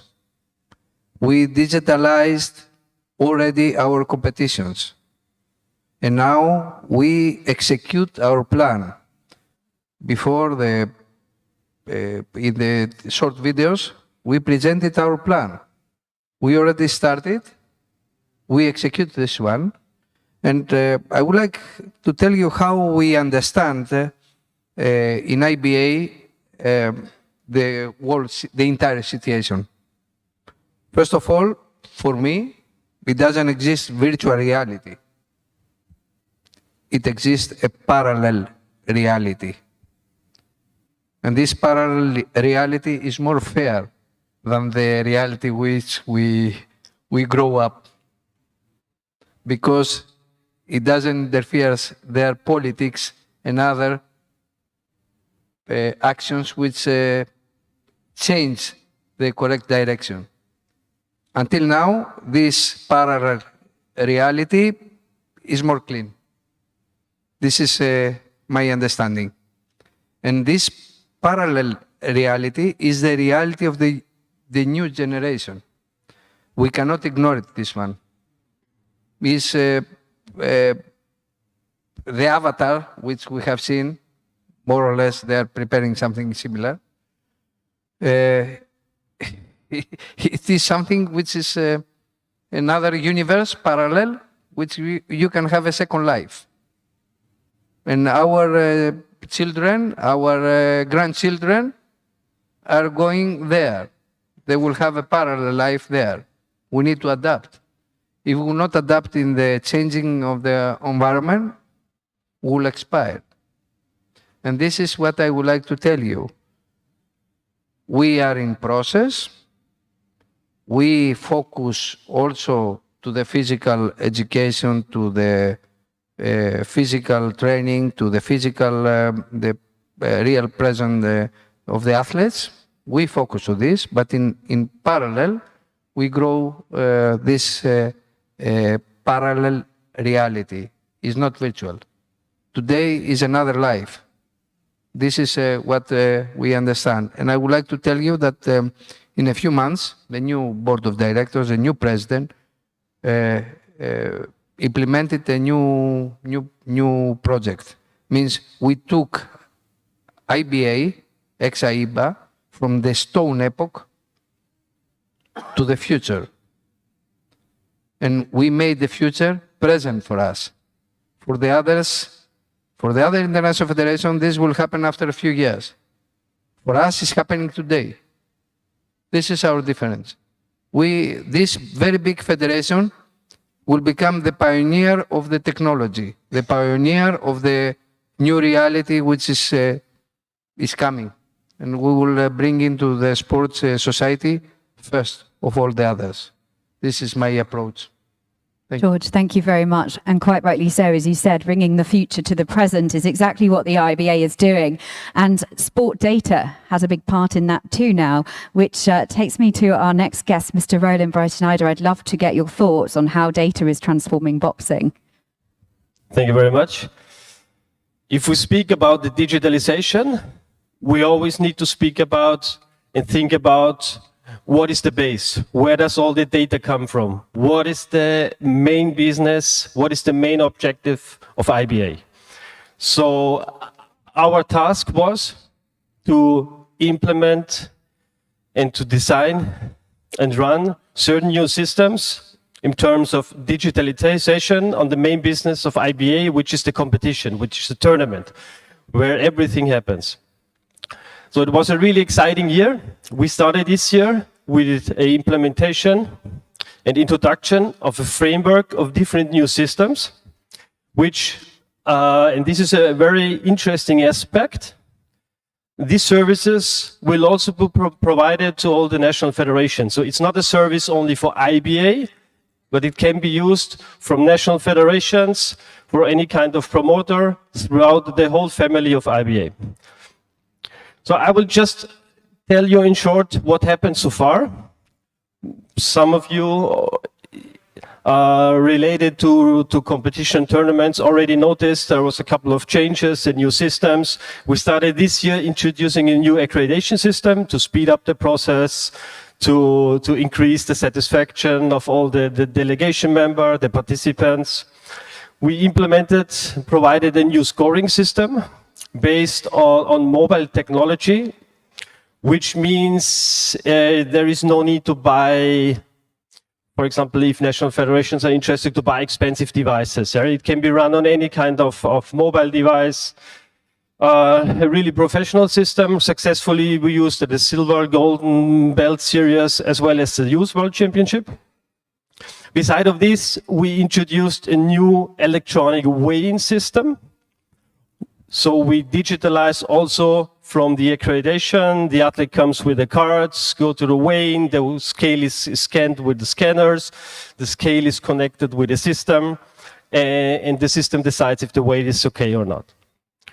So beside of this, we also implemented a new TV graphic system, which is also connected to all this framework, as well as an online-based system to follow the live results, the sessions, all kind of information, together with the Android and mobile and the iOS app, which can be downloaded free of charge from the certain mobile app stores.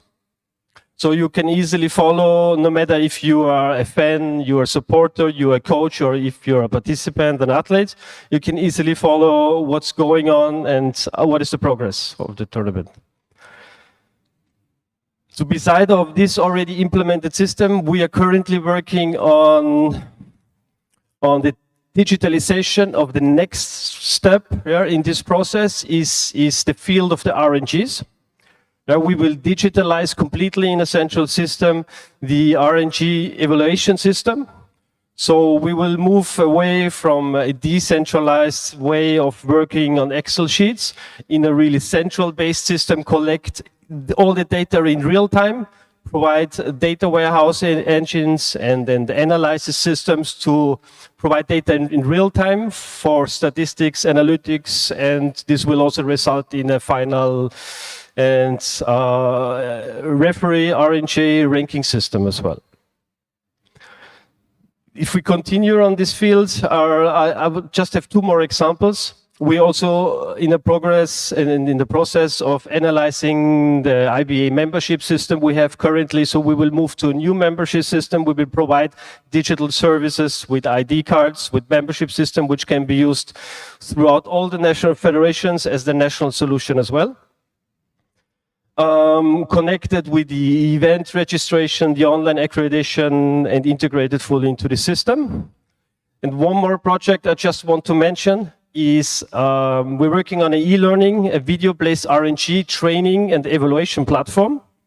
This system just won 3 weeks ago. We won a scientific award at the IC Sports Congress in Malta. With this system, we introduced it. So the main goal and the aim of the system is to analyze the skills of the judges and the referees. They have to score in real time to real videos on an online-based system. Of course, there's also a gaming part involved, but the main focus is e-learning, education, and evaluation. And the last step is also the possibility to use this system into referee and judge examination processes.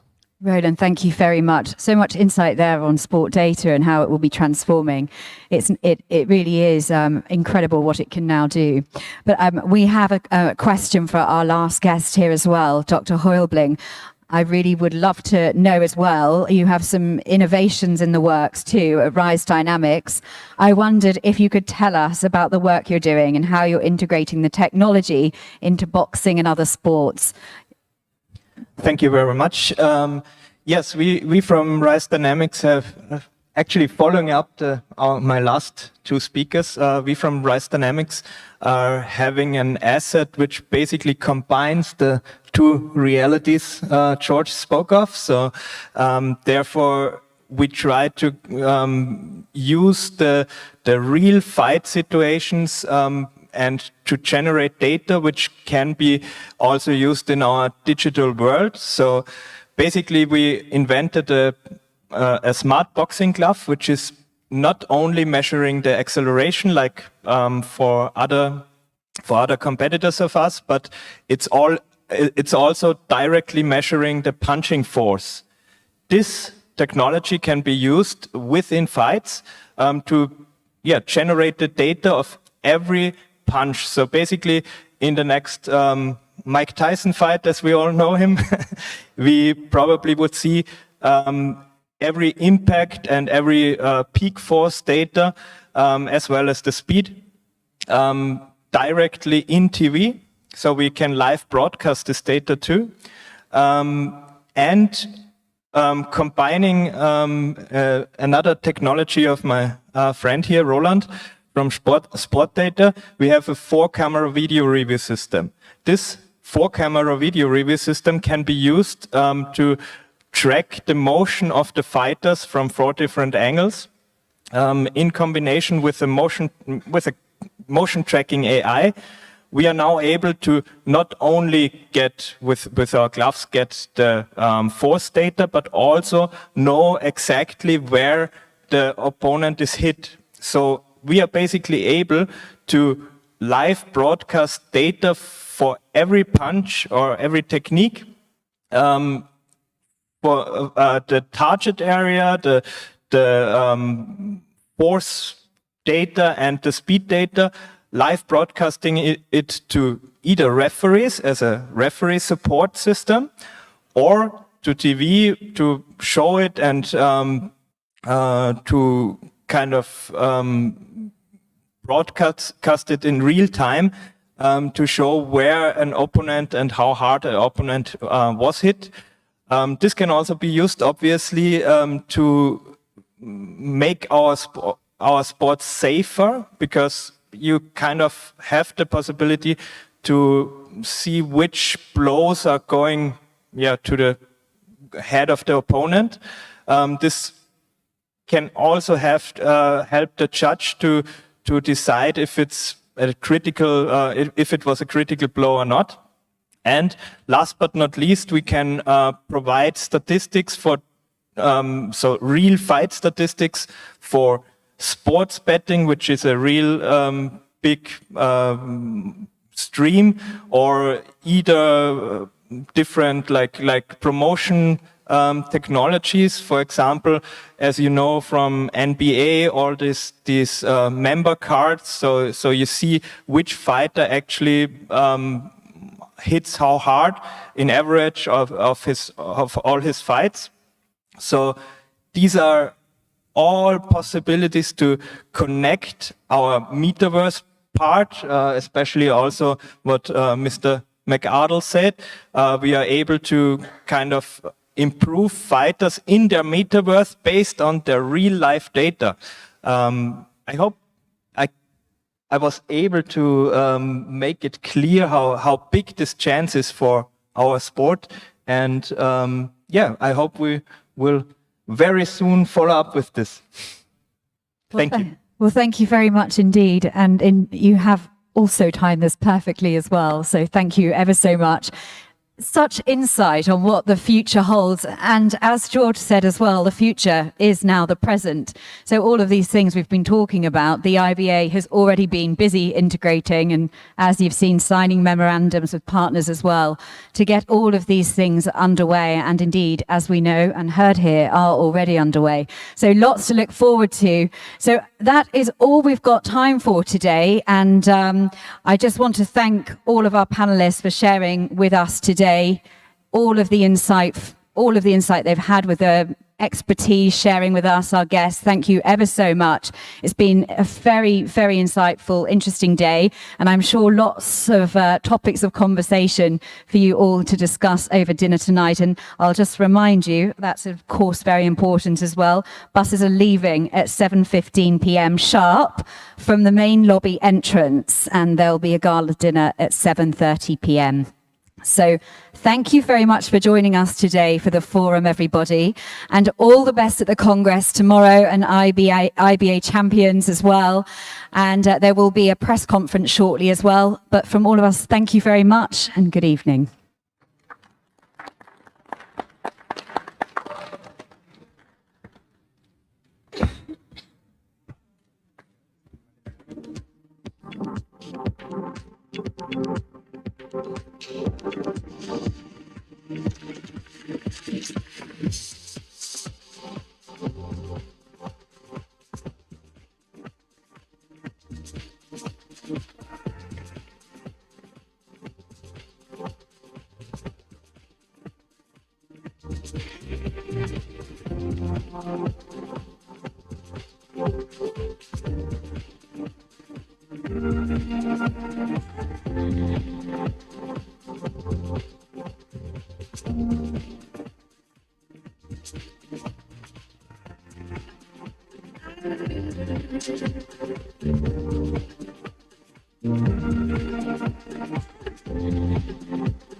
The way that you make me feel.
have a press conference coming up shortly. So I just wanted to invite our guests up to the stage who will be taking part in the press conference with the media.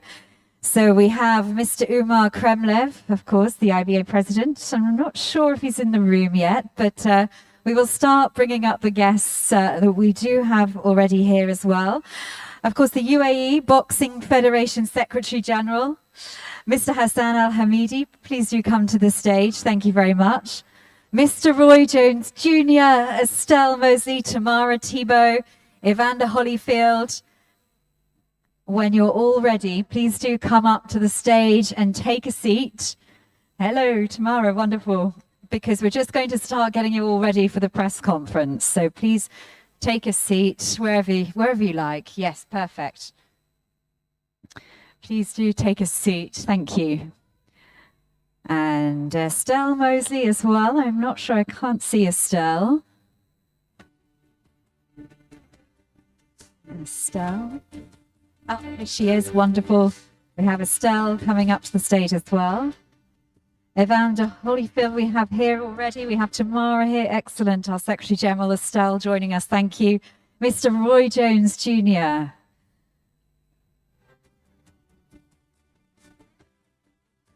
We'll just wait for, oh, please take a seat. I think in the middle is perfect. Thank you. And thanks, Estelle. We're just going to wait for our other couple of guests. I'm just going to double check. Thank you for your patience.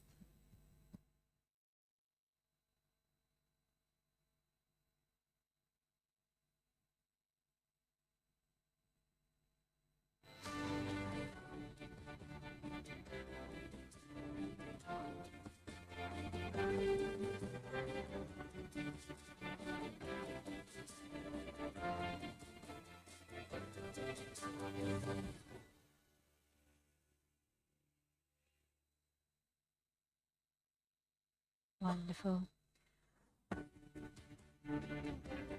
Mr. Roy Jones Jr., back to the stage again. Negotiating all those Gordon Ramsay deals, Roy.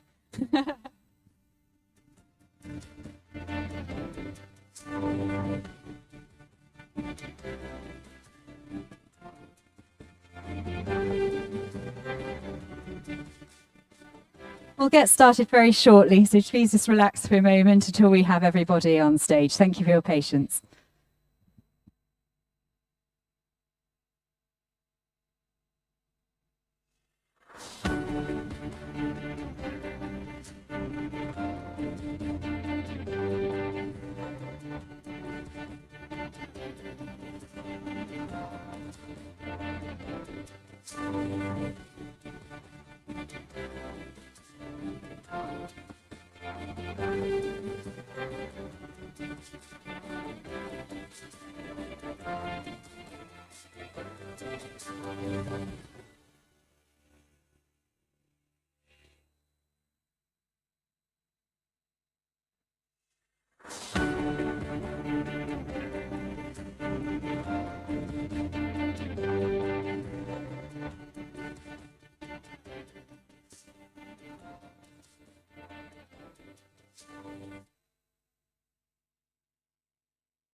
Please welcome to the stage Mr. Umar Kremlev, the IBA president. Thank you very much, Mr. Kremlev.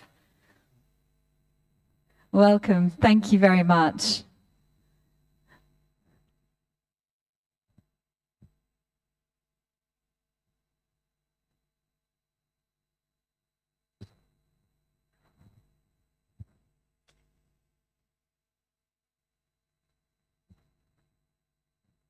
Excellent. Thank you very much. So we will now begin our press conference. So you have an incredible lineup here of guests to ask those questions to.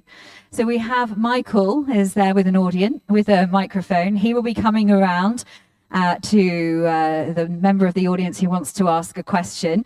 So if I could ask you to please raise your hand and we will come round and get through as many as we possibly can. Thank you so much. So first question. Oh, there we are. Thank you, Michael. Ассаламу алейкум всем спикерам, участникам Assalamu этого мероприятия. alaikum. Умар Good Назарович, evening, у good меня к afternoon вам to everyone, speakers. вопрос. Dear guests, Ночь чемпионов, которая Mr. так Kremlov, широко I have a question to you. The Champions Night, which has been announced so widely, can it become a great tradition that all of the boxers, including the boxers from Kazakhstan, could also schedule it in their calendars for the next year, if it becomes a tradition? Thank you. Да. Это возможность будет для всех боксеров. И наша задача, чтобы на ночь чемпионов боксировали, показывали свой высший класс все боксеры мира. Но те, которые показывают лучшие результаты и лучшее мастерство. И самые топовые боксеры будут боксировать в ночь чемпионов. Ну, Казахстан является одной из сильнейших стран в боксе. Это они доказывают, и я уверен, что следующие турниры и боксеры из Казахстана будут участвовать. Я даже не сомневаюсь в этом.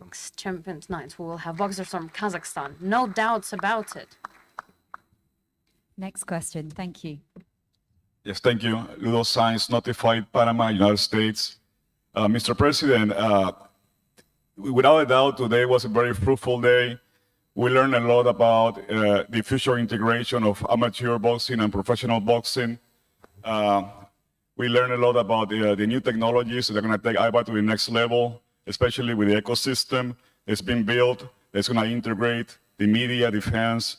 It's very, very interesting. I have two questions. The first one related to professional boxing. You mentioned something about the ratings are going to be shared in conjunction with the WBA. And so that both organizations, IBA is going to recognize the ratings of the WBA, and the WBA will recognize the ratings of the IBA, or it will be just one rating for both organizations? That's the first question. And second question related to the ecosystem, you can expand a little bit about how this integration is going to happen and how long you think it will take for this integration to develop. Thank you. Касаемость Well, first, regarding the question of the integration with WBA, we are moving forward in this direction. We work a lot with President Mendoza. We've had many discussions, and we're going to work on a different ranking system so that it will be convenient for the boxers to transit. And regarding the ecosystem, it will be accessible for everyone who loves boxing, for people with physical disabilities who cannot physically access the ring, but we are making it possible for them to participate. And also for the fans, for the spectators of boxing, we will conduct similar events to what they do in football when they play matches. We will also integrate that within IBA. And also, our ecosystem will unite all of the fans of football, of boxing, into one house of boxing, so that regarding the information feed, everyone is on the same page. What is happening in the reality, but not in terms of they've heard somewhere as the word of great. So there will be an interaction between the national federations, and our task, our goal is that all those boxers or those athletes who even came to an end of their career, they will still stay within our ecosystem so that we could help them socialize in their countries. We'll also approach each country individually, respecting the values and the culture of each and every single country. We're not going to be in a position to dictate our own ideology to the countries, because we know that each and every single country has its own sets of values and culture, and by respecting these values and that culture, we will implement our system, our boxing system.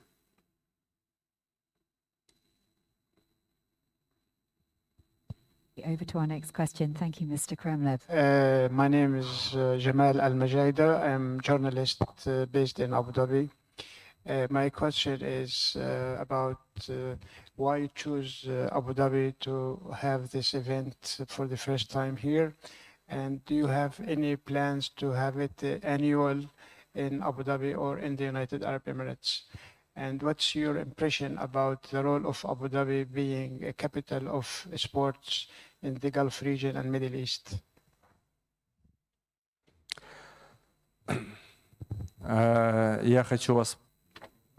Well, let me just tell you, Abu Dhabi is not only the capital of the sports in the Middle East and the Gulf countries, but the world.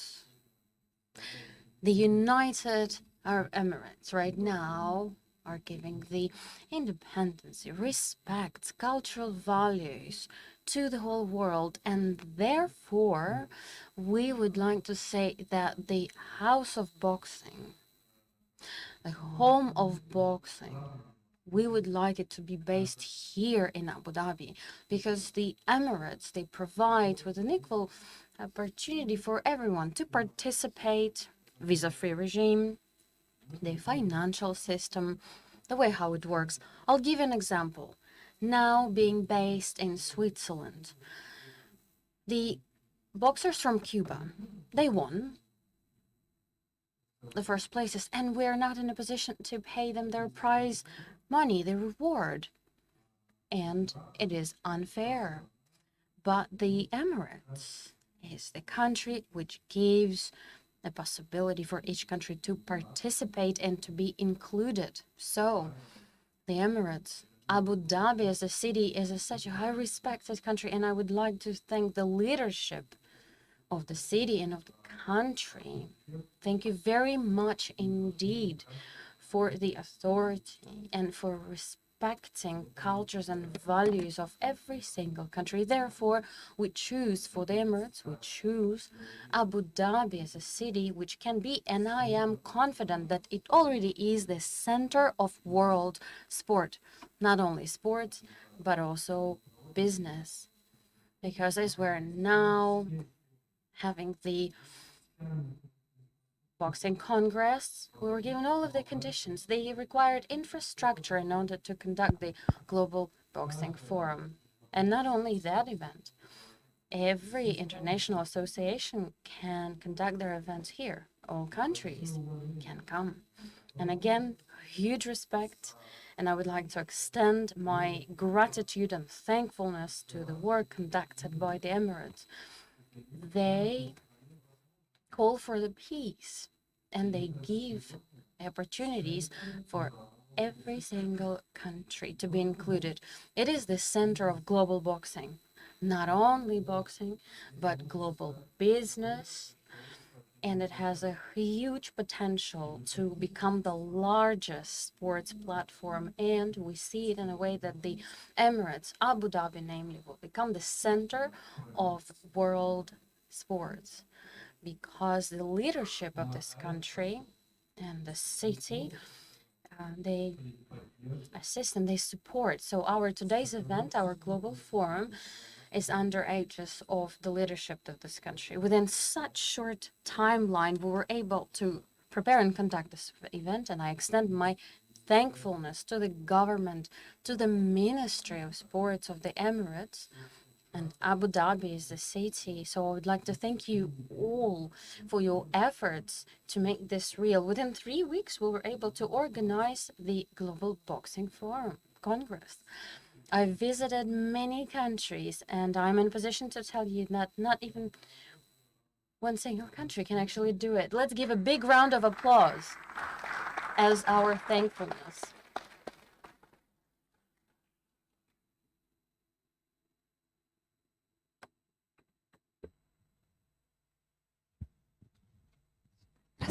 Здравствуйте.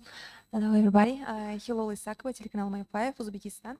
У меня вопрос My5 TV касается channel чемпионата Uzbekistan. I мира, have a который... question about the World Championship that will take place in Uzbekistan next year. We all remember that at the previous World Championship, certain people, certain systems were used in refereeing to ensure transparency. Is the same system going to be used in Uzbekistan, or that was just a one-time thing?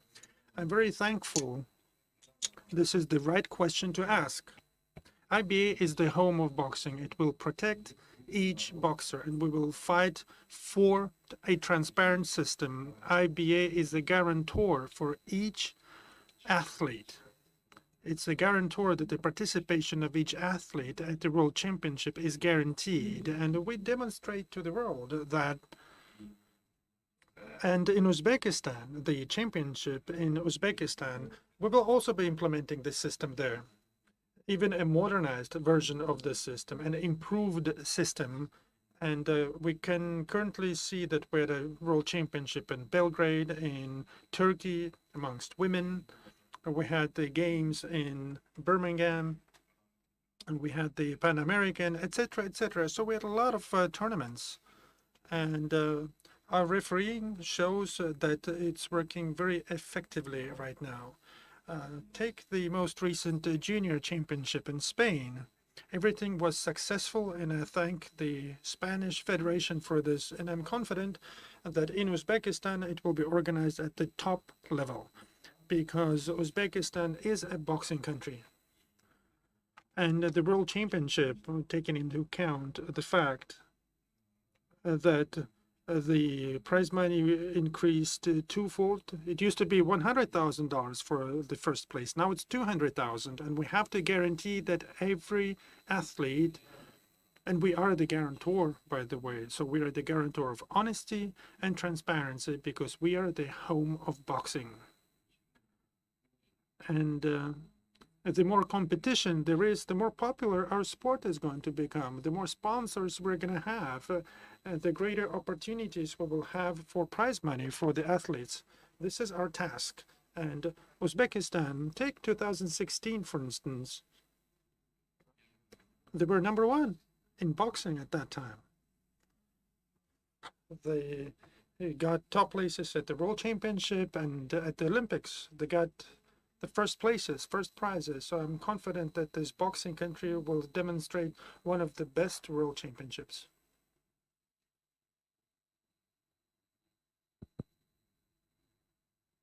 Hello, my name is John Nene. I'm coming back to the President again and the UAE Secretary General. I really love the way you've praised the UAE. It shows the welcome here is very warm, and I must say I also feel at home. So UAE Secretary General and the President, please just tell us, is UAE now the headquarters of IBA? UAE, because you've been in Lausanne. So can we say IBA has now shifted from Lausanne to UAE is the new home of IBA? You know what? Let me put it this way. The headquarters is just a legal address, right? And the UAE, the Emirates, is the home of boxing. This is something greater than just shifting. This is something larger than the opportunity to call it, I don't know, simply change the legal address, for instance. This is the country that is not only good enough to be the home of boxing, it can be the home of all sports, because every country, IBA unites 204 countries. Out of these 204 countries, every country can come here with their national teams, with the country representatives, and they will feel here confident. They will feel at home here in this country. And the Emirates provide these conditions. Of all the guests here, I'm pretty sure everyone will say that they feel at home. Take, for instance, Lausanne. I don't want to say anything bad about it, of course, but I had so many requests from the national federations. Recently, we simply couldn't pay the boxers. I already gave you that example, right? And many national federations cannot come and visit from Oceania, from Africa. The visa system is extremely difficult, but we as the international association have to provide everyone equal conditions for each country, whether it's small, whether it's large. For us, it's regardless. They're all the same for us. They're all equal. So every country has the right to visit and has to have the opportunity to visit the home of boxing. And it is with great gratitude and appreciation that we note the support of the Emirates and Abu Dhabi for having the home of boxing here. We're planning not only to do training here, but also training, the Boxing Institute, education. In reality, currently, in the current realities, the Emirates are the most important country which is actually created for the people, for the athletes, and not only for boxers. I'm pretty sure that after our step, all types of sports will come here. I'm confident about that. Very much. Let's move on to the next question. Сегодня очень много говорили A о lot прошлом, was said настоящем и today будущем about любительского the бокса, в том числе как past, защитить его present, and перед future of the amateur на Олимпиаде boxing and how to 2028 protect года. it Но against the среди вас есть IOC один at человек, the который своим 2028 поступком Olympics. But показал there и is a доказал, person что among yourself нужно who has shown and разговаривать proven с ними that напрямую, you really пытаться need to talk to разговаривать. Я them имею в directly, виду at least try to talk to them. I'm бокса talking about Роя the Джонса boxing младшего, legend как Roy он недавно, в Jones начале Jr. декабря, провел Recently, at the митинг, beginning of возглавил December, митинг, he had и a meeting. хотелось He бы headed уточнить actually на a meeting. будущее, есть And I would like какие-то to clarify такие one вот thing. Are there any непротокольные plans to форматы have these общения для того, non-protocol чтобы meetings in the привлечь future, or внимание Международного олимпийского non-protocol, комитета и not for the любителей record всех communication, so that you can attract the attention of the IOC and all the fans of boxing? You know, we're not fighting to attract them. We want everything to be honest and transparent. We respect the International Olympic Committee. We respect their opinion and the recommendations that they provided us. We have executed them. Pretty much 100% of the recommendations have been implemented.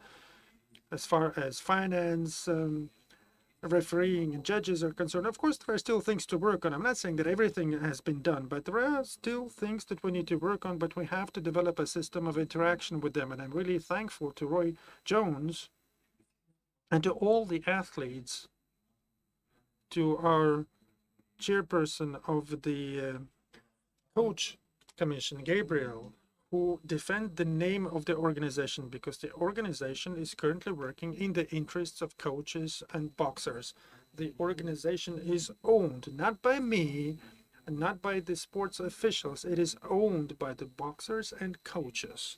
And it is boxers and coaches that will defend the rights of boxing both in the Olympics and across the board. We have hundreds of millions of people that we represent, and these hundreds of millions of people will go there. They will follow Roy Jones, they will follow Gabriel, and we are ready for that. Because yesterday all the coaches from across the world, from all the countries, are urging me to do that. They all want to get together and go there so that they would all be explained why some officials have decided to exclude us from the Olympics. I want to repeat myself once again. People don't go to the Olympics to look at the officials. They go to look at the coaches and at the athletes that they have trained and what are the results of the athletes. This is what the people are going there for, and we should not forget that sports officials are people that must create rather than destroy. As Roy Jones said, if someone wants to exclude boxing, they will make the gravest crime of their lives. They will commit this gravest crime. Because he himself suffered at the Olympics. And he knows what this is all about, like no one else. We have Holyfield, same story. And we will fight for the rights. And I think that every sports official must understand. You cannot just throw around empty words. I mean, every word must be substantiated, and IBA demonstrates openness and transparency. Any journalist can ask comfortable or uncomfortable questions. We are open. We're open for dialogue. The same applies to IBA office in Lausanne. It's open. Anyone can come, take a look, check things. We want honesty and transparency, and we will be fighting for this. And I'm really thankful to the boxers from around the world and the coaches for uniting, and millions, hundreds of millions of them are ready to actually go to Lausanne. And next year we might just see that. And they will defend their rights, and they will not allow any sports officials to violate the charter of the Olympic movement. What does the Olympic Charter exist for? To protect athletes, not to dictate to international associations how to live. Currently, IBA engaged independent sponsors. They're working, they're helping boxers, they're handing out prize money. We should support such international associations. And the International Olympic Committee is just an association like ourselves. We don't report to anyone. We are independent. And everyone must understand that. Once every 4 years, they hold their Olympic Games. And we develop boxers and we bring them up our entire lives. We are the home of boxing, and we are demonstrating that today. Thank you, Mr. Kremlev. Can I just ask our guests if there's any questions for any of our athletes as well, please? Just raise it. Yes, please. Wonderful. Yes, please. Thank you. It's for the ladies. I would like to ask you, first of all, your opinion about this forum and about female athletes in the boxing community and how it is, and if you feel equal with the rest athletes.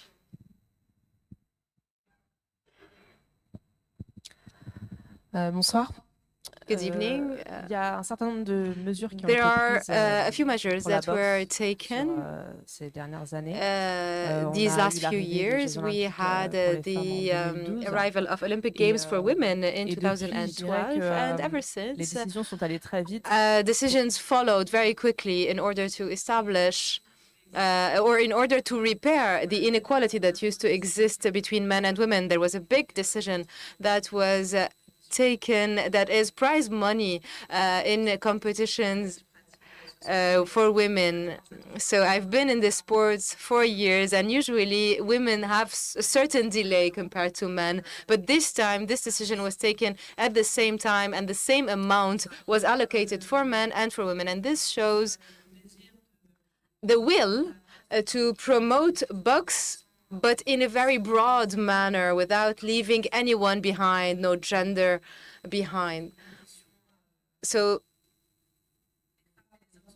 men and women are judged equally in championships. They are remunerated equally. More and more, we want equal representation between men and women. And I think that if every federation talks about their problems, I think that no difference will be made between a request coming from a man or from a woman. Tamara. I don't really have much else to say. Being a little younger than Estelle, I came onto the circuit when women's boxing was at the Olympics. And well, because of all the steps that have been taken for us to be able to participate, for us to be able to be equal as men, I'm here today. And I am lucky enough to reap the benefits of all the work that's been done before me. So, and I hope that we continue to do the same, and I hope that we continue to strive for equality. Obviously, there's still some steps towards that. For example, quota spots at the Olympics. I still believe that there's not enough women, and that we should encourage more women to be encourage more participation of women's, because women's boxing is becoming more and more popular, and I'm very happy to see that. I'm very grateful for everything that's been done already. Thank you, Estelle. Could we take another question for the athletes, please? Thank you. Василий Конов, Матч ТВ. У меня вопрос к Match Константину TV. Дзю I have a и question for Эвандру Konstantin Zhu Холлифилду. and Точнее, Evander даже скорее не Holyfield. вопрос, а It's просьба. not really a question. I'm actually asking for a favor. Could you please put on the headphones to be able to listen to the translation? Just hold for one moment. We'll just make sure the headphones are on. Thank you very much. Just sure. Okay. Просьба Эвандра и Константина высказать свое Evander мнение and Konstantin, could you please как раз express на your важную тему, opinion которую about мы the сегодня following обсуждали, important topic that we возможность discussed исключения today? бокса из The программы. possibility that boxing will be excluded from the Olympics, and another question, whether our titled boxers are ready to follow the example of Roy Jones and go to Lausanne and participate in some interesting action. Thank you.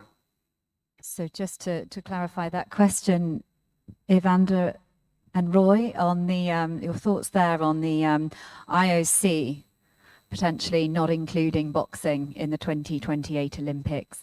What's your thoughts on that? Evander, shall we start with your thoughts on that?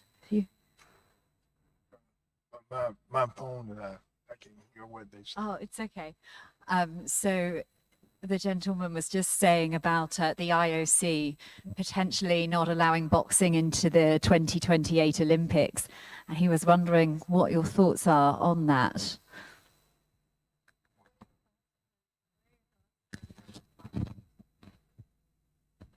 Well, I think it would be a very sad thing, and I'm honored to be here with IBA, and I think when you come down to amateur boxing is the reason why the professional boxers is good, because when you have a good amateur team, this is how you really learn to box.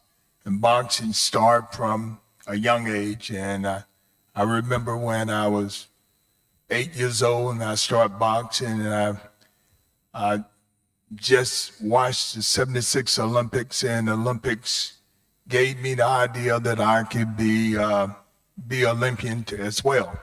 And that's how, watching the amateur boxing, it will allow people to become great professional fighters. And that same question as well over to Roy and Kostya too, please. Your thoughts on the... can fight it out over the question. Do you need a microphone or... Excellent.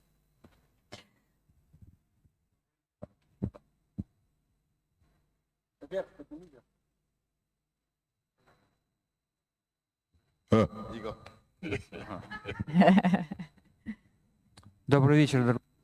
Good evening, dear friends. In my life, as an athlete and as a person, I had 3 dreams. In my entire life, I had 3 dreams. One of them was a child's dream. I was 10 years at the time, to be at the Olympics, to represent my country at the Olympics. And I executed that dream in 1988, just as Roy, and I participated in the Olympics. The only medal, the only award that I didn't get. Roy somehow was second, although he had to be at the top, he had to be number 1. I lost in the quarterfinals, and that is the only medal that I don't have. But after that, I won everything I could win as an amateur, and in just a few months before the Olympics in Barcelona in 1992, I became a professional, started my career, and I accomplished the results that my friends have, Roy and Evander. They became absolute world champions. In reality, this is even more than the Olympic gold. But the greatest award, the greatest trophy, is not just the title. I think that the greatest trophy that we got as athletes is global recognition of all the people, regardless of where they are, which country they represent. We have difficulties. Difficulties are that we cannot go anywhere just because we want to. And this is difficult, but at the same time, this is additional responsibility for us as the people, as the athletes that carry a flag. Because what are we doing this for right now? We are doing this for the new generation, for kids to at least to try to follow us, to move forward. Because sport and boxing is about the ability to overcome yourself, elevating yourself to a new level. And this is why boxing is overcoming oneself. And this is the only sport that makes you go through pain, through difficulties to accomplish what you've set out to accomplish. And this is why I'm confident that all these officials that are this very second, for some reasons, try to cancel the Olympics in 2028 in boxing, I hope that some logic and common sense will come into their heads and they will change their decisions. Because yet again, let me repeat myself, we are doing all this not for ourselves, we're doing this for our kids, for our children, for them to grow real men and real and strong girls. And I think that's enough. Thank you. And Roy Jones Jr., your reaction to that too. Thank you. Yeah. First thing is he asked for theirs, but I'll give mine too. The one thing you heard in common from all 3 of us is the fact that we all saw the Olympic Games at a very young age in our lives. And because we saw the Olympic Games at such a young age, it became a goal/dream of all 3 of us as athletes to represent our countries in the Olympic Games one day. That is a hell of a dream. And that was our first real dream. So if you destroy boxing in the Olympics, can you imagine the amount of dreams that will be destroyed in that process? And that's crazy for somebody to even think about destroying kids' dreams like that. So for me, it's very touching because without that dream, what would I have become? I had a desire to fight. I had a desire to do something, but it just had to be channeled in the right direction. Once I saw the Olympics, and it's odd that I watched the same Olympics that Evander watched, which was the 76 Olympics, but after I saw that, I knew right where I wanted my energy to go. And so it's just, to me, unimaginable for me to think about the Olympic Games without boxing. And that's why I'm here. That's why I hope more of these type of people join me in the fight to help IBA save boxing in the Olympics. Thank you very much. We have another question over here as well. Thank you. Hi, this is Owen Lloyd from Inside the Games. This is for the President, this question. What would it mean to the IBA if the IOC stated that the IBA would no longer be able to organise boxing at the Olympics? Would it make a big difference to the organisation? Thank you. Вы знаете, You know what? This would have been a message to the athletes, because athletes, boxers, and coaches and IBA are one organ, one mechanism. IBA without athletes is like a man without a heart, and athletes without IBA is like a heart without a body. I think that the entire world and the International Olympic Committee understand that, and I'm confident that no one has it in their heads to make this mistake.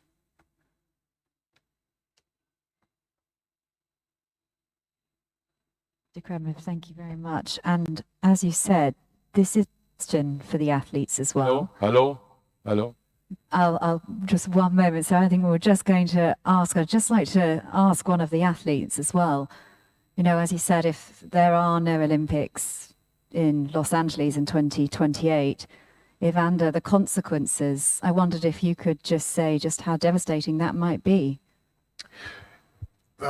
It really would. I remember in 1976, you know, the Spinks brother, they won gold medal, and I was watching, and I just so happened to be one of the kids that lived in the project, and the Spinks brother represented that for me, and I realized I could really be something. You know, wasn't great in school, but I was a good amateur boxer, and that would allow me to be the fighter that I became, you know, in my career.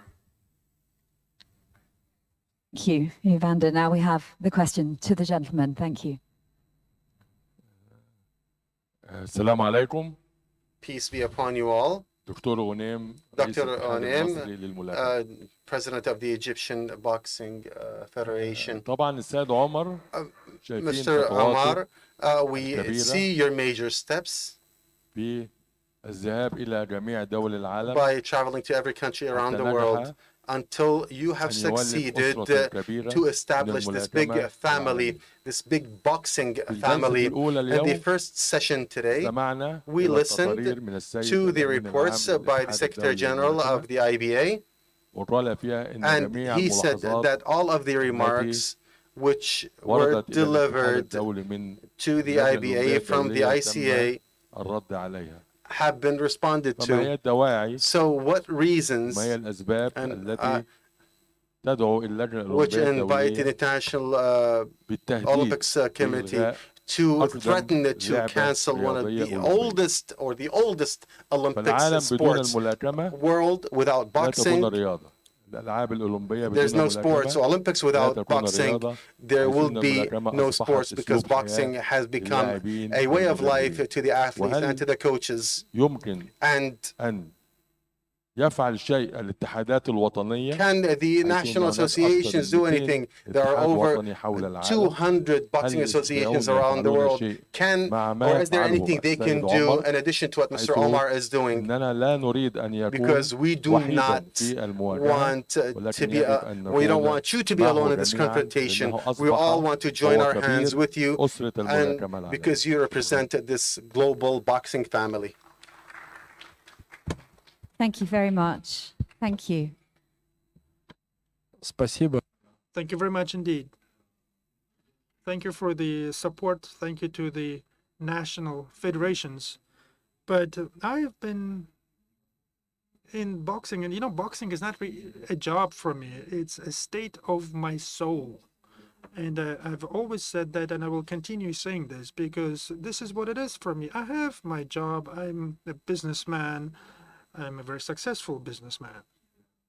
but I spend my energy, my efforts on my favorite type of sport, and the members of the board are doing the same thing. Members of the board actually include some boxers, and this is what the national federations are doing. This is what the coaches and this is what the athletes are doing. They devote their life not to money, not to power, not to some star trophy. No, they're doing all that out of love for this sport. I know and I'm confident that all the 204 national federations are ready today to go to the International Olympic Committee. I've got phone calls from many of them, and I actually had to stop them. I know that I'm not alone. There's a lot of us, actually. And I'm thankful for that. I thank the national federations, the coaches, and the athletes. But unfortunately, the past, well, we understand, and we all know. I'm open about this. Mr. C.K. Wu was a member of the IOC. He was a member of the board of the IOC. He was one of the candidates at the elections in the IOC. We understand all that, and when the IOC organized a commission on interaction and investigation in IBA, Mr. Valovich headed the commission. Kit McConnell was member of the commission. Zappelli was member of the commission. That's the Ethics Commission. And C.K. Wu was their advisor. I mean, I'm not shying away. I'm open about this. I'm not afraid of anyone. I have nothing to be afraid of. C.K. Wu was their advisor.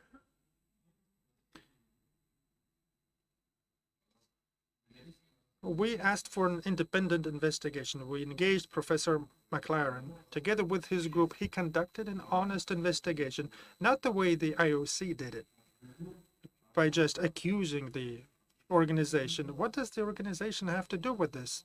The organization had a manager, a leader, who was responsible, and there was a team who was working in that organization. What does the organization as such have to do with this? The organization is just a piece of paper. We have to call a spade, and we have to call out the people that were responsible for this. And the independent investigation showed that Mr. C.K. Wu and his team led IBA to corruption, dishonest refereeing, bankruptcy. And we, as the International Association, made the decision. We declared Mr. C.K. Wu persona non grata. And we deprived him of all his statuses. And the independent investigation group of Professor McLaren published these papers about who was responsible for this, for the wrongdoings, for the corruption during the Olympics in 2012, 2016. And they also published this information and sent it to the International Olympic Committee. It's also sent it to us for it to be honest and transparent. We made the decision. Those that were involved in manipulations were expelled for life. They will never be in boxing again. But the International Olympic Committee didn't make any decisions. Mr. C.K. Wu is a member of the IOC. I'm not sure if he still is currently or not. I cannot really tell you that. But at least up until 2020, he was a member of the IOC and a member of the board. This means that some members of the IOC, maybe, I'm not ready to say that. I'm not saying that the IOC is to blame, the International Olympic Committee. I'm just saying that I'm only talking about facts. There is no decision against CK Wu. They're simply silent. They're not even saying anything about him, as if though this never happened. They have been proven. They have been demonstrated. Professor McLaren showed all this to everyone, and that was made public. We have to tell the truth. We shouldn't be afraid. It doesn't make any difference to me who's going to say what.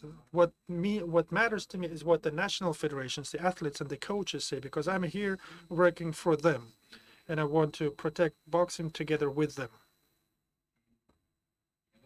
And I'm confident that the International Olympic Committee will make the right decision. And boxing will be at the Olympics in 2024. That's already the right decision that was made. And the fact that boxing will be at the Olympics in 2028, I'm also confident about that. But I guess there are some people in the top echelons of the International Olympic Committee, some officials that are bringing disinformation. Maybe there are people like that. Again, I'm not prepared to accuse anyone of anything, but taking facts into account, it sure looks like that.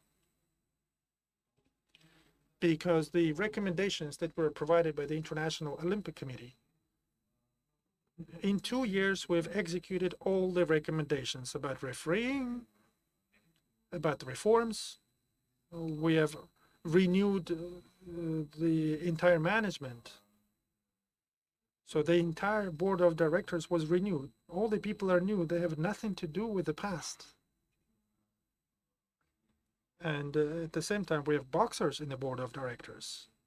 Because I always say that boxing should be managed by boxers. CK Wu was a non-boxer. And he didn't know how to do it. And this is why he led us to that state. But when boxing is managed by boxers, they know what needs to be done. And I would also like to say to the International Olympic Committee that they have no right, I mean, they can issue recommendations to us, but they have no right to dictate to us how to live. Not a single other organization should interfere or meddle in the business of our association. Every country has its own culture, right? If another country meddles in the culture of the other country, says this is not the right way to live, you have to live this way, that would be incorrect, right? Because every country is independent and we are independent. The International Boxing Association, we are independent.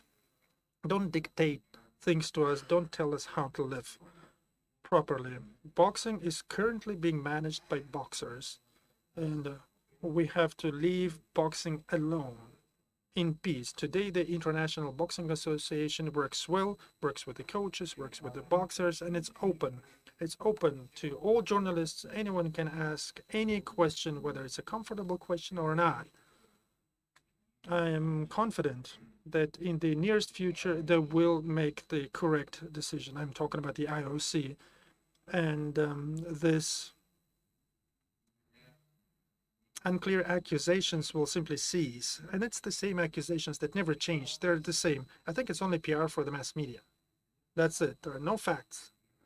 So the General Secretary today, or actually yesterday, I think they sent a letter with a request to tell us what exactly they don't like.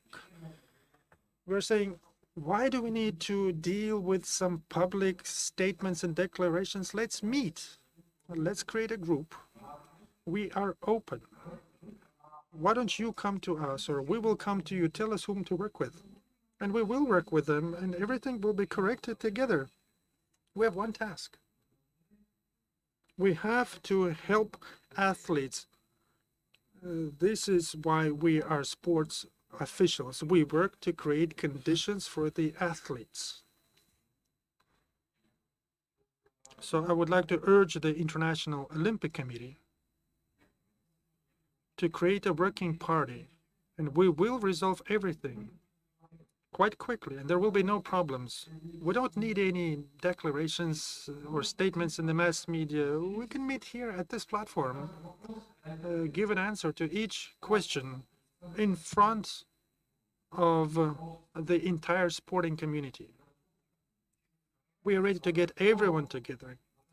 Get a forum. Let's call it the International Olympic Committee IBA Forum. For everyone to hear. And we can show what we have done, what they don't like, so that we would correct or adjust that, and we are ready to do that. So we are not hiding anything from anyone. We are not a closed organization. We are an open organization. So we are a public movement. We are not a private company. We are an open movement of boxers. And we have to inform all the fans of boxing what's happening. And I'm confident that all the national federations and all the boxers will support us, and together we will move forward, and boxing will be represented at the Olympics, and we will be defending that together. I have no doubt about that, and I really don't think that anyone would dare to violate this wonderful sport, boxing. Boxing is the king of sports. The Olympics started with boxing. The history of the Olympics is all about boxing. And what the International Association does, it's their business. For instance, we find it comfortable that our house is in the Emirates, because the Emirates provide us all the conditions, because the Emirates are convenient, because the Emirates give equal rights to each country, so that each country can come to the Emirates, to Abu Dhabi, namely. And this is the way international associations must work, by providing everyone equal rights, and not like saying, well, we'll give a visa to this country, not to that country, to this athlete, not to that athlete. We cannot send money to the boxers from Cuba. What do they have to do with this? And it's all because of some political decisions. Why do we need that? We must defend each boxer. And if these boxers won a tournament, they have to get paid. And currently, Emirates provide us a platform of this kind. They give it to us, and we can be independent, and each country is treated with respect towards its values and its culture. Equal rights. And we have to fight for that. There is no color of skin, nationality in boxing. There are no boundaries in boxing. Boxing is there to unite and to urge everyone for peace. It's better for everyone to get involved in sports rather than politics. Thank you very much, Mr. Kremlev. Thank you. Now, I just have a question here that I would like to put to the Secretary General of the UAE Boxing Federation, if I may, Mr. Hassan Al-Hamadi. I'll just make sure that you can hear me okay and that you have a microphone. Now, you heard that incredible announcement there, and the House of Boxing to be based here in Abu Dhabi. And of course, I would love, and our audience, I'm sure, and the media would love to know the reaction to that. I mean, it's also incredibly impressive to have put this conference together within 3 weeks. Incredibly efficient, and absolute kudos to you. And I would love to hear about your thoughts on the House of Boxing here in Abu Dhabi.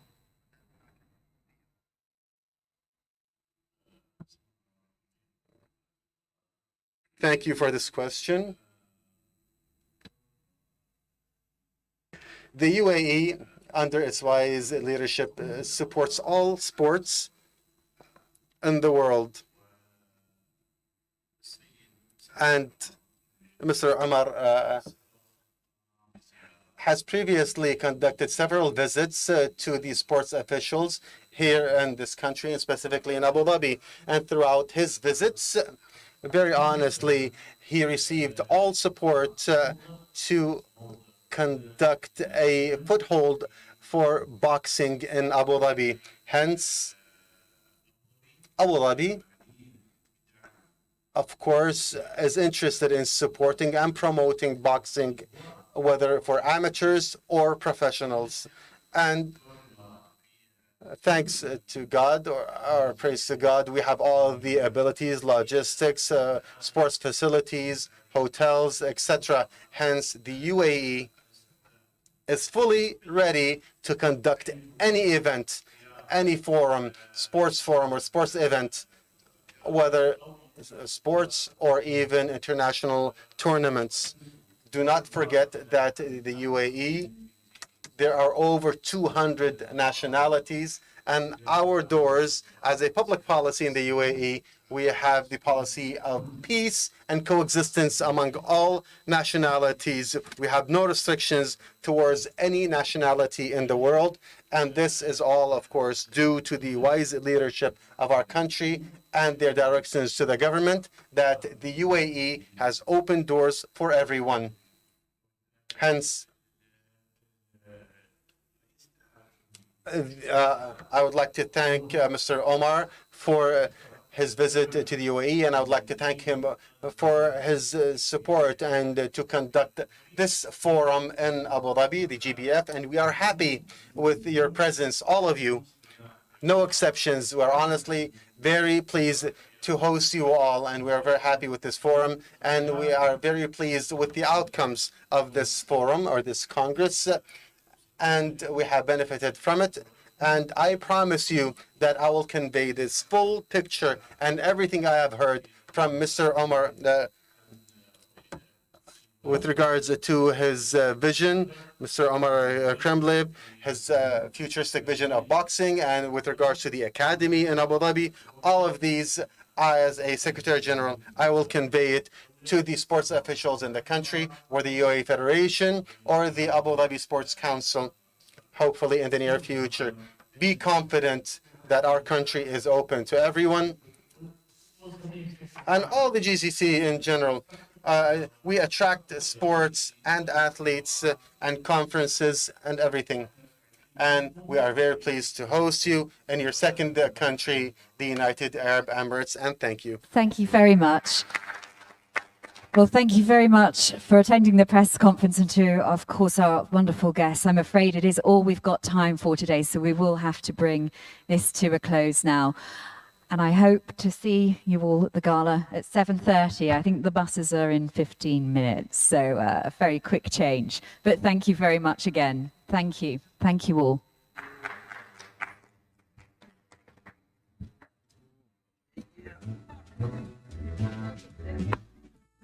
Thank you.